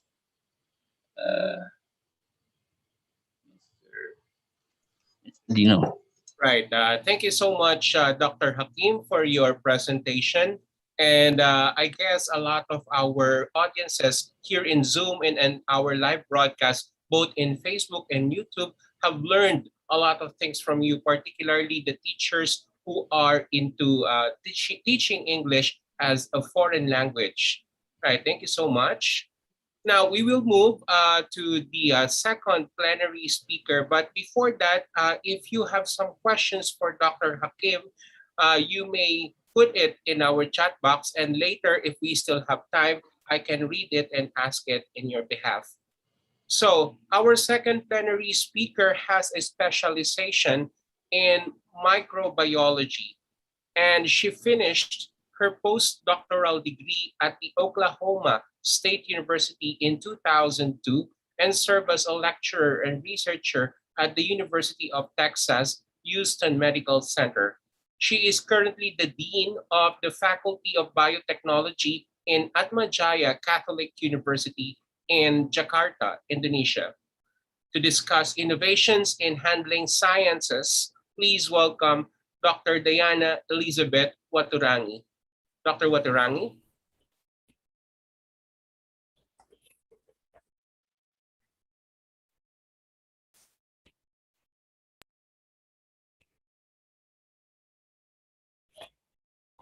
Okay.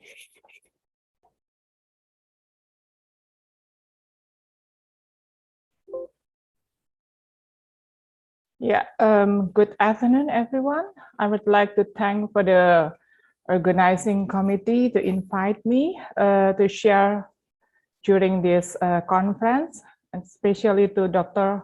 Howell and Professor Gracia.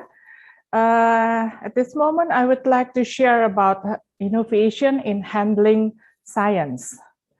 Of course, we are for sure that most of the people here is we are interested in science, but for some people, science is very difficult to understand, and also not so, especially for the one who are not so interested in science, and including our students.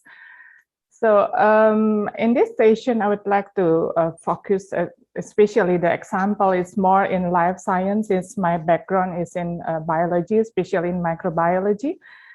So actually, this is very interesting area, but we have to modify it. We have to make it creative to be for students to interested in this area. One of I would like to share to make it more effective learning, especially to make high impact practice, especially during the new normal situation right now.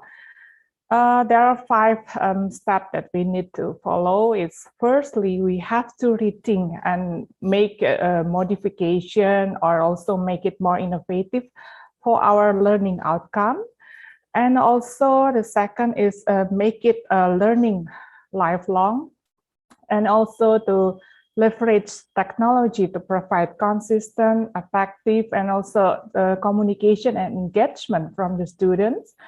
And the important thing also to make it more active learning. Of course, it will create higher bloom and also decrease plagiarism. And to support the student, we can also create multiple log stake assessment with rapid feedback. And for this 5, I would like to focus only 2, which is learning lifelong and also active learning. So for active learning, one of the especially during this pandemic, I would like to share one example of these are 2 learning outcomes with the same learning outcome. This is example like to produce how to make a student to they have skill to make gram staining of the bacteria. These are two learning outcome. But one of this is we can use it. The bee is can be assessed remotely without the use of live culture because maybe because of the lockdown situation. Like the normal situation, of course, we ask the student to produce a gram staining slide with no error. But the B, similar learning outcome, the student can exhibit acquisition of knowledge and skill required for the gram staining, and also discuss the critical analysis, the potential error that might be happen during the process of gram staining. That's only an example.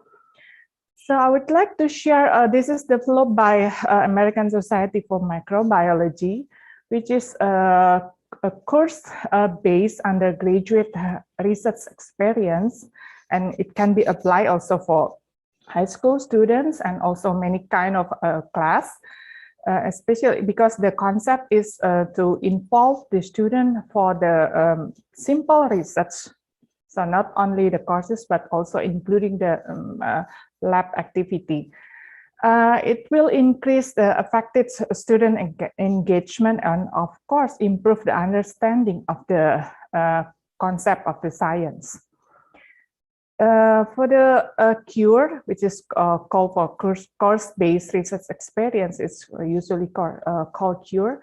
The student will learn scientific practice and authentic research. And in this method, the student can choose their own samples. And the one that I will share in our faculty, we use the discovery of antibiotic producing bacteria and also quorum quenching producing bacteria. And since this is courses based, so we can make the research accessible at scale. And the benefit for the student with this method is it will increase the interest and enjoyment of science for both major and non-major students. And it will also develop the scientific skill, especially the lab skill. Yeah, as we know, usually science, it's not if it is only memorized for the student, it will become very boring for the student.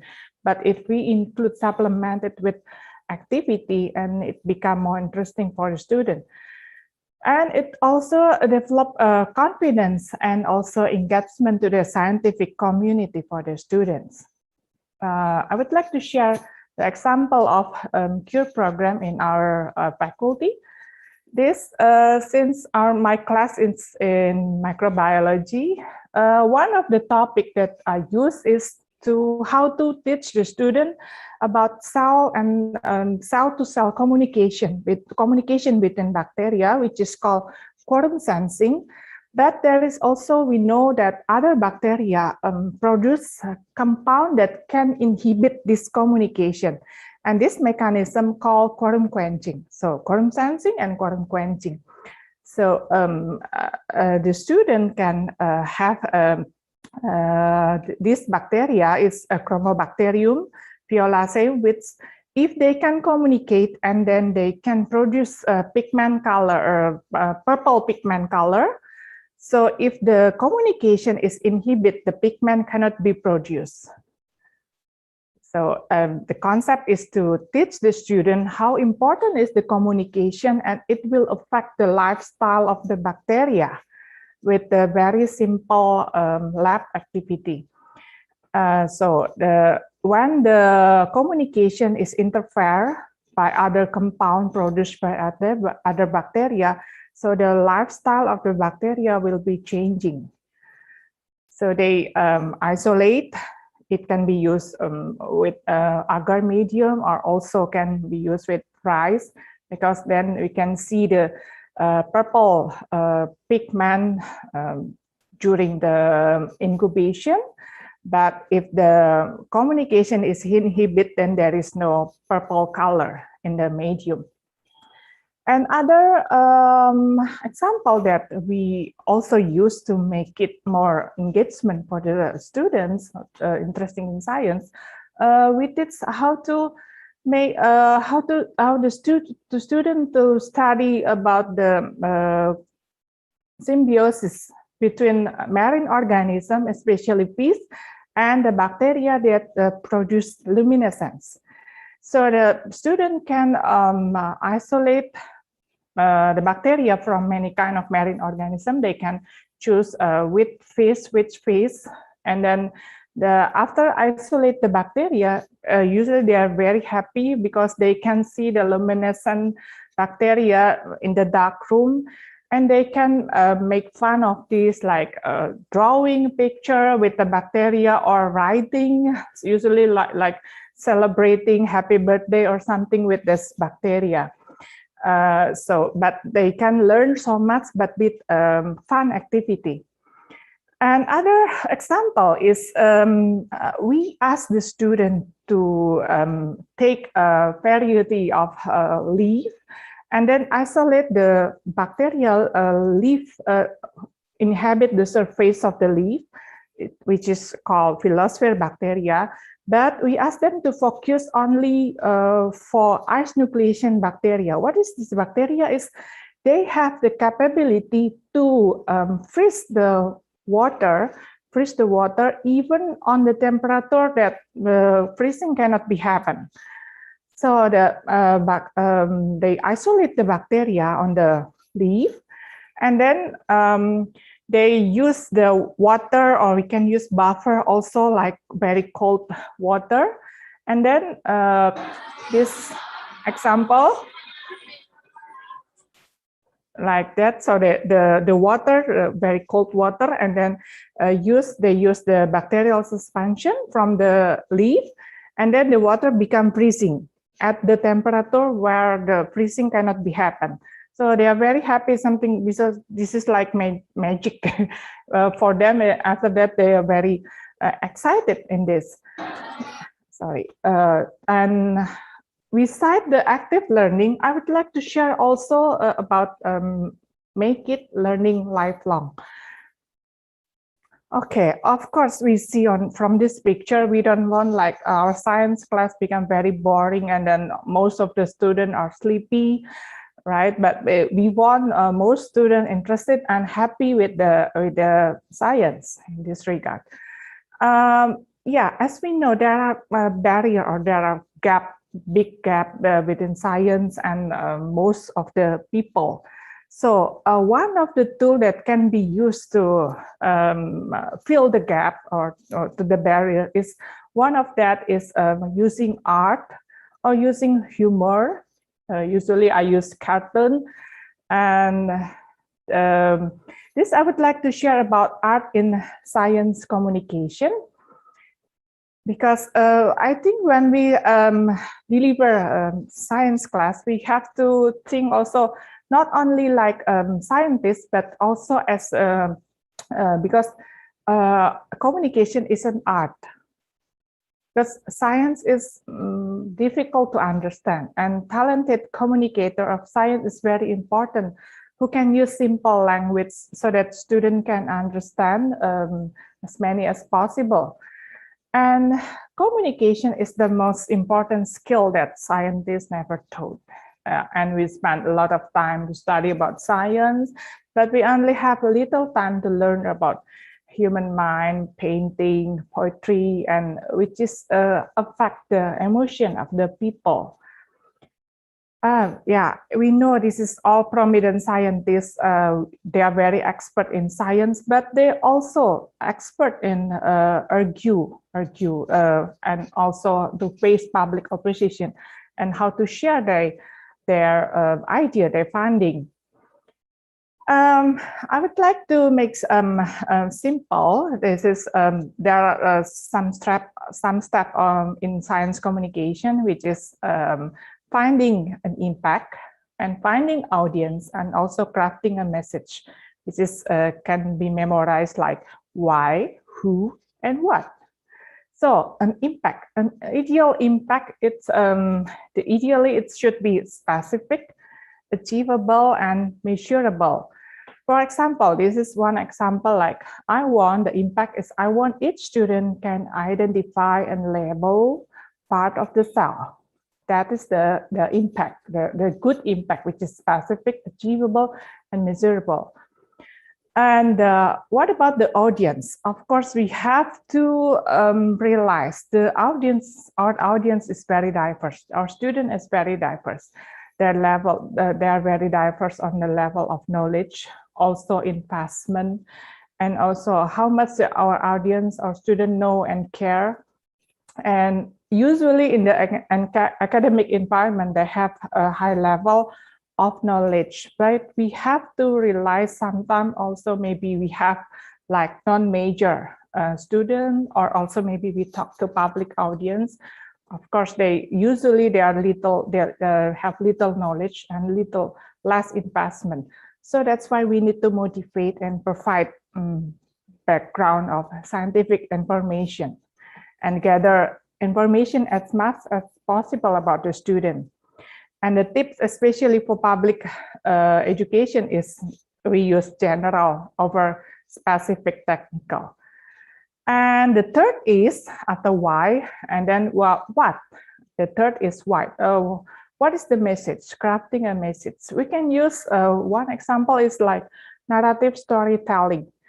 As we know, usually students, even maybe us also, when we see movie, we can really memorize all the detail in the movie. We can easily remember all the detail, but of course, for the student, it is difficult to remember, to memorize the science class. That's why one of the important tool that can be applied also to connect emotionally with the character. Maybe the class can be structured as a story, something like make long-lasting memory. Usually in the movie, we know that there is a hero that someone wants something badly and has trouble getting it. Like in the movie, usually there is a hero and the hero have a goal. But to achieve that goal, of course, there are so many obstacles that can always be faced by the hero. But to achieve the hero, they have stakes also. And the hero can be, of course, not only the actor, right? Since this is science class, we can use like organism or microorganism, or maybe a gene or drug or methods that we would like to explain, or maybe instrument or some other things. Okay, so from my experience, even the hero never reaches the goal. Even the audience sometimes know that the hero never reached the goal, but this is still long-lasting memory and also more powerful than only just teaching normally.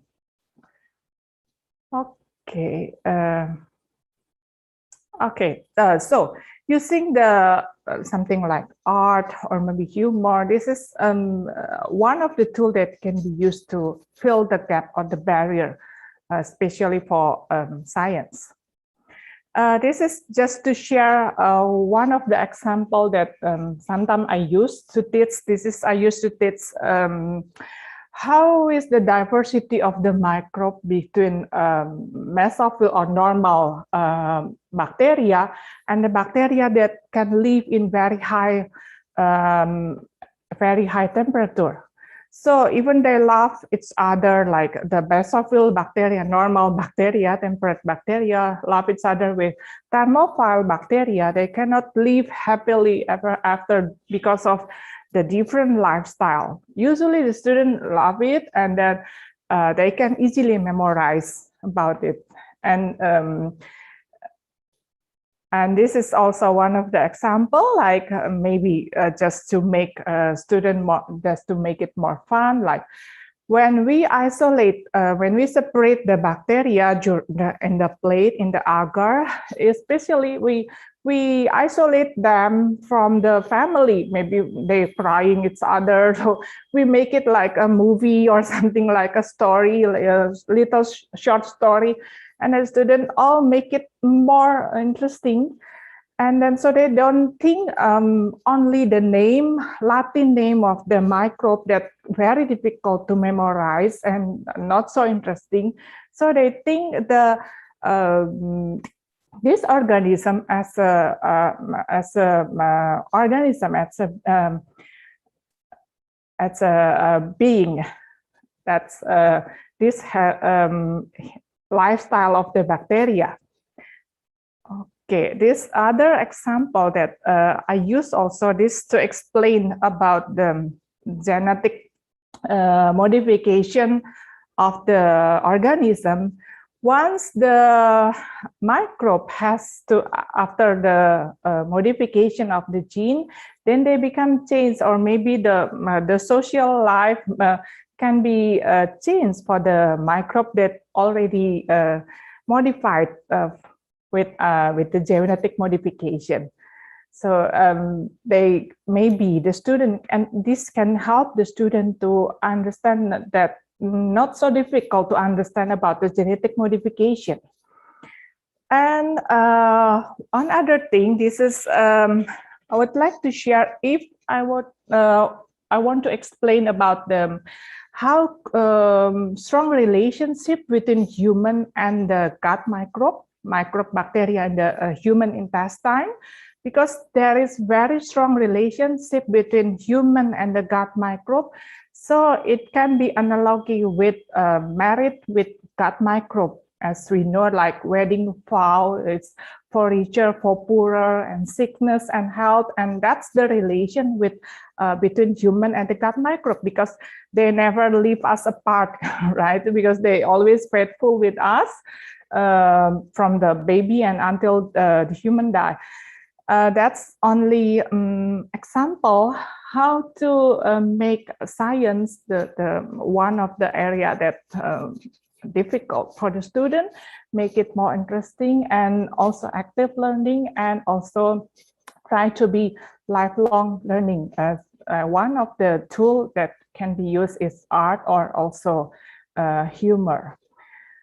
Okay, and to end of this presentation, I just would like to share that we must change our own heart and mind also before we can change the heart and minds of others. The point is, I do believe that if we love something that we teach, and it will transfer to the student. Thank you so much. Thank you so much, Dr. Waturangi. You know, my key takeaway for your lecture is that bacteria have lifestyle, they have communication, and more importantly, they have love life. Yeah. Right. And, yeah. And thank you for sharing your strategies and how to make science very, should I say, intimidating course. How to make it interesting to the students. So I guess that our audiences, our science teachers have learned a lot from you on how to make such a very intimidating course interesting to the learners, to the students, right? So if you have questions for Dr. Waturangi, kindly put it in our chat box. And if we still have time after the 5 plenary speakers, we are going to read it and we are going to direct it to them. Right, so we are halfway to our plenary speeches for this afternoon, and our third speaker for this afternoon is Professor Fong Tong Nguyen. Mr. Nguyen has a master's degree in nursing science from the Ho Chi Minh University of Medicine and Pharmacy. He is the Dean of the Nursing School of Putech University and Vice President of the Mai Linh College. He is also the Deputy CEO of Clinical System of Vietnam Medical. To discuss the strategies for access in teaching English, please welcome, ladies and gentlemen, Professor Fong Tong Nguyen. Professor. Yeah, thank you so much. First of all, I want to say xin chúc buổi chiều an lành. That's the language in Vietnamese. That means good afternoon to everybody. It's a rich honor to be a part of this international conference of Asian language, math, and science school. I thank to Trinity Universities of Asia for this opportunity to become one of the speakers in this event. I am Mr. Phương Tùng Nguyễn. I'm from Vietnam and currently I'm the Dean of Ho Chi Minh University of Technology in nursing faculties. My faculty's member and I are enrolled in Doctor of Nursing Management in this prestigious institution for our professional growth. That's it really towards the benefits of our nursing students. And furthermore, we are enrolled in an intensive English course to enhance more written and oral skill in English to become globally competitive and keep average with the current trends in education. Today is honor to me to share about the applied online training to our students, especially in health region in Vietnam. With me, my colleagues, and other schools in Vietnam until now. Since 2018, we already applied online training classes and offered short course for students from far away, mountainous province in all regions in Vietnam. However, the classes are not popular, and our students, they are not used to accessing them. Another aspect is that the internet connection equipment required limited. And until August 2020, due to the effects from the COVID-19 pandemic, we have to conduct some classes online for some groups of our students who are health staffs attending to participate directly in medical examination and treatment as hospital in Ho Chi Minh City, Vietnam. At the base IDAS from December 2020 to now, August 2021, we are forced to conduct a lot of classes in the online modalities. Most of especially when the pandemic wasn't. The fields of study is inherent when it's over the years. Because of direct and intuitive form of trainings now have to be changed. And when applied new model, especially in the education and trainings of the medical health student. First, we determine to implement each of categories slowly and immediately consider the problem to solve difficult for both student and lecturer. Next, we gradually improve the process in teaching to promote the advantages and overcome the shortcomings. Besides that, we activity learns from the models of other education institutions in Vietnam and abroad.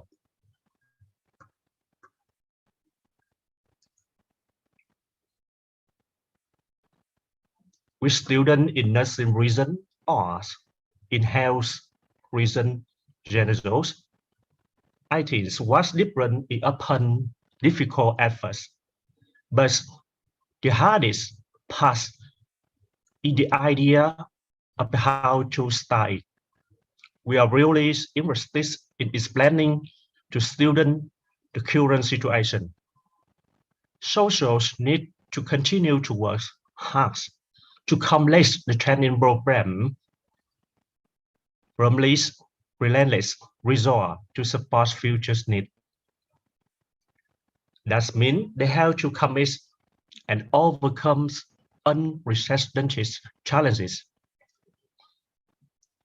After the job process, we gradually familiarize students with online training on the basic success, and then gradually rise the level to the course success. Then success that requires logical thinking. We also assess students to formulate, determine, understand, retendance, and application to assess as much as possible, ensuring no one is left behind.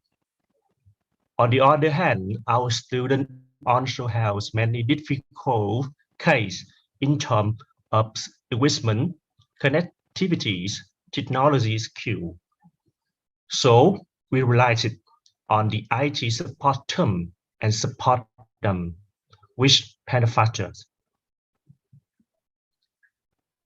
And the difficulties in applying online training to health students, we focus in training the student in health science, which include medicine, nursing, and midwife.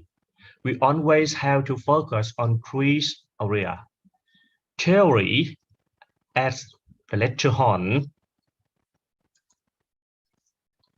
practice at the queue and laboratory room in school also, but the most difficult is practice in hospital and lineage.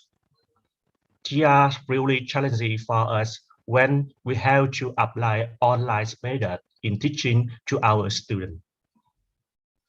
With theoretical trainings, we can conveniently apply the online training. But with practice in labs, we have to send lecture to directly manipulate model, medical manipulation, nursing procedure, and record video, and then we send to every student for their answer to thinking and learning by themselves, combined with teachings, analysis, and online dialogues with lecture.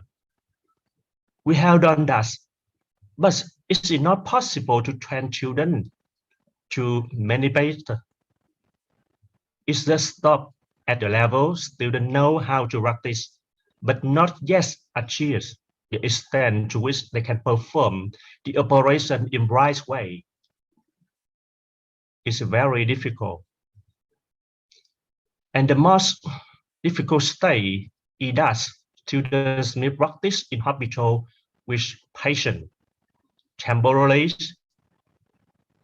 this is more challenges and the worst that we cannot apply online until now. And truly, learning never stop.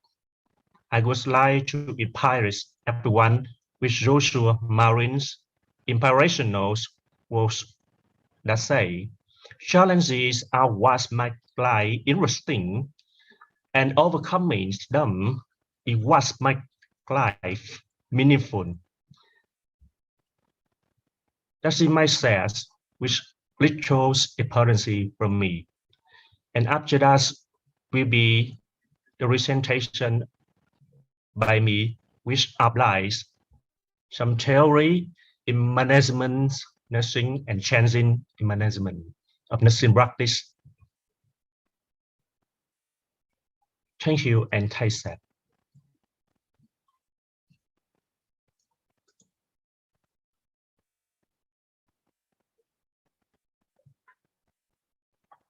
In nursing, they most better than most.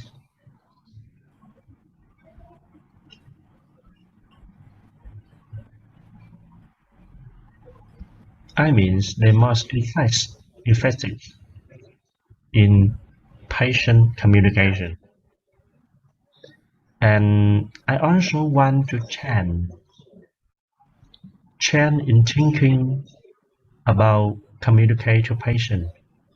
Most of students in the first time come to hospital and communicate to patient, they scare, they sad, and difficult to listen to patient.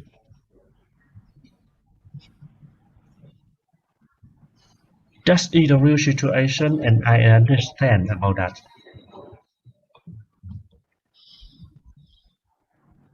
And with my students, they have to practice in hospital about 6 or 8 weeks. In the first day, they practice in hospital.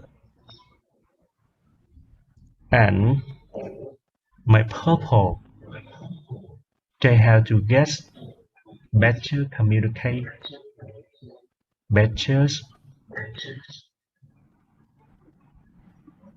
in skill connect to patient. At least they have to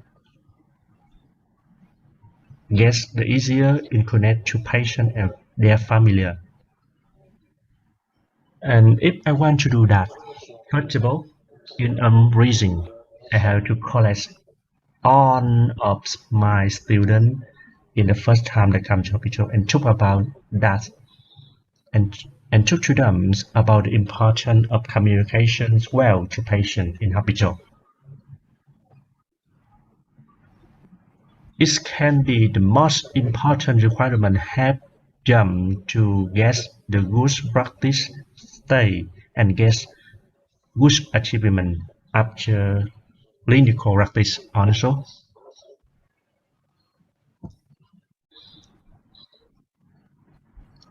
And everything can be happen naturally in first week or the second week. But until the third week, I must collect all of them. To talk about the changing naturally which they got, but especially some of members not have enough confidence to change their communication skill. We have to help them for better in communication. First, I have to determine what they need to change and show to them the strong support from lecture, from nurse staff in hospital, and from their college.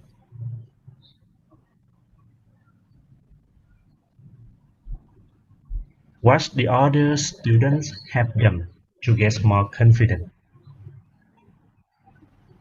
And I divide it into the small group. Can be 2 or 3 people in the small group. And especially in small group have to be contain one pupil gets a good communication. Good level in this state is not completely good, but it can be acceptable. And I require them how to be changed in their minds, their behavior, and in their methods they connect to familiar and the patient.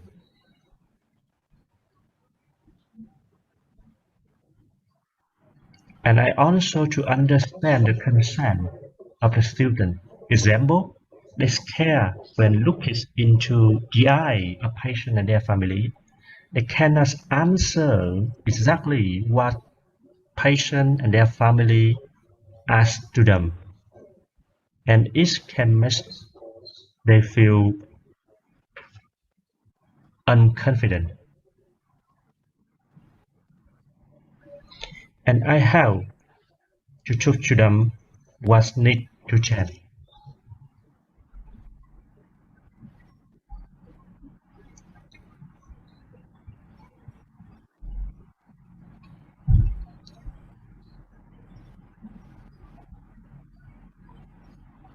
We also ensure the strong support to them. As a while ago, I had analysis in previously slide.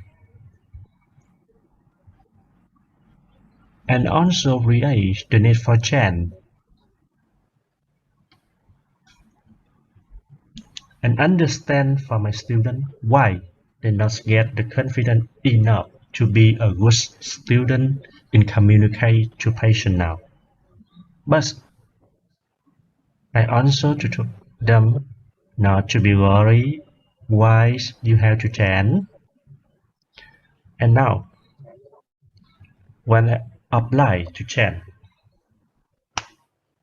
I have supervisor to them,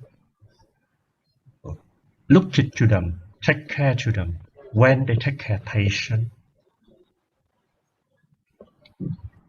I also describe the benefits.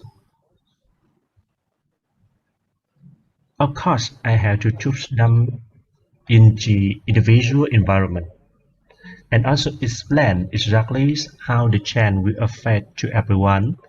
Example, my student, you should to be more confident. You have to be activity in connection to family and patient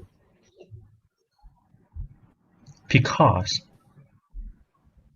the information of the symptom which patient has now they can transfer to you just via communication. If you not connect well to their familiar and the patient, you cannot guess the information about the health situation of them. And we also prepare everyone for what's becoming.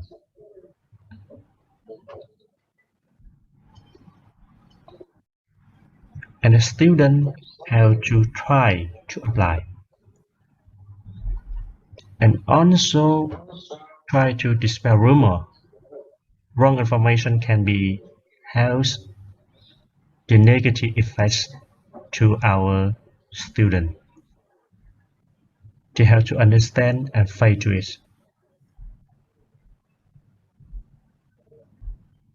We stimulate the student every day step by step. They cannot switch immediately in one day, but with to which day by day and with the patient of us, the supervisor in clinical environment, we have to have students. We provide a lot of opportunity for smart nurse students. Examples after I come to the patient room, I can talk to them some of questions, how the basic communication first, and after that, I will invite my student continue in art to them about the symptom which patients have yet now. And I also stand behind them to stimulate them, helps them more get the confidence in communicating.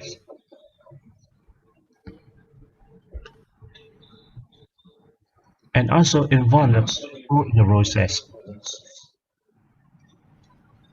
Every short term, we have to get the analysis to assess about the result which we get or we lost, and it can help us to change immediately and help students to realize what they got and what they not get.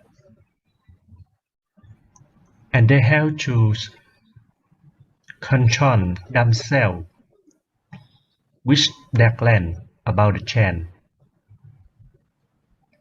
The changing can be good for them, for the patient, and for everyone.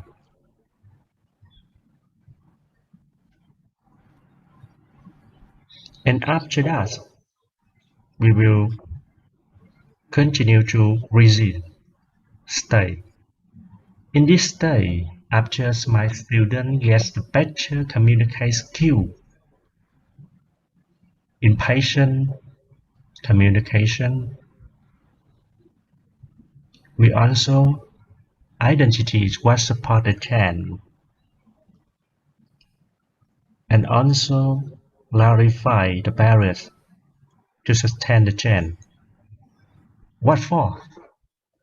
To apply for new student with new state and also to change what's not appropriate. And beside that, we also develop ways to sustain the chain.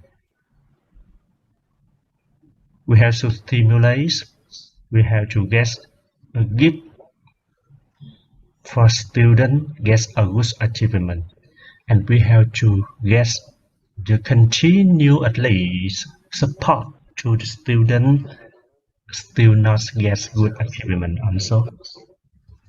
Create reward system, establish feedback system, and adapt organization structures as necessary.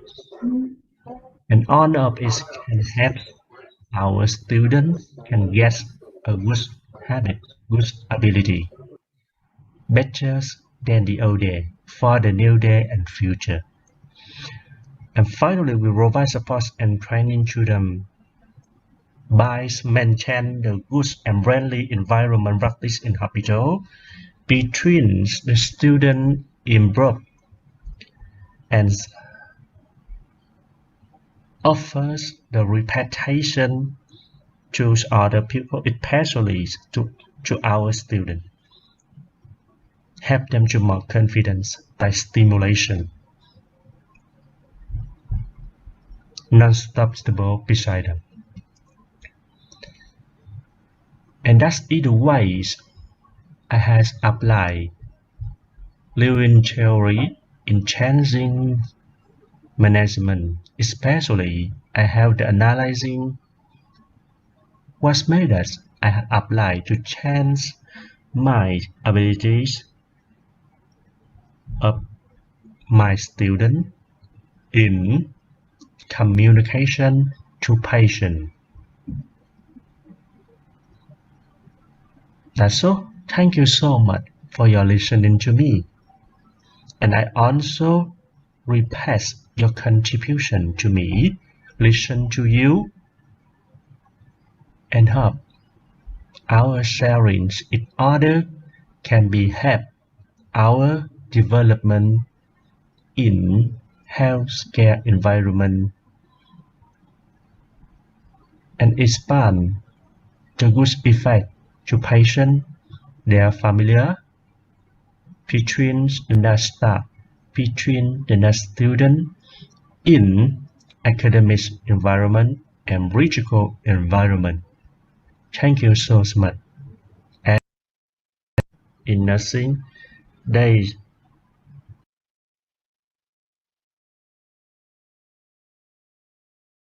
Right. Thank you so much, Dr. Nguyen, Professor Nguyen. That is actually a very good presentation on how to engage our students in solving some barriers and problems and how to communicate to patients as well. You have a very good presentation. Thank you. Thank you so much. Right. Now, at this point, ladies and gentlemen, we will now move to the fourth plenary speaker. And let me just remind the audience that if you have questions for Professor Nguyen, kindly put it in the Q&A or in the chat box, and we will try to address the questions when we have time after the speech of the 5 plenary speakers for this afternoon. Now let's move again to the 4th plenary speaker, and our speaker graduated as summa cum laude of her class in 2014 from the University of Perpetual Help System in Cavite. She also received an award for being the math coach for the regional MTOP DepEd Challenge, which was awarded by the Metro Bank. She was also awarded Mathematician and Assessor of the Year. And currently, she works as the mathematics teacher at the Singapore School in Manila Green Campus. Now, to discuss to us the global Singaporean math, please welcome Ms. Demi Rose de Ramos from the Philippines. Ms. de Ramos? Thank you so much. Thank you for the introduction. So everyone, good afternoon. I hope you're all well at home. And allow me to share with you some of the things I've learned over the years of teaching. Well, I only have several years as compared to others, but I hope this will help others get some more ideas on how we can deliver lesson now that we are online and because of the pandemic that we are all facing. Allow me to share this presentation to everybody.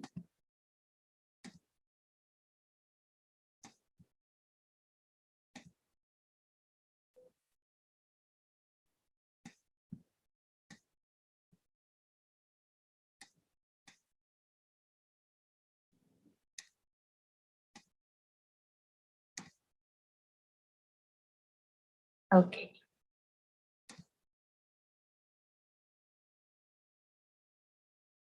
Okay, there.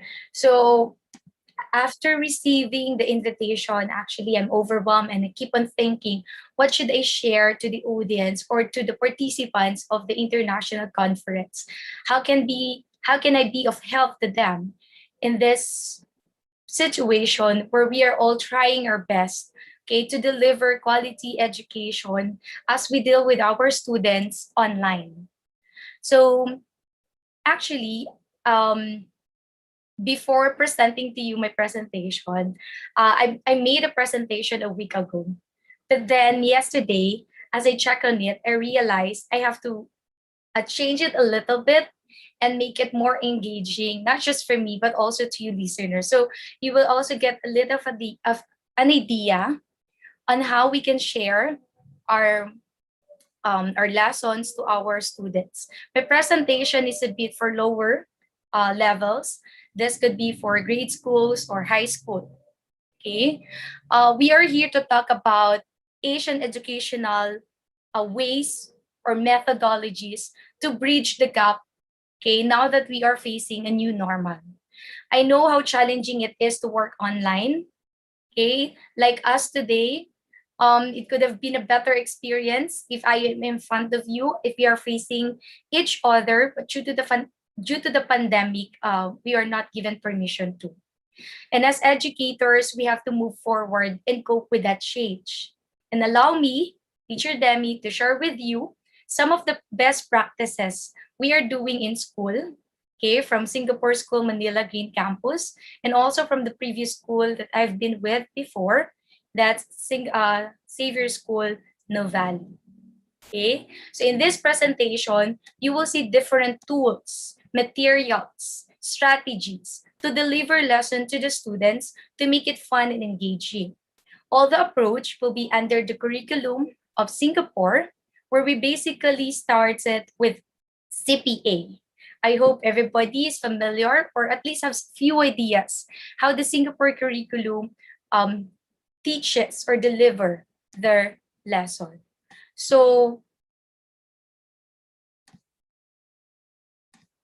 I think I'm sharing everything. Hold on. Let me just refresh my presentation. There. Okay, I'm so sorry. I am Teacher Demi and I'm here with you again to share some of the best practices in the new normal learning system. So just like what you are looking in the presentation, it will just be the computer that the students will be looking at. Okay, and as a teacher, we have to do our best to get their attention, to make them engage, and to help them understand our lesson given that situation. So with me today are some of the best practices for maths that I have tried already. Okay, some of these already give me 100%. Okay, good score from my students. Meaning to say, during the time that we performed this activity, our students was able to give us 100% mastery of the lesson. So for teachers out there, my co-educators, especially those who are handling high school and lower elementary, these practices will best help you. Okay, get your students' attention and make them be engaged, get them be engaged in your learning discussion. In the new normal, we basically have this question in mind. How do we teach our children? How do we teach our students? What should we do as teachers to make them engage? And the next question that we try to answer is, what are the resources they have? Because of course, for our discussion to be efficient, to be effective, and for us to teach them the concept of our lesson, we have to make sure that they have the resources that we need. Lucky our students in school, because before the start of every term, we deliver to them all the resources, all the materials that they will be needing for our class discussion. But try to imagine how will it be for schools, okay, with hundreds of students or less, and the teacher cannot deliver and cannot make 100 pieces of every materials that you will be needing for your discussion in class. For us to be successful in using the CPA approach, where we start with concrete, we let our student touch objects, and then let them picture it out before we do the abstract, we have to make sure that we have these materials, that they have something to touch, that they have something in their hands, even they are online. So the goal of today's session is to help you find the activities more engaging by allowing your students to have some tangible items, even if it's online. Now, in times where we cannot give them the materials in advance, we can become resourceful in making some other materials that are available at home. Let us try to answer some questions or some lessons in math and see what other materials, what other approaches or tools can we use to make our discussion more engaging so that we'll be able to get the students' attention. And even if it's online, they will still feel that they are in school and they will still be interested to listen to you, and they will also be interested to learn the subject. Well, we all know that they always label math as the most difficult, and it's the most frustrating subject for most of the students. And for us to change that connotation and to make our class more engaging, we have to come up with different approaches. And in Singapore Maths, they deliver, okay, the kind of lesson that really get the students' attention and make sure that the concepts are clear to the students. We don't just teach them numbers. We let them experience, we let them discover, and we let them come up with the ideas, with the concepts behind every math problem. And so let us talk about the resources to learn more, the tools, okay, and the available items that we can use to facilitate effective and efficient class discussion. Let's say, for example, for teachers out there, I just want you to think, if you are to discuss or to share to your students a lesson about decimal, let's say you will give them the task to divide 0.72 by 3. How will you do that? I mean, what strategy do you have now in mind as how you are going to teach your students perform this operation? I hope I can get answer from the audience, but I think that's not possible. So let me continue with the result. Okay, in our class, when we teach your students this kind of question,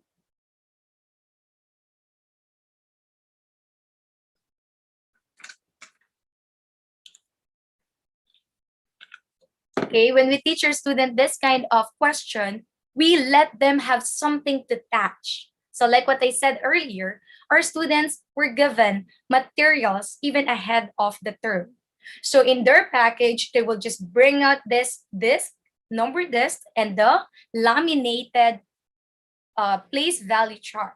So as we discuss division of decimal, they have something to touch. They will be very eager to learn because they will get their coins in different colors. They will sort it out on the table.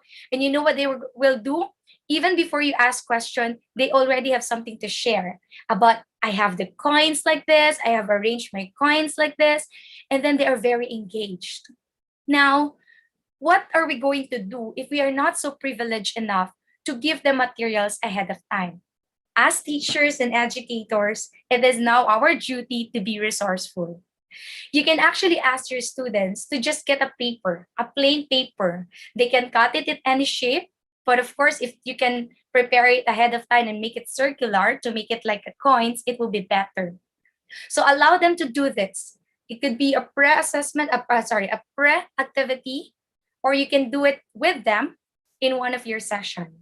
Now that they have these materials, these manipulatives, this is where the concrete object starts. They have something to touch, they have something to move while they are listening to you. So it's not boring at all, right? So you're dealing now with different kinds of learner. Those who are kinesthetic, who keeps on moving, you got them. Those who are visual, you have the very colorful presentation. Those who are auditory, you just have to keep talking to them. Okay, discuss with them. So you're engaging now with different kinds of learners. And with the materials that you have prepared ahead of time, you got your students. Your students' attention now is with you. And as teacher, let me share with you some of the online tools that you can actually use. And before sharing with you the app, all this application is from Braining Camp. Later on, I will give you the link. You can try their 30 days free trial to access all the different tools we use to discuss our lessons in the Singapore Math curriculum. Okay, so copyright is under the Braining Camp. It's not mine, but I'm using their app. Take a look at this example.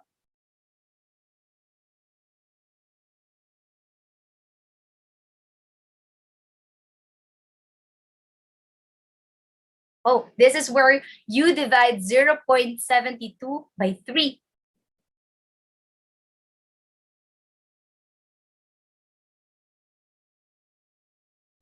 Let me pause on that video. This whole application is available as a tool for teacher.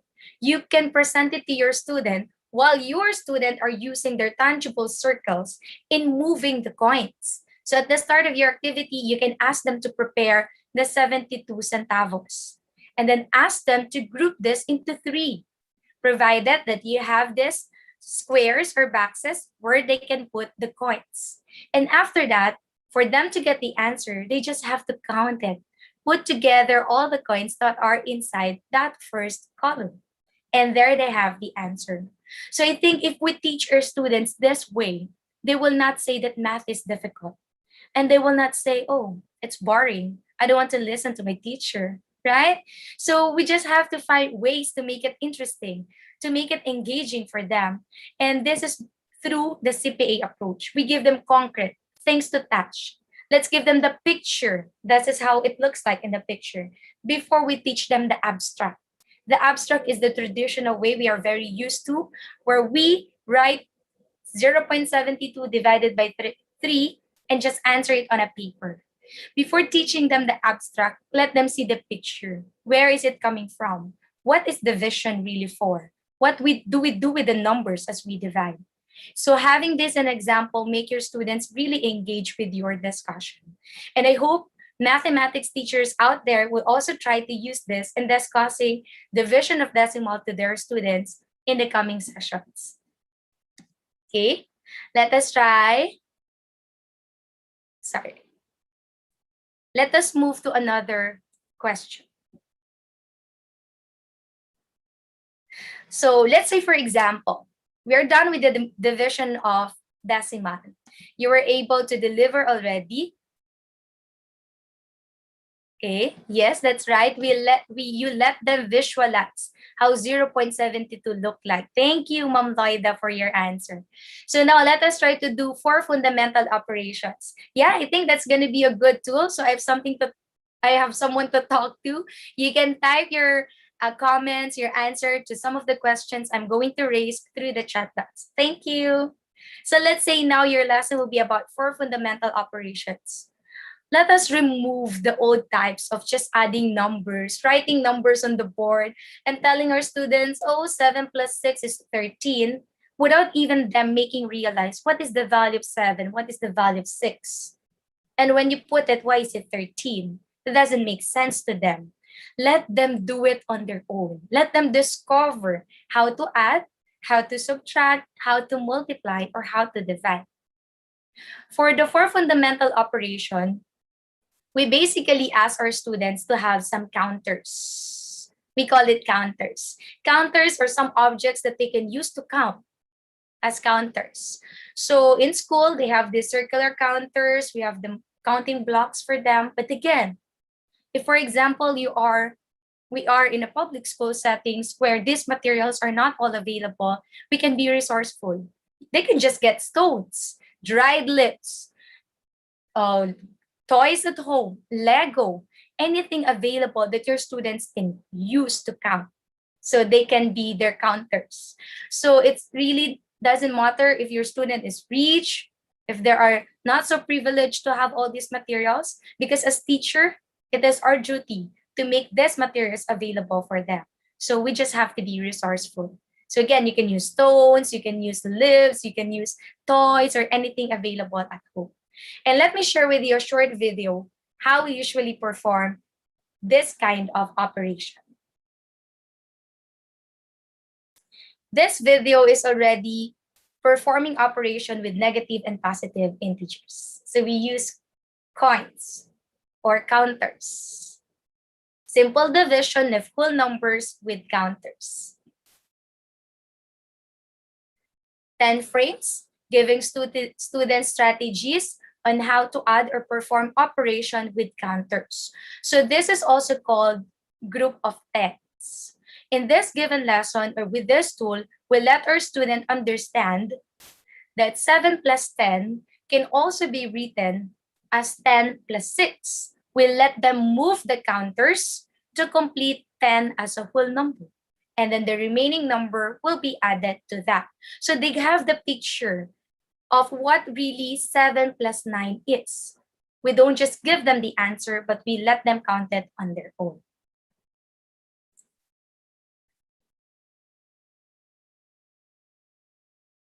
Okay, this is another example.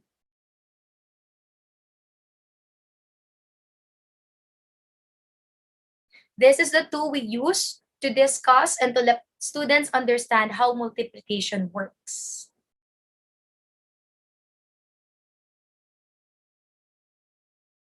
Okay, so we call this our base 10 blocks.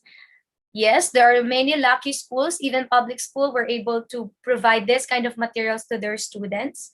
But then again, if we are in a situation where we don't have this, let us all be resourceful and try to give or look for other resources that we can use.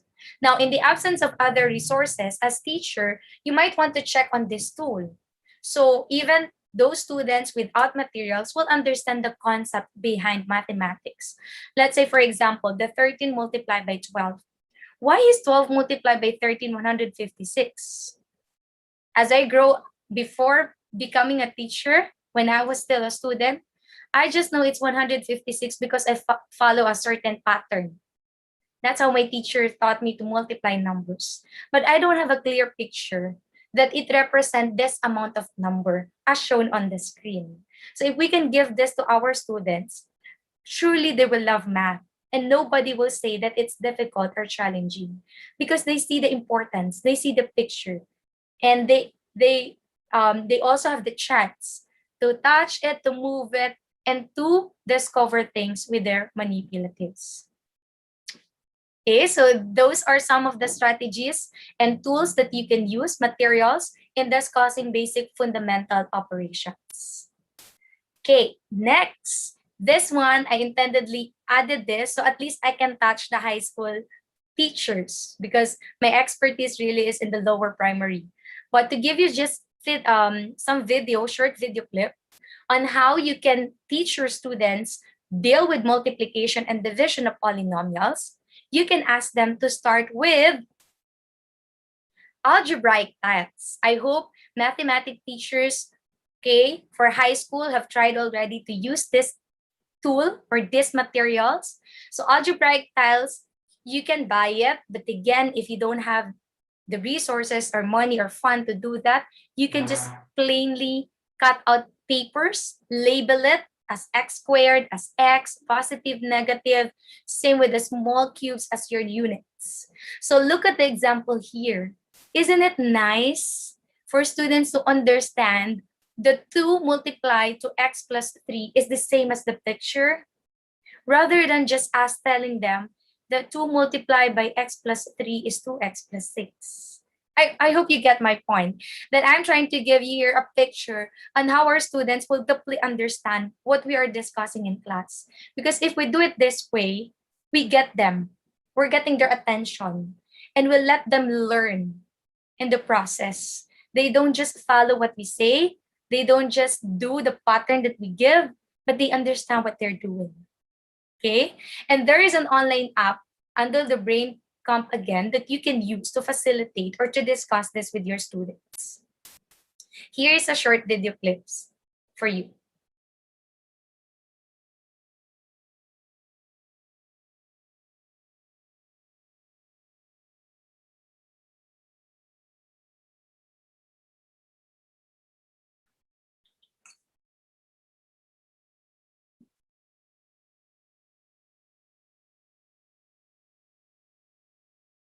Imagine if you're gonna teach your students how to multiply polynomials this way. I'll stop here. This is one of my favorites because I usually hear feedback from my students that they don't like algebra. So when we try to introduce this app, when we share with them the use of the algebraic tiles, that's when they started to work even, to work with their on their own. Another example is when we ask them to do something at home, to just try an extra worksheet because we don't give homework. So we just ask them to try an extra activity to work on. And then we heard the feedback from the parents. Teacher, when I got home, my son is working with tiles or with, I don't know, it's just shapes. He's putting shapes together. And then when I asked him what he's doing, he said, I'm doing algebra. And the parent is so surprised. So we just have to be, how do you call this? Creative in presenting our lesson. So for students who hate math, this kind of activity will let them love it. I mean, they understand the lesson, the concept, at the same time, they become very engaged with what they're doing. That even extra work that you don't require them to submit, they do it. They do it because they are very eager to learn and they're very interested with what they are doing or what you ask them to do. So I hope math teachers out there will also try to use this app in teaching their students. Yes, you can easily see the answer without computing. That's really how it works for the Singapore curriculum. You don't ask the students to compute because the picture represents the answer already. Okay, it's the picture that gives them the answer. Okay, let's try to answer some more question. Okay,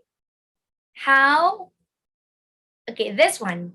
How to find the common multiple of 2 or more numbers. This is also one of the questions that we usually give to our students in primary 5 or primary 6. How do you find common multiple of 2 or more numbers? I mean, if we do it in class, we will ask our students to recite all the numbers. And they will say, boring. I just keep on saying all the numbers, Teacher Danny. I've been saying the numbers several times. Are we not yet done? You see my point? So we have to find a way. How can we make our students think of the common multiple without repeating the process over and over again and getting bored with it? I hope this next application will help you discuss common multiple to your students easily. Materials needed are number chart 1 to 100. This is what we use as our major tool in discussing common factors. And we don't ask our students to give common factors by just stating numbers. You know what we do? We ask them to put certain number of blocks into groups. Look at this one. We'll ask them to prepare, let's say, 24 pieces of counters. And then the 24 pieces of counters, they have to arrange in different ways, in such a way that the number of rows and the number of columns are the same. So our student will give several answers. They will share their counters to us. They will flip their camera just to show to us the counters that they have on their table. And that one will be coming from the student. From that activity, we will ask our students to name the factors, to name the multiples. So the answers are not coming from the teacher. It's coming from the student. You are just there to facilitate, to let them discover. That's our goal as a teacher. We let our students discover it. We let our students answer the questions on their own. We don't give them answer. We just guide them in discovering the answer. Another good application is this one.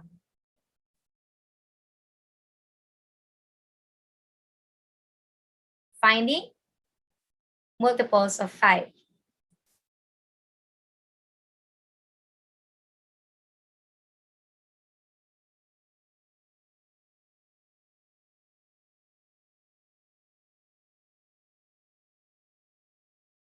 It's a new way of adding numbers.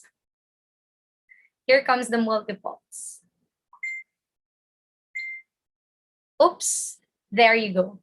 I hope you were able to see that even if it's so fast. So we are trying to get the common multiples of 3, 4, and 5. And rather than asking the students to recite the multiples of 3, the multiples of 4, the multiples of 5, we can use this app. Okay, because this app will give you different colors to shade multiples of different numbers. And the one with a common shade, like for example, 60, it has the green, the blue, and the pink one, that is already the answer. So it will be very interesting for the students because if they also have access to this application, they can try it on their iPad or even on phones, laptop, this can be used. So this is a new way of asking our students to find and discover things on their own. We don't feed them answers. We don't feed them information. We let them see and discover it. Okay, I hope you like this app. I think I have 2 more remaining questions for everybody. This is second to the last, I guess. How are you going to teach time? You know, I included this presentation because we also have some difficulties at first. How are we going to make this happen? How are we going to teach even younger kids to be familiar with time? The change of time from 7:05 to 7:15, how many minutes is the gap? They find it difficult to do. And so what do we have? What do we need to do as teachers to cope with this difficulty? We have to come up with great and very interesting way of delivering our lesson. Yes, very good suggestion. If they don't have iPads or anything, you can give them the 1 to 100 chart and they can use highlighters as substitute. Thank you. Okay, we have here the time. So when we talk about time, we have this clock. We send clock to the students that they can easily move the hands. So again, in the absence of that, you can just ask your students to get an old clock in their house, or even just create a circle. Put numbers 1 to 12 in a proper order, just like a clock, and then have a stick to move. Okay? Or just use their pencil to move it. So they experience and they see how things change or how time changes using the clock. Here's a very good app that you will surely love and discussing or as you discuss time to your students.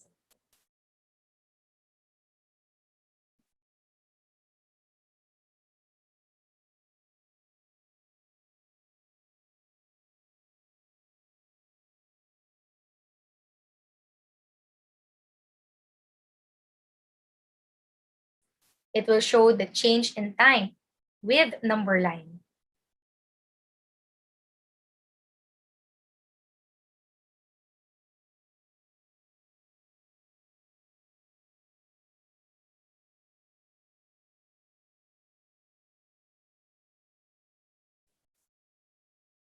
Okay, there you go.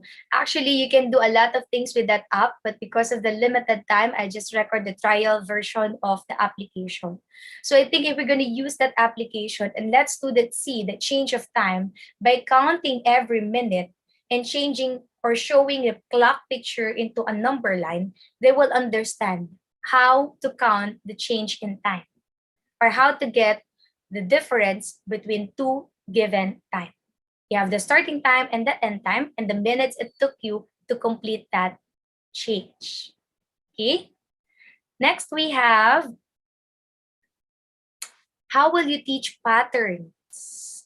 Okay, so usually when we teach our student patterns, we ask them to work with blocks or some Lego pieces and fun with shapes. Maybe you can incorporate tangrams. There's also online application that students can check using, with tangrams. So there is an app where the teacher can give it, and then you will see the students' output just on your screen at the same time as they work on their tangrams. Now, again, if it's not possible, because there are some students who will have to do modular or online, not online classes, you can give them cutouts, okay? And they can do it on their own. You just give them pictures to complete and they move the shapes to create new items. Okay, here's another tool for you in working with patterns.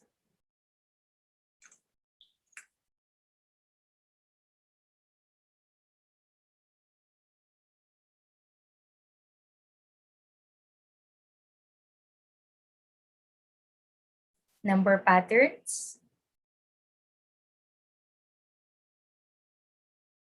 Discussing properties and patterns. Okay, there you go. So this online app, you can also maximize its use in discussing not just pattern with shapes, but also patterns with numbers. Okay, and to make it more engaging for the students ahead of your class, you can ask them to prepare cutout pictures or shapes that they can turn into actual picture of animals, plants, or house, or other things that they are interested to. And the last, but the most important lesson for me in maths is fractions. Because even for adults like us who are not math major, we find fraction, or they find fraction challenging. Okay, it's because the foundation of their fraction during the times they are learning it is not so strong. So as a teacher, it is our main role to make sure that the students, before moving to the next level, will understand fraction. Okay, because it's very important. They don't just need it now, they need it for life.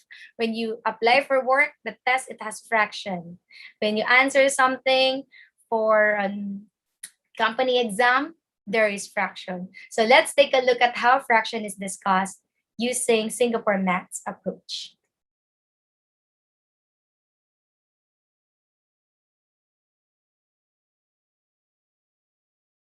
This is how we discuss equivalent fractions.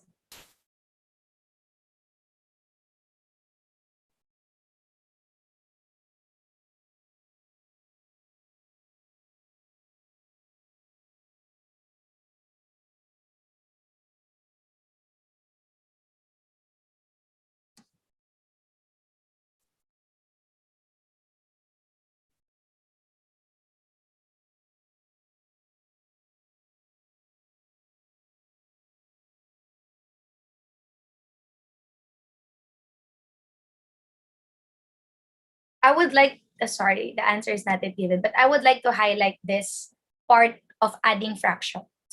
So adding unlike fraction is one of the challenging lessons to discuss to our students. So as math teachers, especially to the teachers here listening to me, this could be a very useful tool for you and for your students to understand the concept. You can ask them to have cut out styles of fractions for them to see the value it represents. Why 1/2 is bigger than 1/6?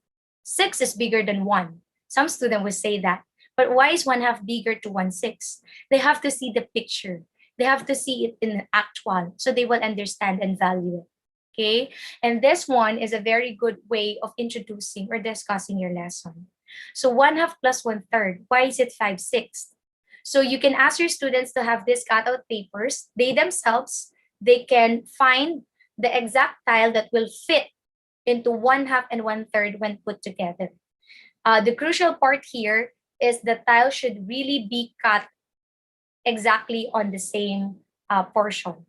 So maybe teachers, you can send printable materials or printable tiles to the students or deliver it to them so that we will be sure that the tiles are exact. And so when they try to match and put together the tiles to get the answer, okay, it fits exactly on the bars. Let's continue. Multiplication involving fractions.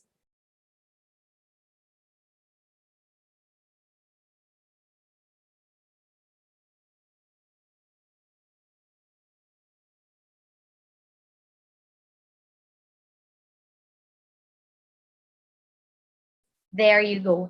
I hope with that application and some idea, you have now come up with more ways of delivering your lesson to make it fun, engaging, and interesting for your students. There are so many more applications that you can check out.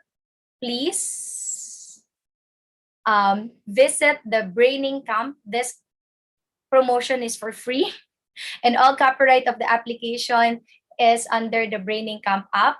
They have the 30 days free trial, and they have so many other applications that you can try. It will help you discuss or make your discussion more interesting for your students. Again, thank you, and I hope you learn from some of the applications shared with you. Thank you. Thank you so much, Teacher Demi. And you have a very engaging presentation. As I can see, a lot of our viewers, a lot of our audiences here in Zoom are commenting and giving their praises to what you have just presented. And I think that they are going to do the same strategies in the teaching of the mathematics subject in their own schools. Thank you so much. Right, so we have now come to the last, but definitely not the least, of our plenary speakers. And our fifth plenary speaker is an assistant professor of Faculty of Medical Technology of Mahidol University in Thailand. She specializes in clinical and molecular microbiology and a recipient of the Invention Award 2010 on Agriculture and Agricultural Industry by the National Research Council of Thailand. She also received the Best Presentation Award in Education for her presentation entitled Stimulated Clinical Microbiology Lab, Online Learning and Assessed Free Video Demo to Interactive Video. Now, to talk about building world-class science classes, please welcome Dr. Kanokwan Kitinio.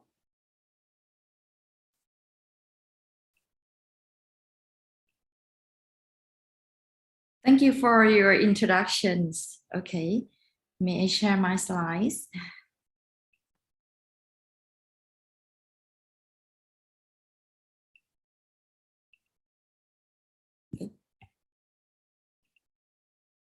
Can you see my slides? Yes. Okay. So good afternoon, everyone, or the audience. I think you will have fun with a lot of different and a lot of interesting tools. I will show you another tools that might useful for you guys. The first that I got the topic, building world-class science classes. Wow, that's a big word for me. So now I think that what is the meaning of that and how can I interpret and transfer to my class? So during this situation, the COVID-19, even today, all my faculty members, they take turn to do the service to help Thai people in screening for the COVID testing. So I think that might be the goal for teaching and the goal for building the students. So I think all Mahidol University, and even though us, we followed what the Prince Mahidol taught us, that true success is not in the learning, but in its application to the benefit of mankind. So during this situation, it's make us to realize that how important of our professional careers that we can help people now. So for the world class, I might transfer that to the aim or the goal, maybe not only me, not only the teacher from my university, but maybe for all of you, is that we aim to building the world population who can save the world. Okay. I would like to take you to my class, to Thailand, and to my faculty of medical technologies. We have 2 campuses. The first one in Bangkok Noi campus in Bangkok, and the second one in Salaya campus, which in Nakhon Pathom. This is very close to each others. The main site for education in will be Salaya campus. And I will bring you to the simulated clinical microbiology lab. And aim for online learning and assessment from video demo to interactive video. Okay, so this the atmosphere when we learning in class for the lab class. You can see that one teacher is for about 10 students. And when we learn, you see they try to see what the colony of the bacteria, this is we call plate readings. They need to make a decision that which colony they want. They need to identify and report for the doctor for help for the patients. And that's going to be very difficult to see, right? So that's going to be the first thing that we think about. Is any tool that can help them to learn easily and clearly to see that? So I start to do the online course since 2018. And the first, we make the video lab demo, just the lab demo for lab learnings. And another problems that we face is for the assessment. We try to have a lab assessment. We aim at how can we assess them for the whole lab workflow or the whole process of the lab work. We use a spot test. At first, it's very difficult because you can use one by one, right? You cannot make a sequential question. That means if sequential question, the next question going to be the answer of the first question. That not going to be right for that. We try to make the station for the spot test for the sequential question, even though put the envelope that they can put the answer before go to the next questions. But that's going to be difficult for us to set up the lab. So we thought that is any tools that we can use to solve these problems, to test them for sequential questions. And I have a chance to learning in the workshop that Mahidol University co with the Macquarie University in Australia. And we learned the interactive video, which is hypermedia. So I think that might be a tool that can solve this problem for me. So I try to develop the interactive video for lab assessment, especially for the sequential questions. Finally, last year, we fully online course, right, with the COVID. So think in another way, we can see all face clearly for the students and have a chance for making more fun for the tools or learning tool. And today I come to inspire you guys to have fun with creating an online course. Okay, I think maybe the same as the other. During the COVID situation, right? The first, they have a lockdown, right? And limit for access to the buildings, to the lab. But for medical technologies, lab, it still be like the main or the heart. How can we learn lab without coming to the lab? So we put the aim for creating online course that we aim the student to gain experience and confidence in clinical microbiology lab performing and reportings, right? And we all list down the lab flow or the workflow that they need to learn and put down the activities in each step. And we classify that which one that still need hand-on, which is in the pink one. That online course cannot replace that. But you can see that a lot of activity we can use the online course, help them to practice before coming to the class. So last year we have only 1 month that allows students to learn in the lab with all subjects. So that's going to be very tight. So if we prepare the students before come to the lab, that's going to let them learn quickly. So that's the aim. So we use this outline to prepare students for come to the on-site lab and apprenticeship, right? We put up the lab practice that's going to be used for the on-site lab. And for the online learning, we develop, I will call that sim lab or simulated lab. Maybe it's not real sim lab, but using the interactive video. Aim for practice lab selection and interpretation, and can use as an assessment for student self-assessment and formative assessment. And this media gonna be like asynchronous for self-learning and self-assessment. The tools that I use, I picked 2 tools, interactive video tools. One we call H5P. They have free version, and they have the one that with the commercial, but the commercial one is very fluently and make a lot of interesting media. And this one, they give 1 month free trial. So the video that I'm gonna show you, I make that from the 1 month free trials, right? The S5P give more choice of question type, can be multiple choice, fill in the blank, drag and drop, and highlight.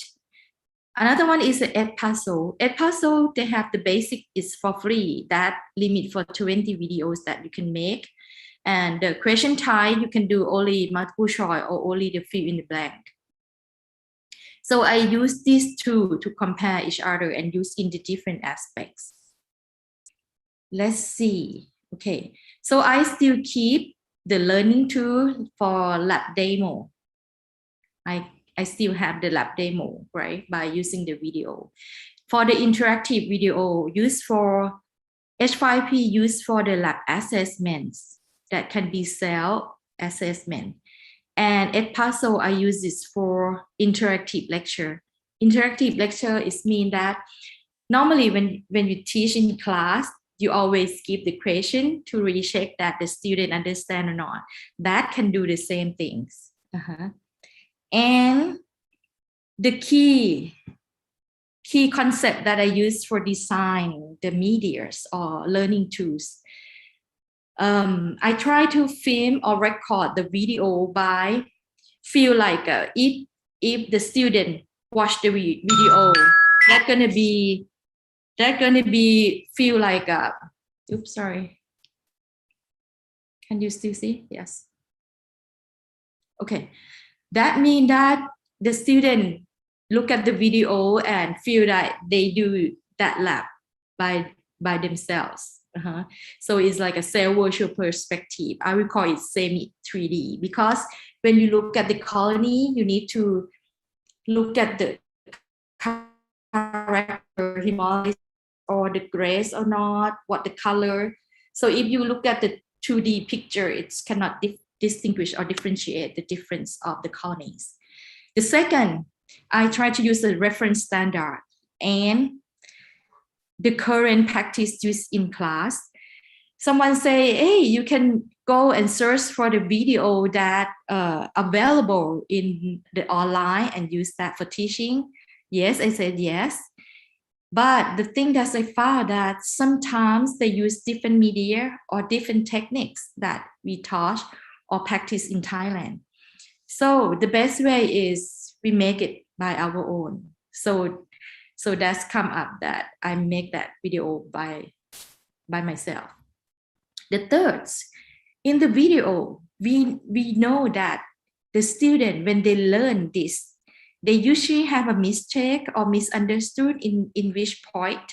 So in the video, we can focus the common incorrect understanding of the students. Okay. This is a examples of the lab demo, urine culture, that the one that I say that the student always practice this step incorrectly. So we can point out and focus for them, teach them how to calculate the colony and look at the colonies. And this is the interactive lab assessment using the H5P question. You can see, I will show you the video for you, but this is can show you that they have different type of question and the summary at the end. So students will know that they understand right or wrong.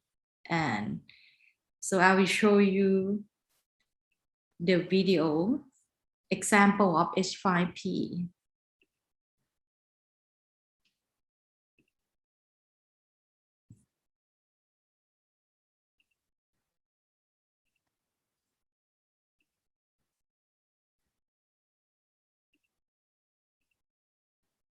Can you see the video, right? Okay.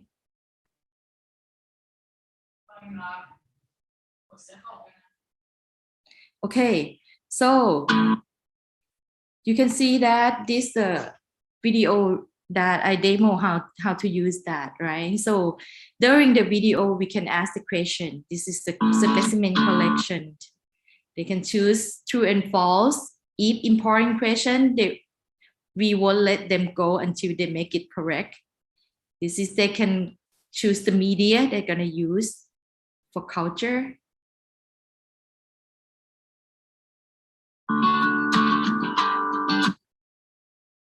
Yeah, can use the tools that they're gonna use for stick the plate.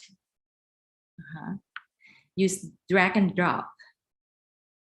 So we can check that they know the technique or not. That you do it by yourself. They need to differentiate the colony.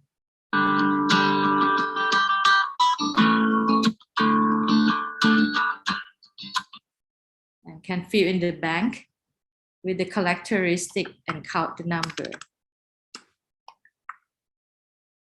See, this one will be the answer of the previous question.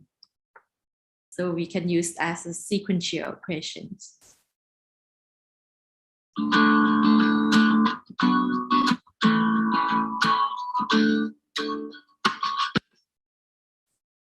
Yeah. So we can ask for the next step. What they're gonna do next.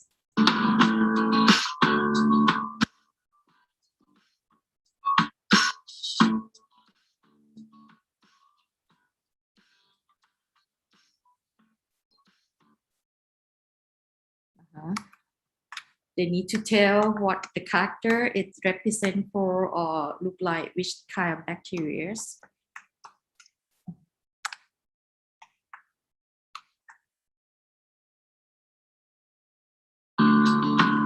We can put the word that they give it correctly or wrong, associate them.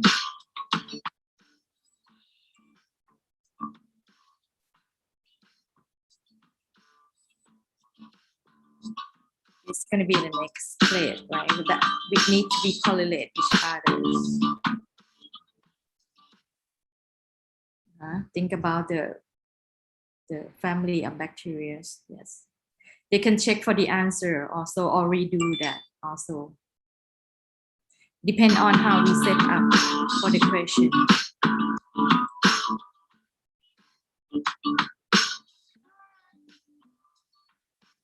This link for the gram stain,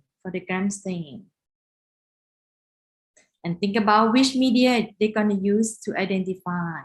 So the next step, do they know that?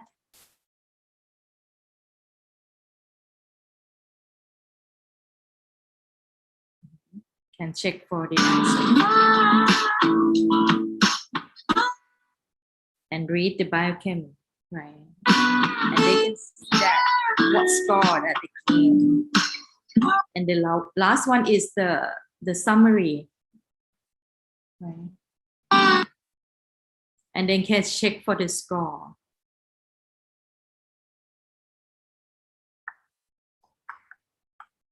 Okay.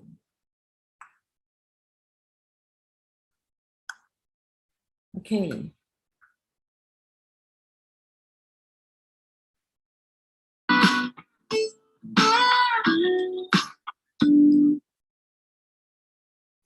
Okay, that's going to be examples of the H5P. It's look interesting for me. So for the teacher, we can go and check that with students that come to learn and do the practice and what score that they use, how many hours or how many minutes that they spend in each video. So we have this record and what the answer that they did, right or wrong.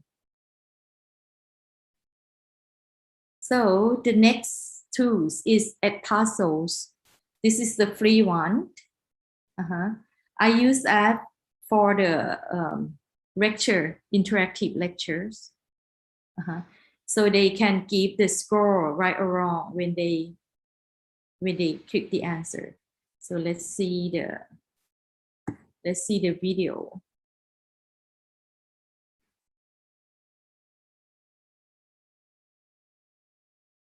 แล้วก็เซลล์ส่วนใหญ่เป็นอะไร Sorry, it's in Thai.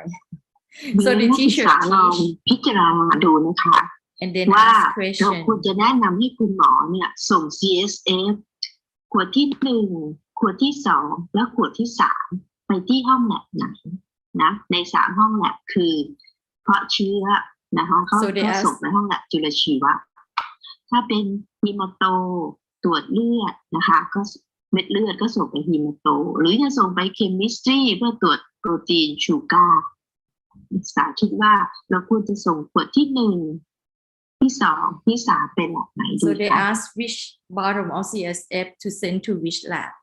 So when we put the question, the student can answer, right? And they show that right or wrong. The red one is wrong. So they know the answer before they go study for the next video. Okay.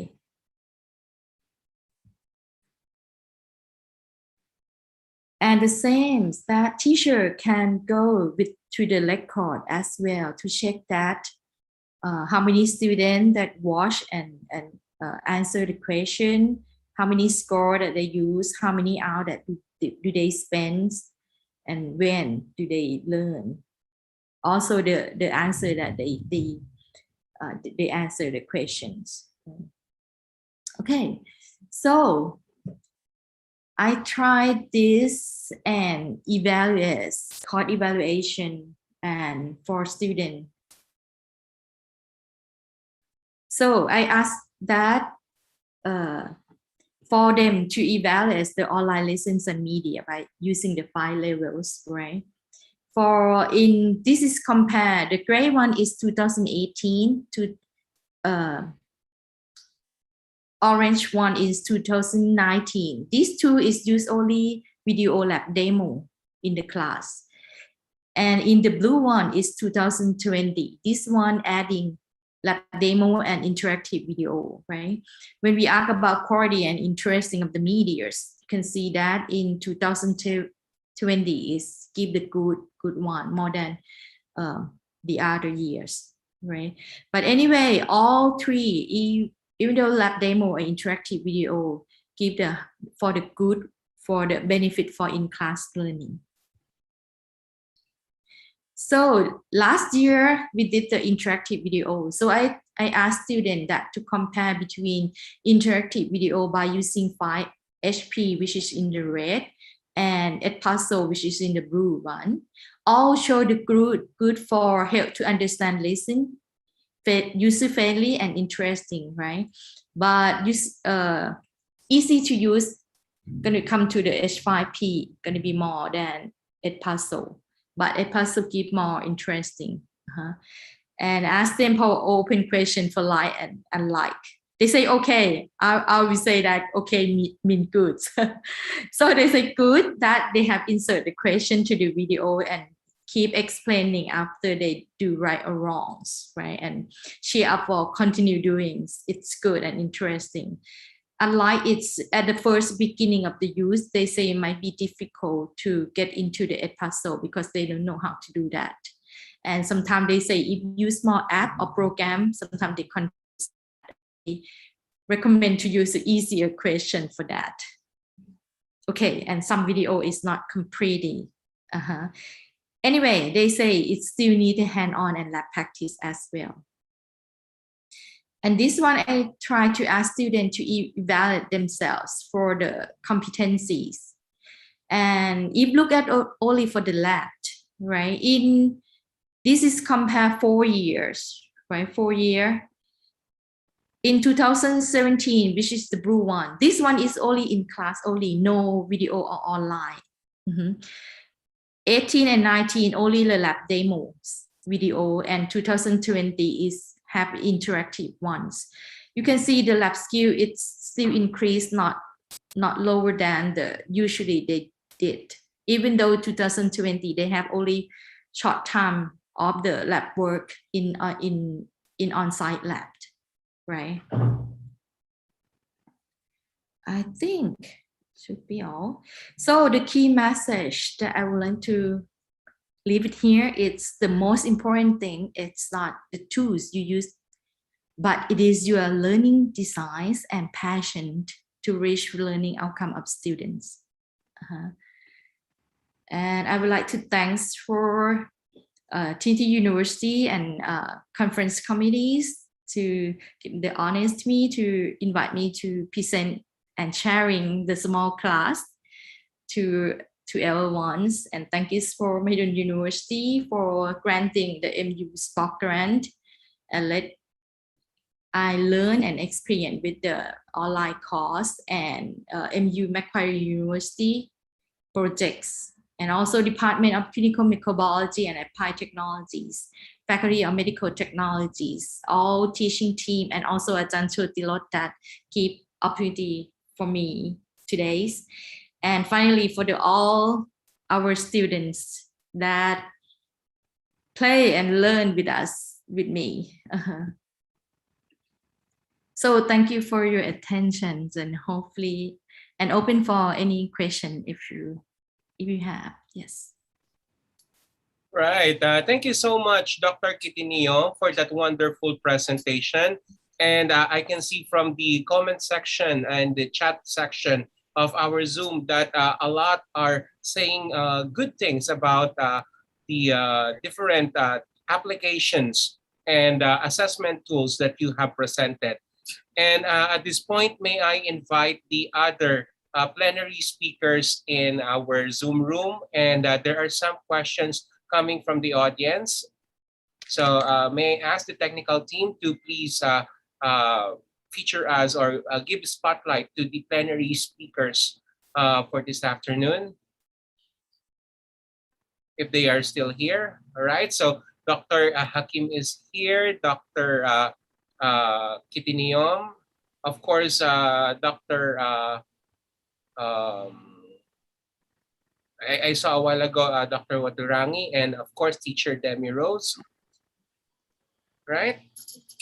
So there are some questions coming from our audiences, and I do not know for these questions who it is intended for, but the question is, what is the most difficult topic in your field to teach online, and what is your recommendation, or what are your recommendations on this? So what is the most difficult topic in your field to teach online, and what are your recommendations regarding on this?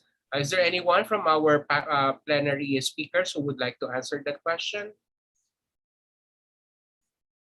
Maybe may I call Professor Waturangi? Would you like to answer that question, please? Okay, thank you. I think in my case, usually the most difficult part for a student to understand is like physiology and biochemistry. Usually something like metabolic pathway or Usually the student very difficult to understand and also to memorize. One of the tool that sometimes I use is to let the student to make like a craft, like handicraft for this pathway, so they can create everything they want that with many kind of supply that they have at home, so they can create. Usually it is help for the student to memorize and also and in that pathway usually I ask the student to make like a keyword like key, usually like a key enzyme or maybe key molecule. That's the important thing in that pathway to make more clear or more interesting in that keyword. And so far this is helpful for the student, and they can put this creation on their room, put on the wall, so they can see every time the pathway, something like that. That's right. Thank you, Professor Waturangi. What about in the case of Dr. Hakim in teaching English? What's the most difficult topic that for you is the most difficult to teach online? Okay, thank you very much, Sir Dino. Yeah, for when teaching English in especially in university, most of the students are having difficulties for the listening session. They're difficult to understand some any academic text, for example, that they're listening to, like such as lecture. So they need to have more practice in listening to the academic materials. And for the speaking task, maybe yeah, because of the practice, so many of our students are having difficulties or having problem with their confidence. Yeah, even they know how to speak well, but they still not confident in speaking. Yeah, that's the most frequent problem on students. Right. Thank you for sharing, Dr. Hakim. Now, there is a question in our Q&A folder or section in Zoom, and I guess this is intended for Dr. Kitinium. According to Teacher Dai, does H5P and Edpuzzle are free apps to use, or there's a subscription fee? And because he or she thinks that it really looks interesting. Yes. As I told you that for Edpuzzle, they have free version as well, but limit for 20 video, but you can use the different account to gain more. For H5P, they have 1 month for free trials, and after that you cannot access to the student score, but you can still use your video. So I apply that and use for self practice for students, so they can learn by themselves. And I used to email them, and they're really nice. Actually, during that times, I asked them that interesting, I want to do this. They continue 1 month for me.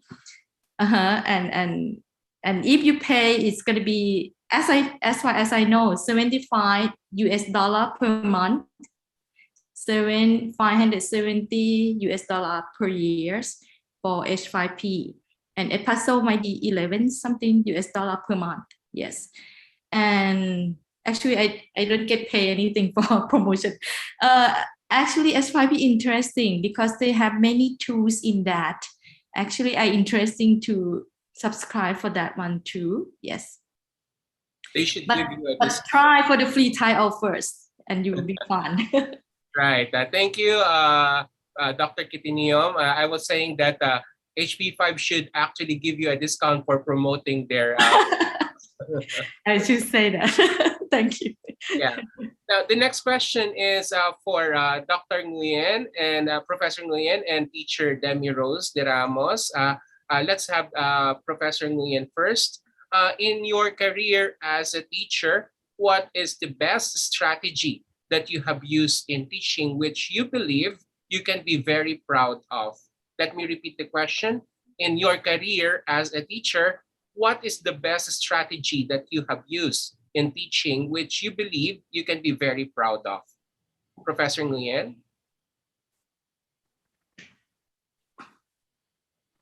Yeah, thank you so much about your question. Yes, in my career, especially in health educations, we have to educate the student becomes the health staff in futures. Especially they have to have a knowledge, how a skill, especially they have to practice directly in patient's body. So that's very important, and that's the serious challenge to me and others my colleagues until now.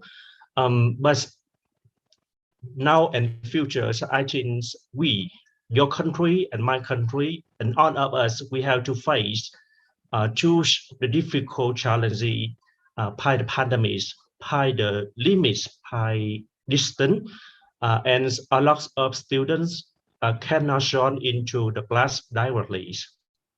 Now will be the value chance for us to apply the new chance in education methods to them. Especially in this stage now, I think which my student is health reason. I have to teach them with theories in online methods. And beside that, we have to maximize the levels applies the practice skill trainings by video, such as Dr. Kanawan has done very well. I think that's a very interesting video. And after this conference, I have to think about that to my for my student also, think about that. And about the terrorists, I think every region has the special requirement. In health region, we have to step by step slowly explain for students understand clearly about the situation which we need to apply any new methods in teaching to them. With my students, first of all, for new methods in training and education to them, we have to focus them and explain about the reason why we have applied new methods. And after that, we stimulate them try to overcome the challenges in any situation because they have to get the difficult situation, more difficult situation when they practice in real life, especially in patient and contact to patient and their families. And besides that, I think the health as student or healthcare worker, we must contact directly to patient and their family. It's very, very difficult, especially the patient and their family require us with the sentiment, with the respectable sentiment, or with the contrast between human and human. There's not lies, which there's new methods via online, face-to-face, you and your patient via the Facebook messengers or other software. They need to see you, your eyes look to them, and your voice contact to them. I think so.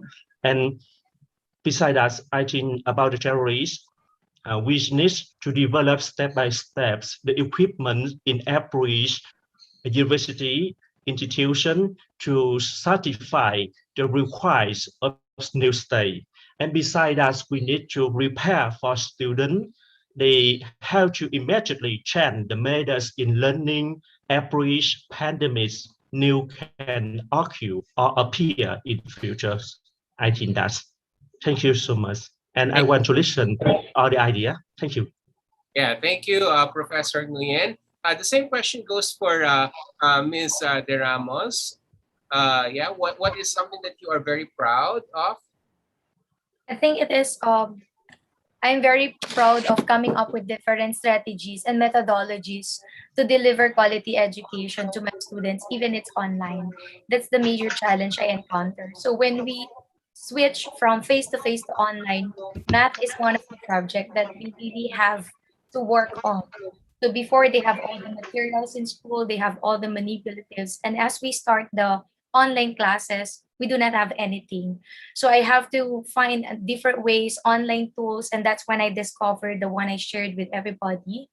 And aside from that, like what I said, when there's no other materials, I just ask my student to get stones, lives, or anything available just to make our discussion really interesting. So it's very challenging at first, but as months goes by, we were able to deliver materials, and so learning and teaching becomes even easier. That's all. Thank you. Thank you, Teacher Demi. That is actually, I think, what all teachers during the pandemic is doing right now. We are being more resourceful in, making our students learn from the courses that we are teaching. Right. So there is another question in the Q&A folder of our Zoom, and this is coming from Marvin Diaz. Excuse me. This is what he said. Good afternoon, our respective resource speakers. Congratulations to the wonderful presentations and discussion. I am a science teacher in distance learning. It is really challenging for me to integrate experiment-based lessons. So do you have any tips in order for me to enrich my online lessons with science experiments? So I think we will be asking our science teachers, science professors in the plenary. Who would like to go first? Or maybe we can call Dr. Waturangi. You're a science teacher, right? Yeah. Yeah. Okay, thank you. I have some suggestion that maybe can supplement or can help to increase the understanding for the student, especially in science. You can include it also, like there are many resources of video related with our topics that can help the student. The video can be related with specific of the topics, or also like laboratory activity related with the topics. But if possible, also it can be good since maybe it's still not possible for the student to come to the lab. I just would like to share the one that we applied is like some lab activity, like lab at home. But some material, of course, we need to supply, we need to support for the student. So the student come like drive through to campus, and then we give the basic material for the student. Like for us is we give like basic media and P3Ds, and then already with the media, basic media, so that the student can bring at home and then do the isolation using many kind of sample from home, from the garden, from the kitchen. But we already support the basic material, and they can take the basic material through to the campus. Yeah, it's great to know that your university, your school is lending the students some of the materials that they are for experiments. Yes. Right. Dr. Kitinio, what can you say about that? The question is, during the distance learning, meaning during this time of pandemic, how do they integrate experiments, experiment-based lessons? Okay. At first, I want you to think about the fun of it first. The teacher needs fun first, and clearly that make the science close to yourself or to life, right? And then you can create the same thing that you learn in class. can be the same thing they learn in their life. For examples, my colleague want to teach about measurement, the uncertainty of measurement. They send them the rubber band to everyone, and they go to find out any instrument. You can have a ruler, you can use a smartphone or anything that can measure. And they learn each other that if they use the different tools, you can see the difference or not. And they learn about uncertainty, something like that. So bring it to their life. That can be easier for that. And you can write down or categorize your topic, that what is the objective that you want them to learn. And if that, what activity you can use that, the activity that they can find in their house. That might be more fun. I'm not sure. That might be easier. Yes. Right. Thank you so much, Dr. Kitiniom. What about Professor Nguyen? You are also teaching science. So the question is, it is really challenging for the person who asked this question to integrate experiments-based lessons. So do you have tips for him to enrich the online lessons with science experiments? Yeah, thank you. If you want to address just everything from the intention from student, I think that's difficult. And with me, I think first of all, we have to understand the lesson you need to transfer to apply in where. And first of all, your student have to understand clear after this lesson. He can get and apply this knowledge, this skill to where. He have to get the motivation, the stimulation from himself before starting the lesson. I think so. And when you conduct a lesson to your student, as the others speaker has recent today, we have to flexible its methods, notice in their attitude and chance for the interesting for adjust their attention. I think so. And especially in training with the right skill for students in some health reason, we especially focus on the characteristics, the significance of this techniques to patient in futures. If student today is not focused, they can watch error in futures. And if today they focus and learn hard, and they can hold exactly just made that to conduct in future, they can get the good achievement. At least they not much the consumably. We think so. Thank you. Thank you. Thank you, Professor Nguyen.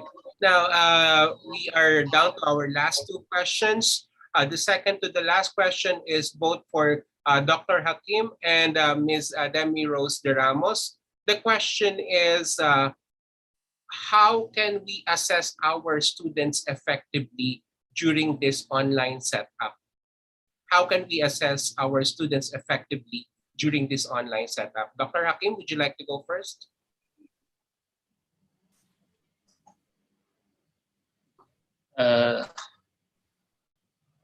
May I answer first? Yeah. By evaluating the students' learning, especially in this online era, around we in our university we use some LMS and some teachers, some lecturers also you have opportunities to use many kinds of applications such as Google Form, for example. Yeah. And by using the Google Form and creating some tasks, even with the audio, for example, from listening station, it is easier for us to evaluate the student, to assess the student improvement, and also for their speaking abilities. We also use the by using Zoom, we practice, and using the rubric we have, we can directly assess the student. I think it's not really difficult to assess the student using the tools that we have in in a Google Form. It's the easiest one to use. Thank you. Thank you, Dr. Hakim. I agree with you. It's really difficult to assess our students, especially now that we have shifted online, and we have to tweak, we have to modify our assessment tools to our students so that we will be able to assess them effectively if they are really learning from these lessons. Right, Ms. Demi? Okay. For us, since we have a small class size, and like what you said, it's very challenging to check if it's really the students answering all the questions, we required our students to perform or answer assessment live online. So since we allow our students to use manipulatives, they have the manipulatives in front of them in the camera. They make use of that to perform certain operations, and then they give answer to us right away in front. So the teacher will have effective ways of checking students' understanding. So we grade them and we give it to them right after the online, the online actual assessment. But we do have some certain formative assessment where we ask our students to have practice or answer it on their own as practice, but the graded ones are those performed in front of the teacher. Thank you. Right. Yeah, because you do not know if it is really the student who is answering all the examinations or it is their mother or their nanny. So thank you, Ms. Demi. And the last question is actually from our Q&A folder in Zoom. And this is intended for Dr. Kitiniom, still from Teacher Dai. One last question for everybody, rather. Sorry, this is not for not only for Dr. Kitiniom, but for everyone. Maybe we can have all of you answer very quickly this question. As a professor or as a teacher, what are the effective strategies you have used addressing the learning gap among the challenging learners? So maybe there are some learners who are not that fast in terms of catching up and coping with the lesson. So what is the most effective strategy that you have used in addressing the learning gap among challenging learners? Let's start with Dr. Waturangi, please. Okay, my suggestion is try to teach interestingly, and of course we can use like art is to make it not only the student can understandable, but also to touch their heart. So use something like art or humor or cartoon to make it more interesting. Right, yeah. I agree with you. Yeah, Dr. Hakim, in your case? Yeah. Sorry, would you repeat the question, please? Yes, the question is, as a professor or as a teacher, what are the effective strategies that you had used in addressing the learning gap among the learners which have difficulty catching up? You know, some learners are fast learners, some are not. So how do you address the gap? Yeah, yeah. This is a difficult question for us as teacher because sometimes in the online learning, such as from while the student doing the tasks or the quizzes on the LMS, it's difficult to judge is it truth or are they do it with honest or they cheat behind us, or they cheat while they're doing that. And but for reducing the gap between the nose or the better one would be we use I especially use the extra quizzes for the student that I send in our LMS or outside the official LMS. We also use the Google Classroom and etc. So I give them more practice and practice, and some of them do the exercise, but some ignore. Yeah, that's how we try to reduce the gap. Thank you. Thank you, Dr. Hakim. What about Professor Nguyen? In your case, how do you address the gap? Yes, thank you so much about the question. I think that's a just important question and also difficult because the gap between the lectures and students can affect the students, the results of the learnings and studying from students, and also the teachings from lectures. With me, I require my faculties in universities before the online lesson had been conducted. They will send the lesson to on student and require the student how to read previously. And after that, the student have to send on observation. They get about this problem, about this lesson before the lesson had been official conducted. And the lecturer have to read on of the question and prepare the answer for this. Student will be attracted to the lessons by their requirement to understand what they need to learn, and the lecturers have a time enough for prepare careful with the answer approach which the student necessary, and the connection between lecturers and student will be built before the lesson online because that's the way I apply for my faculty in university, and I think it's help we can overcome the limits by gap. I think so.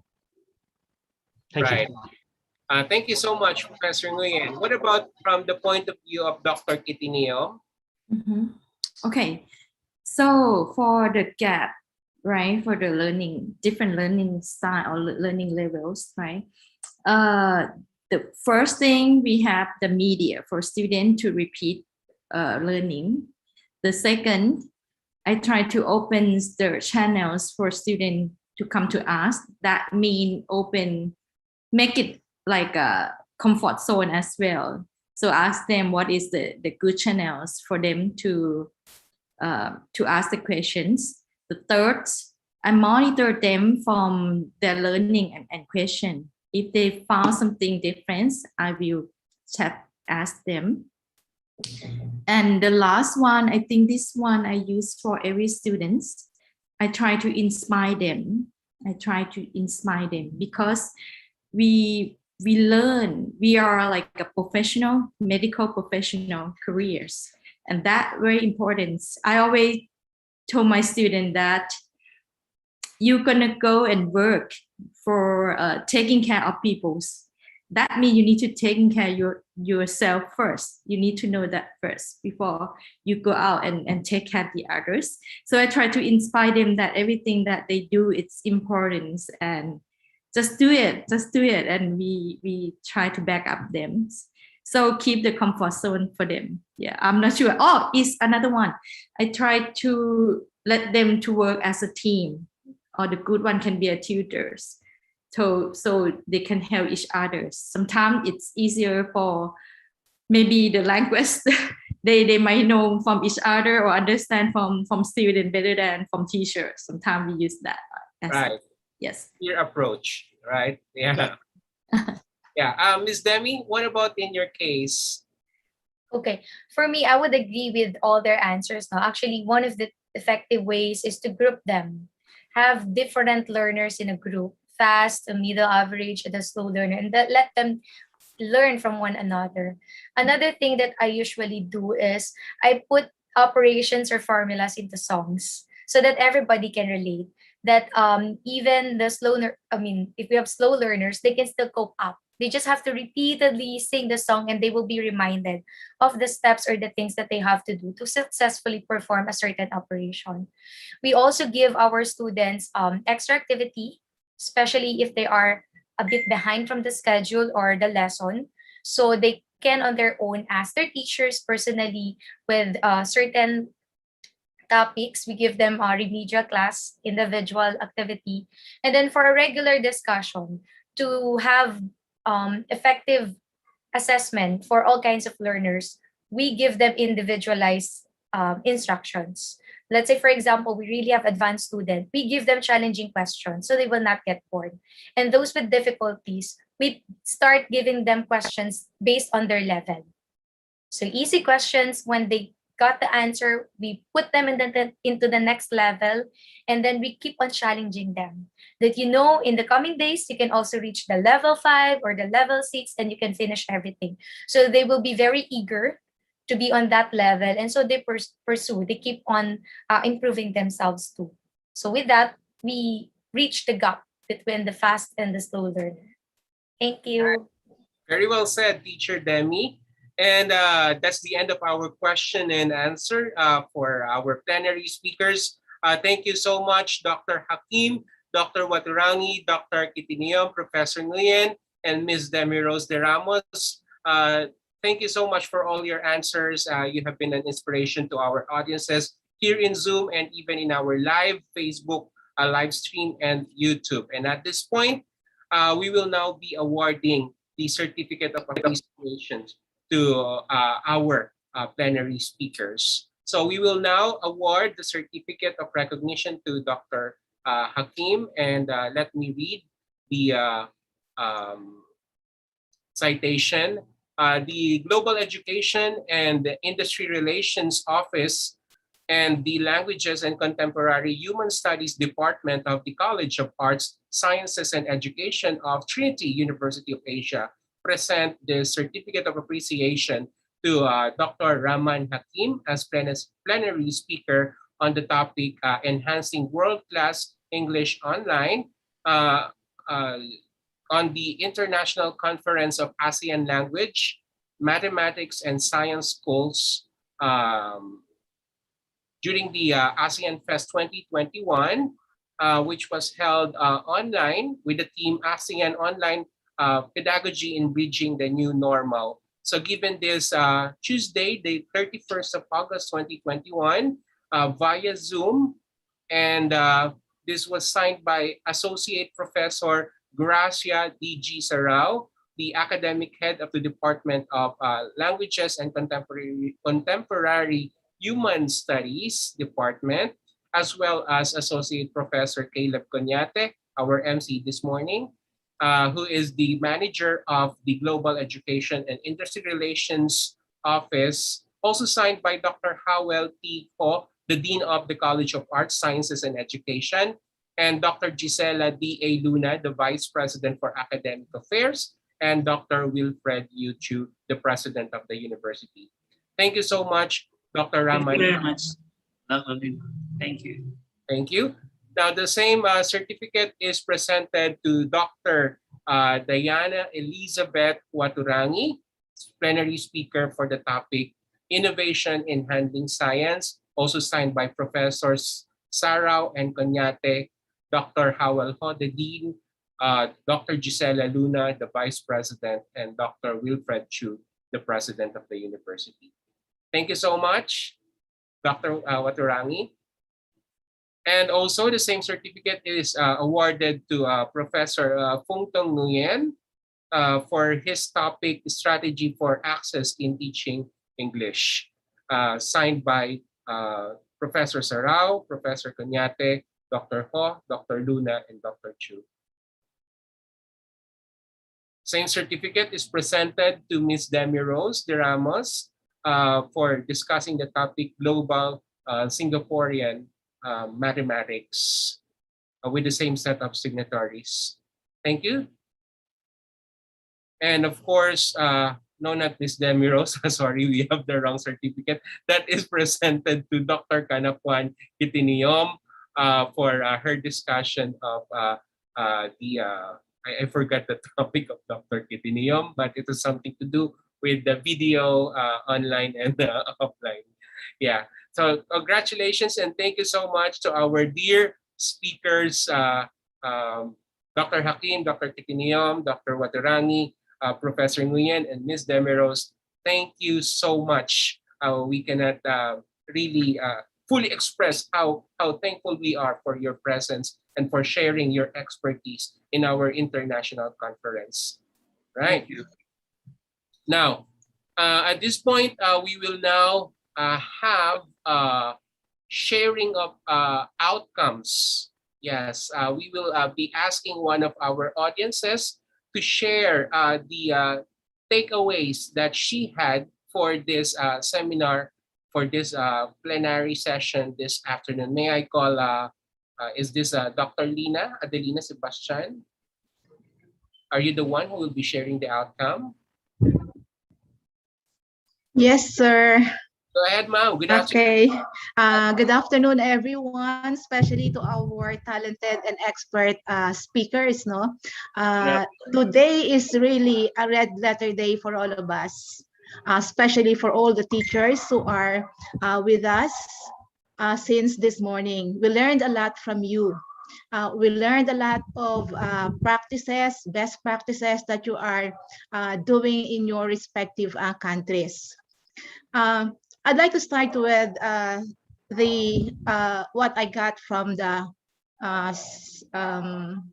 sharing of our speakers since this morning.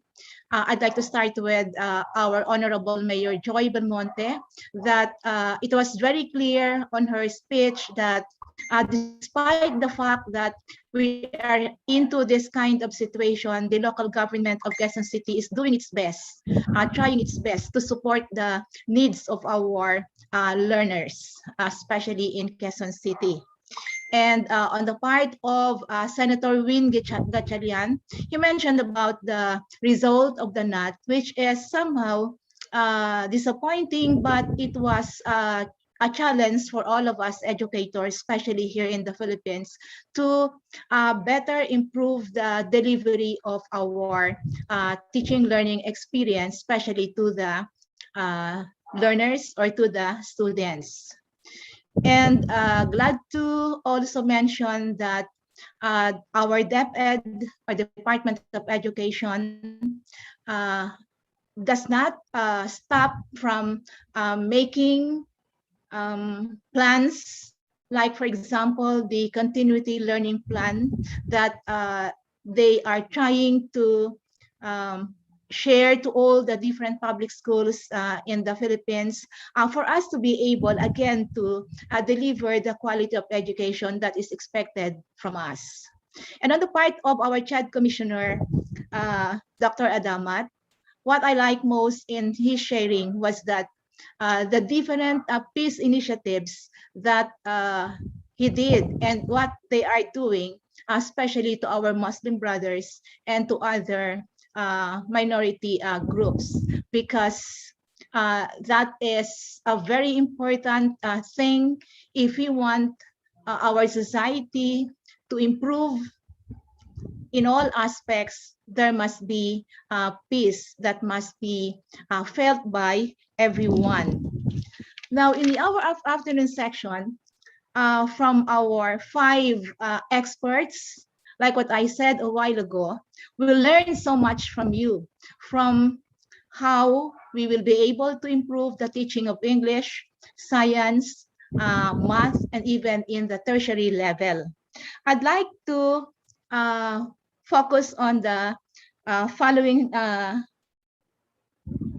insights that I got from your sharing.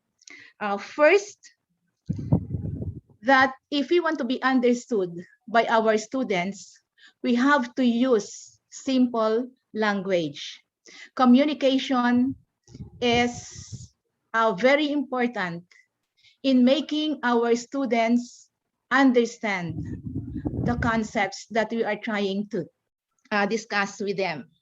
So let us make it as simpler as possible where everyone or every student can better understand. Another is the teaching using analogy and making them reflect.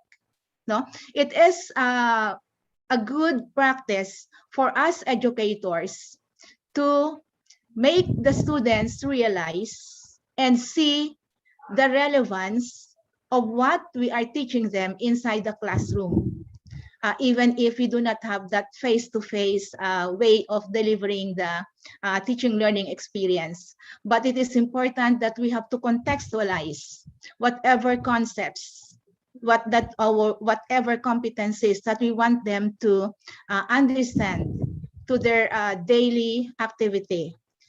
Because by doing that, they are able to better integrate lessons that they got from the classroom, especially with the exchange of ideas, exchange of reactions that they would give during the discussion. I also like the idea of determining the change, what needs to be changed. So as teachers, we have to, as mentioned a while ago, we have to always see to it that our syllabus, course outline should be, you have to take a look at it and make some improvements where it is necessary, and apply or make it, adjust it to the needs of our students. Because as what was mentioned kanina, there is no such thing as one practice or one strategy which is good for all. So the kind of approach that we need to do to our students should be varied according to the interest, according to the ability, according to the needs of our students. There could be some strategies which are very good in a particular class, but in another class it is not. Why? Because it is not appropriate for them. So as teachers, we have to learn to understand the personalities of our students, their interests, their capabilities, and make adjustments to all those things. Another is to communicate effectively. So like what I said, for us to be better understood by our students, we have to be able to communicate with them effectively what is in our mind, and make them interactive, activities, give them interactive activities, and make them engage, participate in the different activities, and give them time to also tell us what they feel and what are their reactions, what are their ideas about the concept that we are discussing inside the classroom. Teachers, we have to remember that students better understand the lesson by experiencing what is it, So learning by doing, like what was shown to us by our teacher, Teacher Demi, and Dr. Kanua from Thailand, and all of you, So there is no substitute for teachers to be giving the students do what they are learning inside the classroom.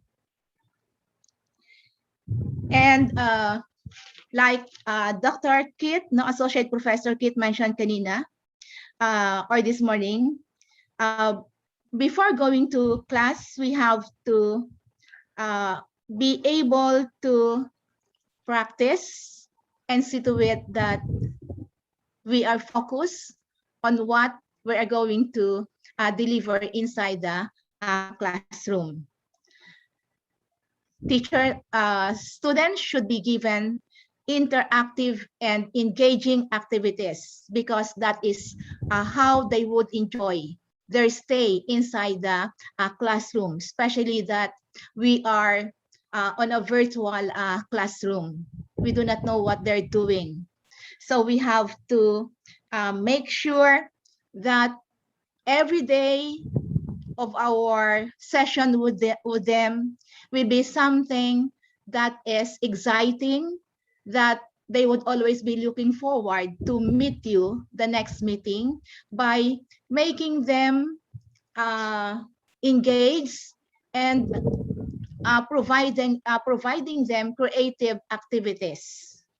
So we have to contextualize whatever lessons or concepts that we are discussing with the experiences of our students. That is where they could learn best.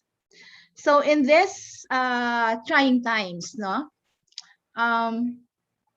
there is no option, I realize, there is no option but for us to go with the times, and that is be able to make use of that technology that is afforded to us,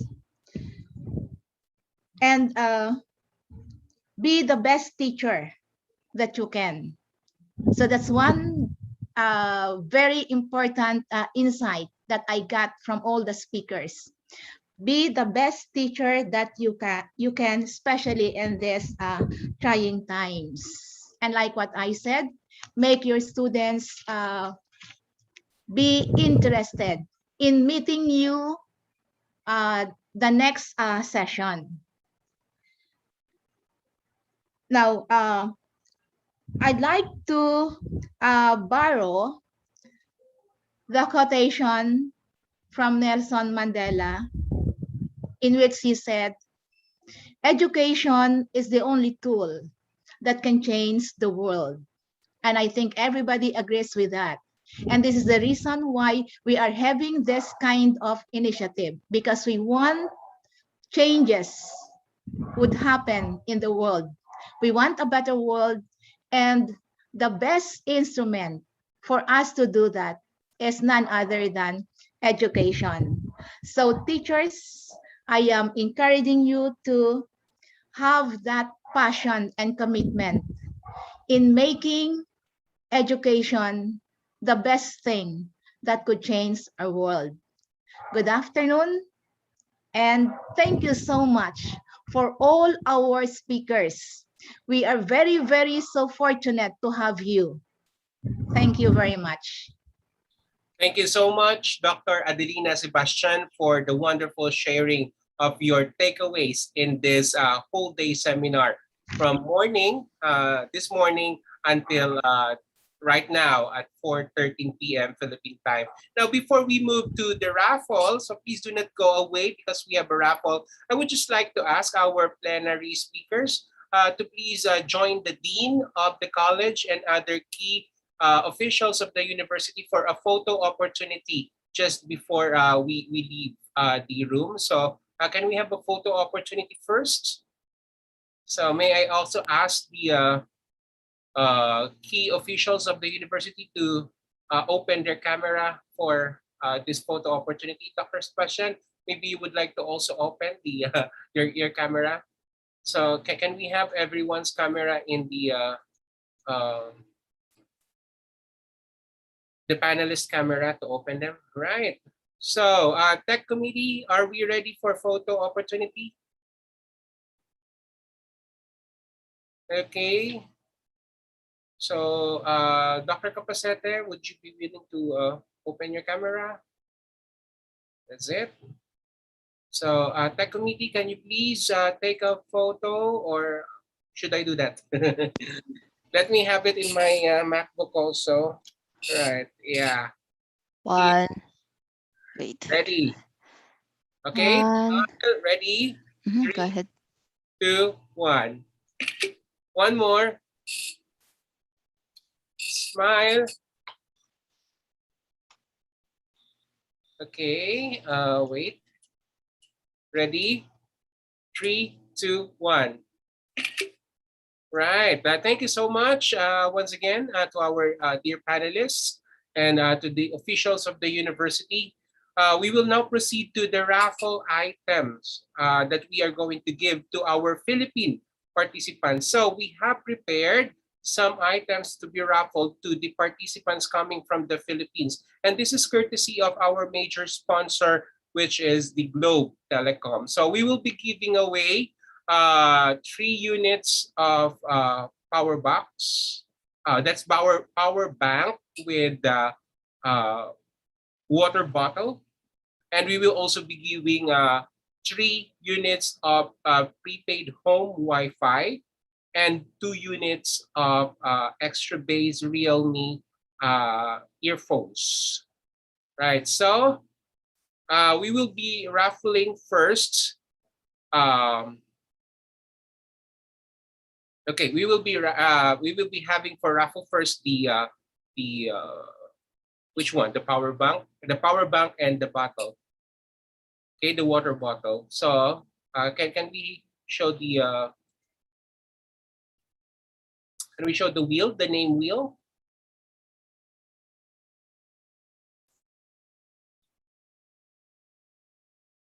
Okay, so while we are waiting for our technical committee to project or to share screen the name wheel for the Philippine participants, I would just like to take this opportunity to thank once again those who are present here in Zoom. There are 131 of us as of the moment, and those who are watching live in Facebook and in YouTube. Thank you so much for being here and for enduring the one whole day of seminar, and we are very, very happy that you are with us in this very worthy endeavor. We are well represented. There are many countries from the ASEAN region, from Singapore, from the Philippines, Indonesia, from Thailand, and also from Vietnam. So, okay, are we ready with our can I ask the committee, are we ready with our name wheel? How are we going to pick the winners?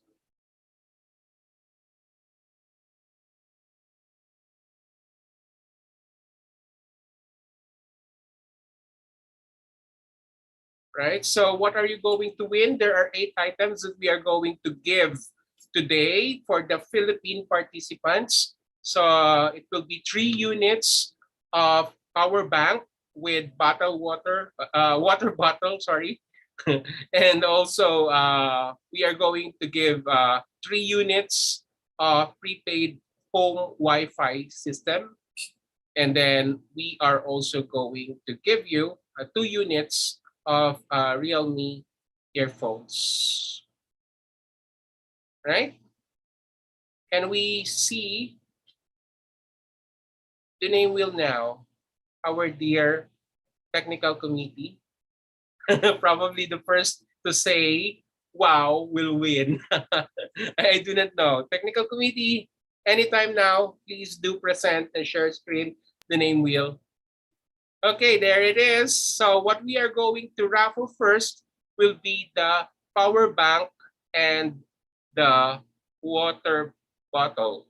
Okay, so let's have the first name to win power and water bottle. And that is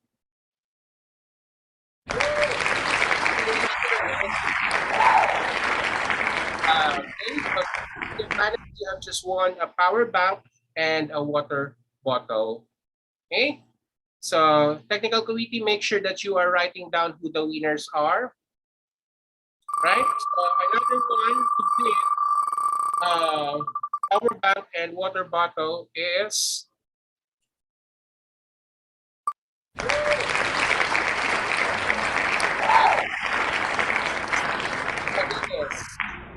Congratulations, Riza. It's power bank and water bottle. So another power bank and water bottle.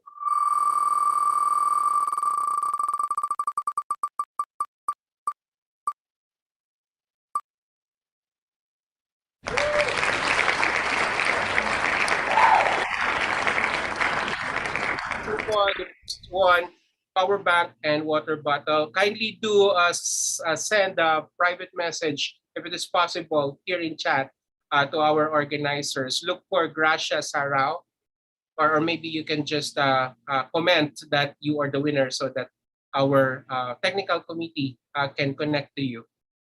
Okay, please do shuffle the names. Please shuffle first. Okay, shuffle. Okay, now the next set of prizes that we are going to give will be the prepaid home Wi-Fi courtesy of our major sponsor for this particular conference, that's Globe. No? So let's see who is the first winner of a prepaid home Wi-Fi.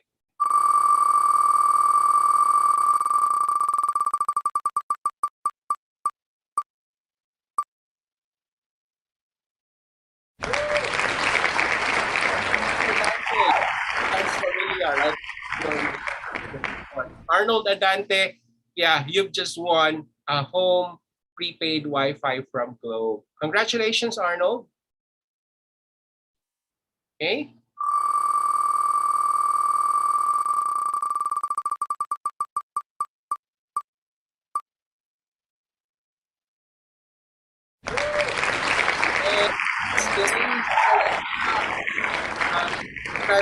Congratulations, you've just won a prepaid home Wi-Fi. And one more for this round.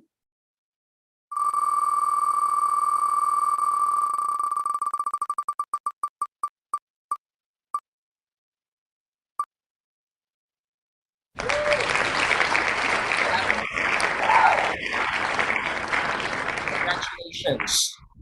Okay, now we are going to move to the 7th item that we are going to give this afternoon, courtesy of our major sponsor, that's Globe. Okay, so we are going to give Realme earphones, headphones. Okay, so shuffle, shuffle, and then click the center for the name.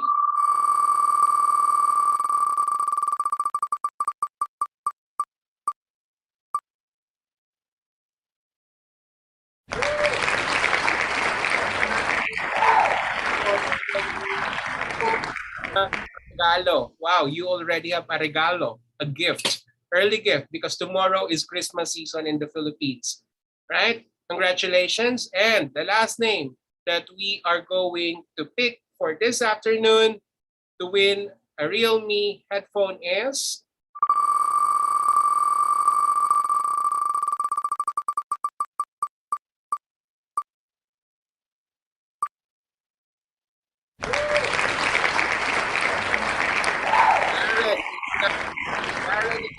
congratulations, you've just won a Realme earphones. Like, please do contact Professor Gracia Sarao. Her name is in the chat box. That's 0917-815-5575. Yeah, Darren Ignacio already commented his number. So technical committee, please take care of that. Right, congratulations to all our winners. And at this point, we will now move to, let me just, okay. We will now move to the evaluation, or rather to the closing remarks. And the closing remarks will be given to us by the assistant to the Dean of the College of Arts, Sciences, and Education of Trinity University of Asia. Please welcome on deck Dr. Teresita K. Capacete. Doc? Thank you very much, sir. Thank you very much, Sir Dines.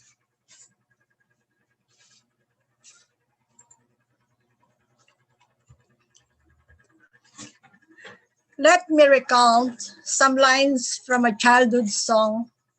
Sorry I could not sing it for you, it might ruin your day.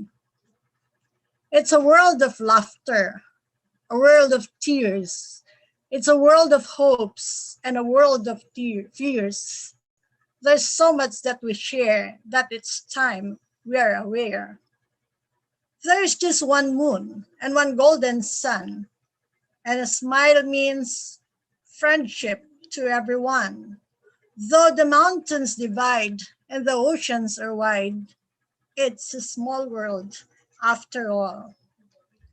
Yes, distinguished guests, let us dream again. Let us go back to our childhood memories and embrace once more the visions we had. We all wanted a beautiful world. We wanted a world full of peace and love. We wanted a world full of understanding and care, beyond color, beyond gender, beyond race. After all, we are one world. We are one family. And today is one step closer to that goal. I am so elated to note that we have not given up hope. And I'm just too glad I am part of this endeavor. That we all are here gathered despite the distance and the pandemic, doing our share and together, doing our best to make that dream a reality. Today's event may be a small step, but definitely a great beginning. Let us then continue and nurture this partnership. Friends, brothers, and sisters across the ASEAN countries, let this new beginning dawn a new era of unity, partnership, and collaboration for a peaceful, progressive world. And this comes at the most opportune time. Faced with so many challenges, we are undaunted. We have become more daring and relentless because we have to. We are a race not easy to surrender. We are a race ready to fight. We at the consortium of the ASEAN language, math, and science schools are leading the way and are forging ahead to secure our future because we believe that no other race will do this for us but ourselves. And we can only achieve what we envision to have when we are united.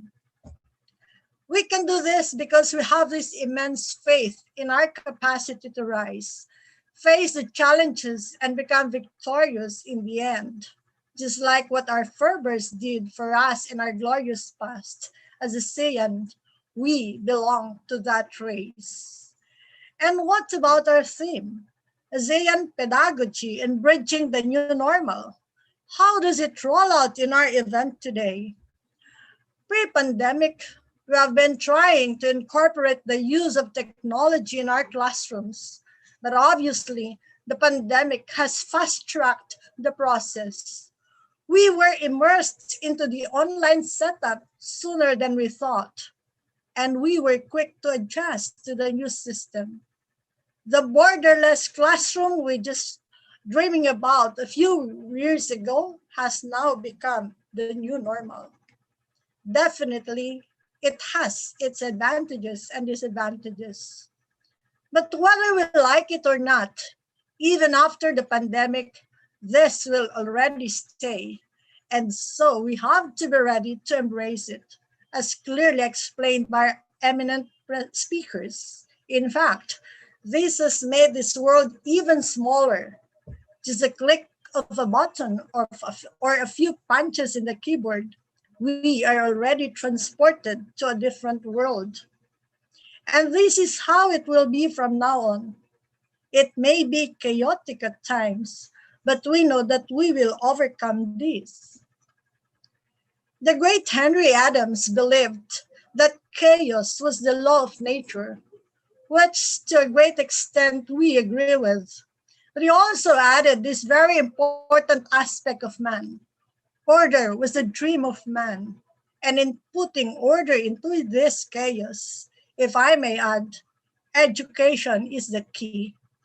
This is precisely why I love the words of Christina Engela when she said that knowledge and education are the key to this human tragedy, which is a bonfire of hate fueled by ignorance. Yes, friends, ladies and gentlemen, a lot of the negative things happening around us are brought about by hatred born out of ignorance. The logical solution, of course, is education, which is our main business today.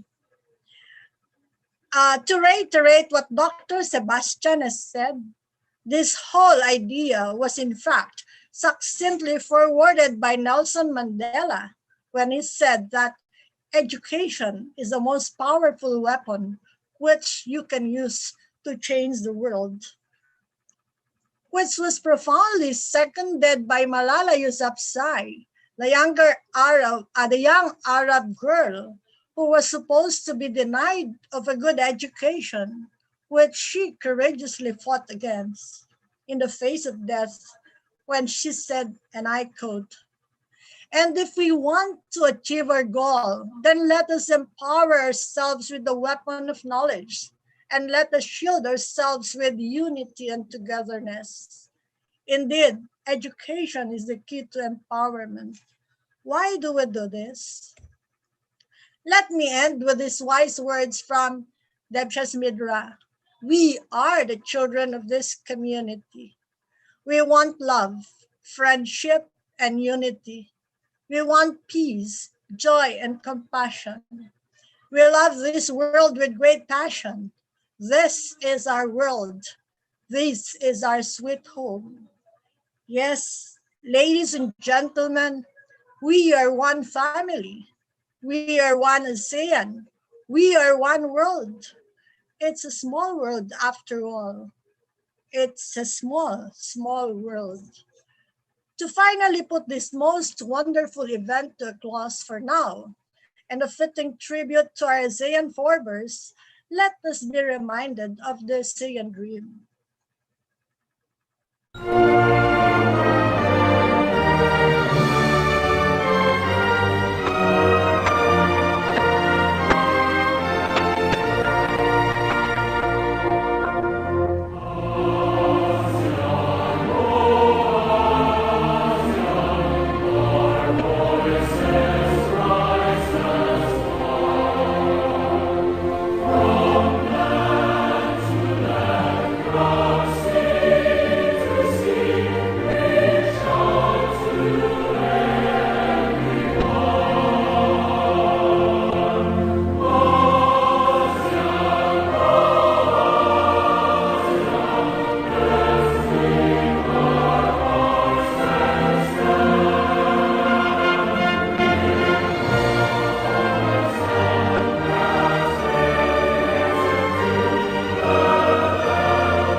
Friends, brothers and sisters in one ASEAN, thank you very much and good afternoon.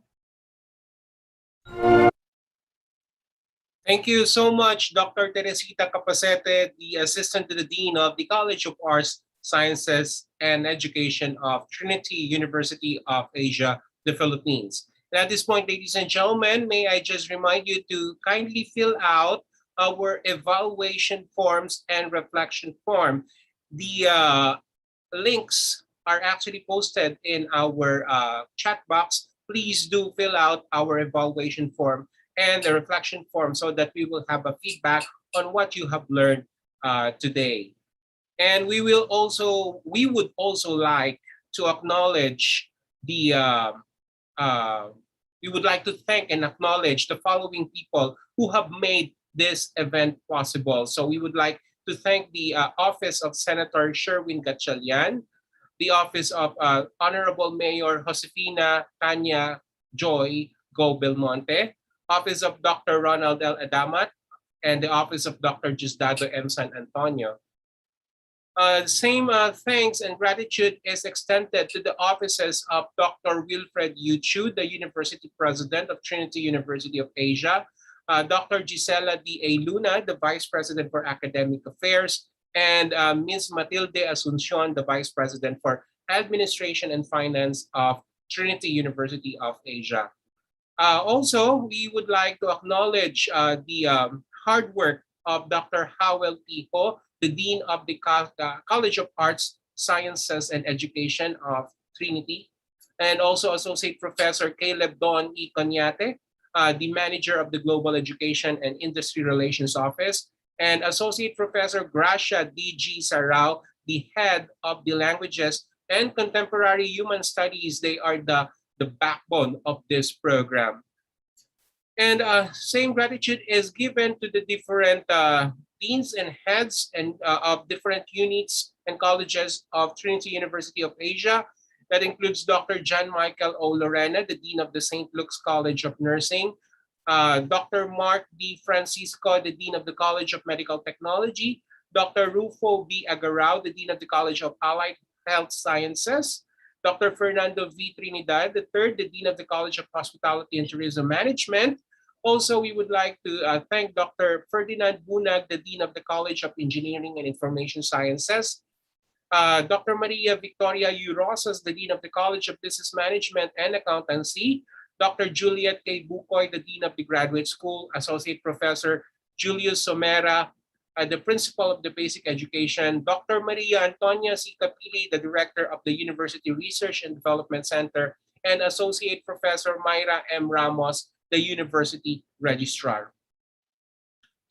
Under the College of Arts, Sciences, and Education, we would also like to acknowledge the contributions of Dr. Teresita K. Capacete, the Assistant to the Dean of the College, Dr. Walter H. Udelmod, the Academic Head of Media and Communication Department, Associate Professor Emmanuel San Diego of the Mathematics and Physics Department, Dr. Lito Argayosa of the Biology Department, Associate Professor Pedrito Aton of the Psychology Department, and Associate Professor Alejandro Vinalay of the Education Department.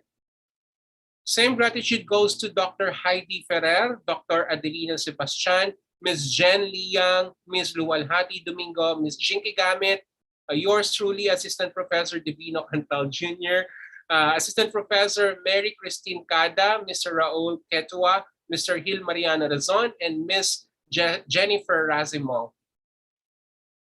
We would also like to thank the organizers, particularly the Department of Languages and Contemporary Human Studies, or DLACS, and also the Education Students Committee composed of Janelle Ruth Bagtang, Win Gypsy Montebon, Carmela Eliza Castro Verde, Prince Vegeta Baroa, Kimberly Dize de Guay, Justine May Aoyagi, Elaine Prado, and the President of the College of Arts, Sciences, and Education Student Council, Mr. Jeremy Reyes.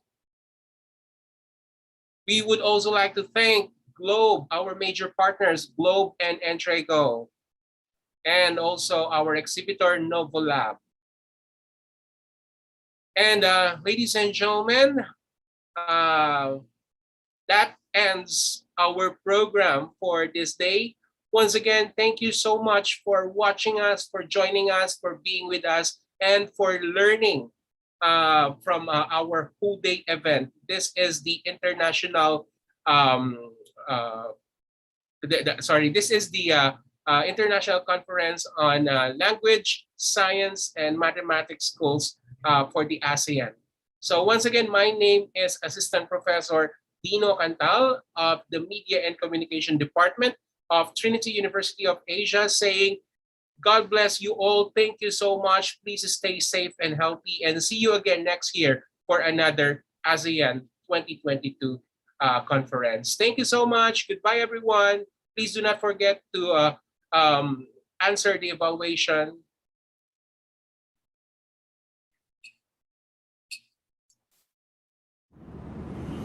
Kumusta uwi mo dyan, anak?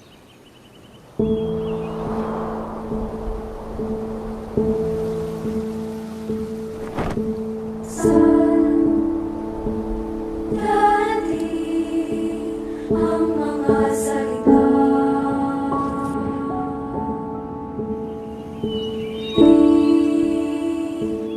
Mahahapang Magdapay kasama ka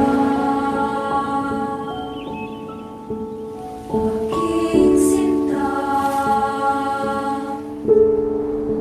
Ikaw na ang tahanan at mundo Sa pagbalik Uy, nakabukla pa!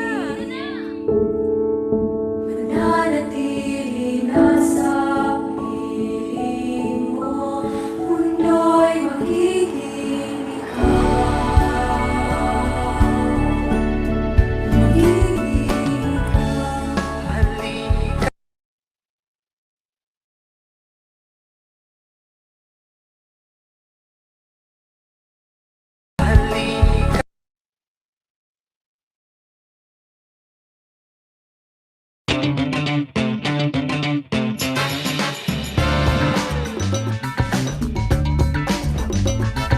This is the new normal of traveling.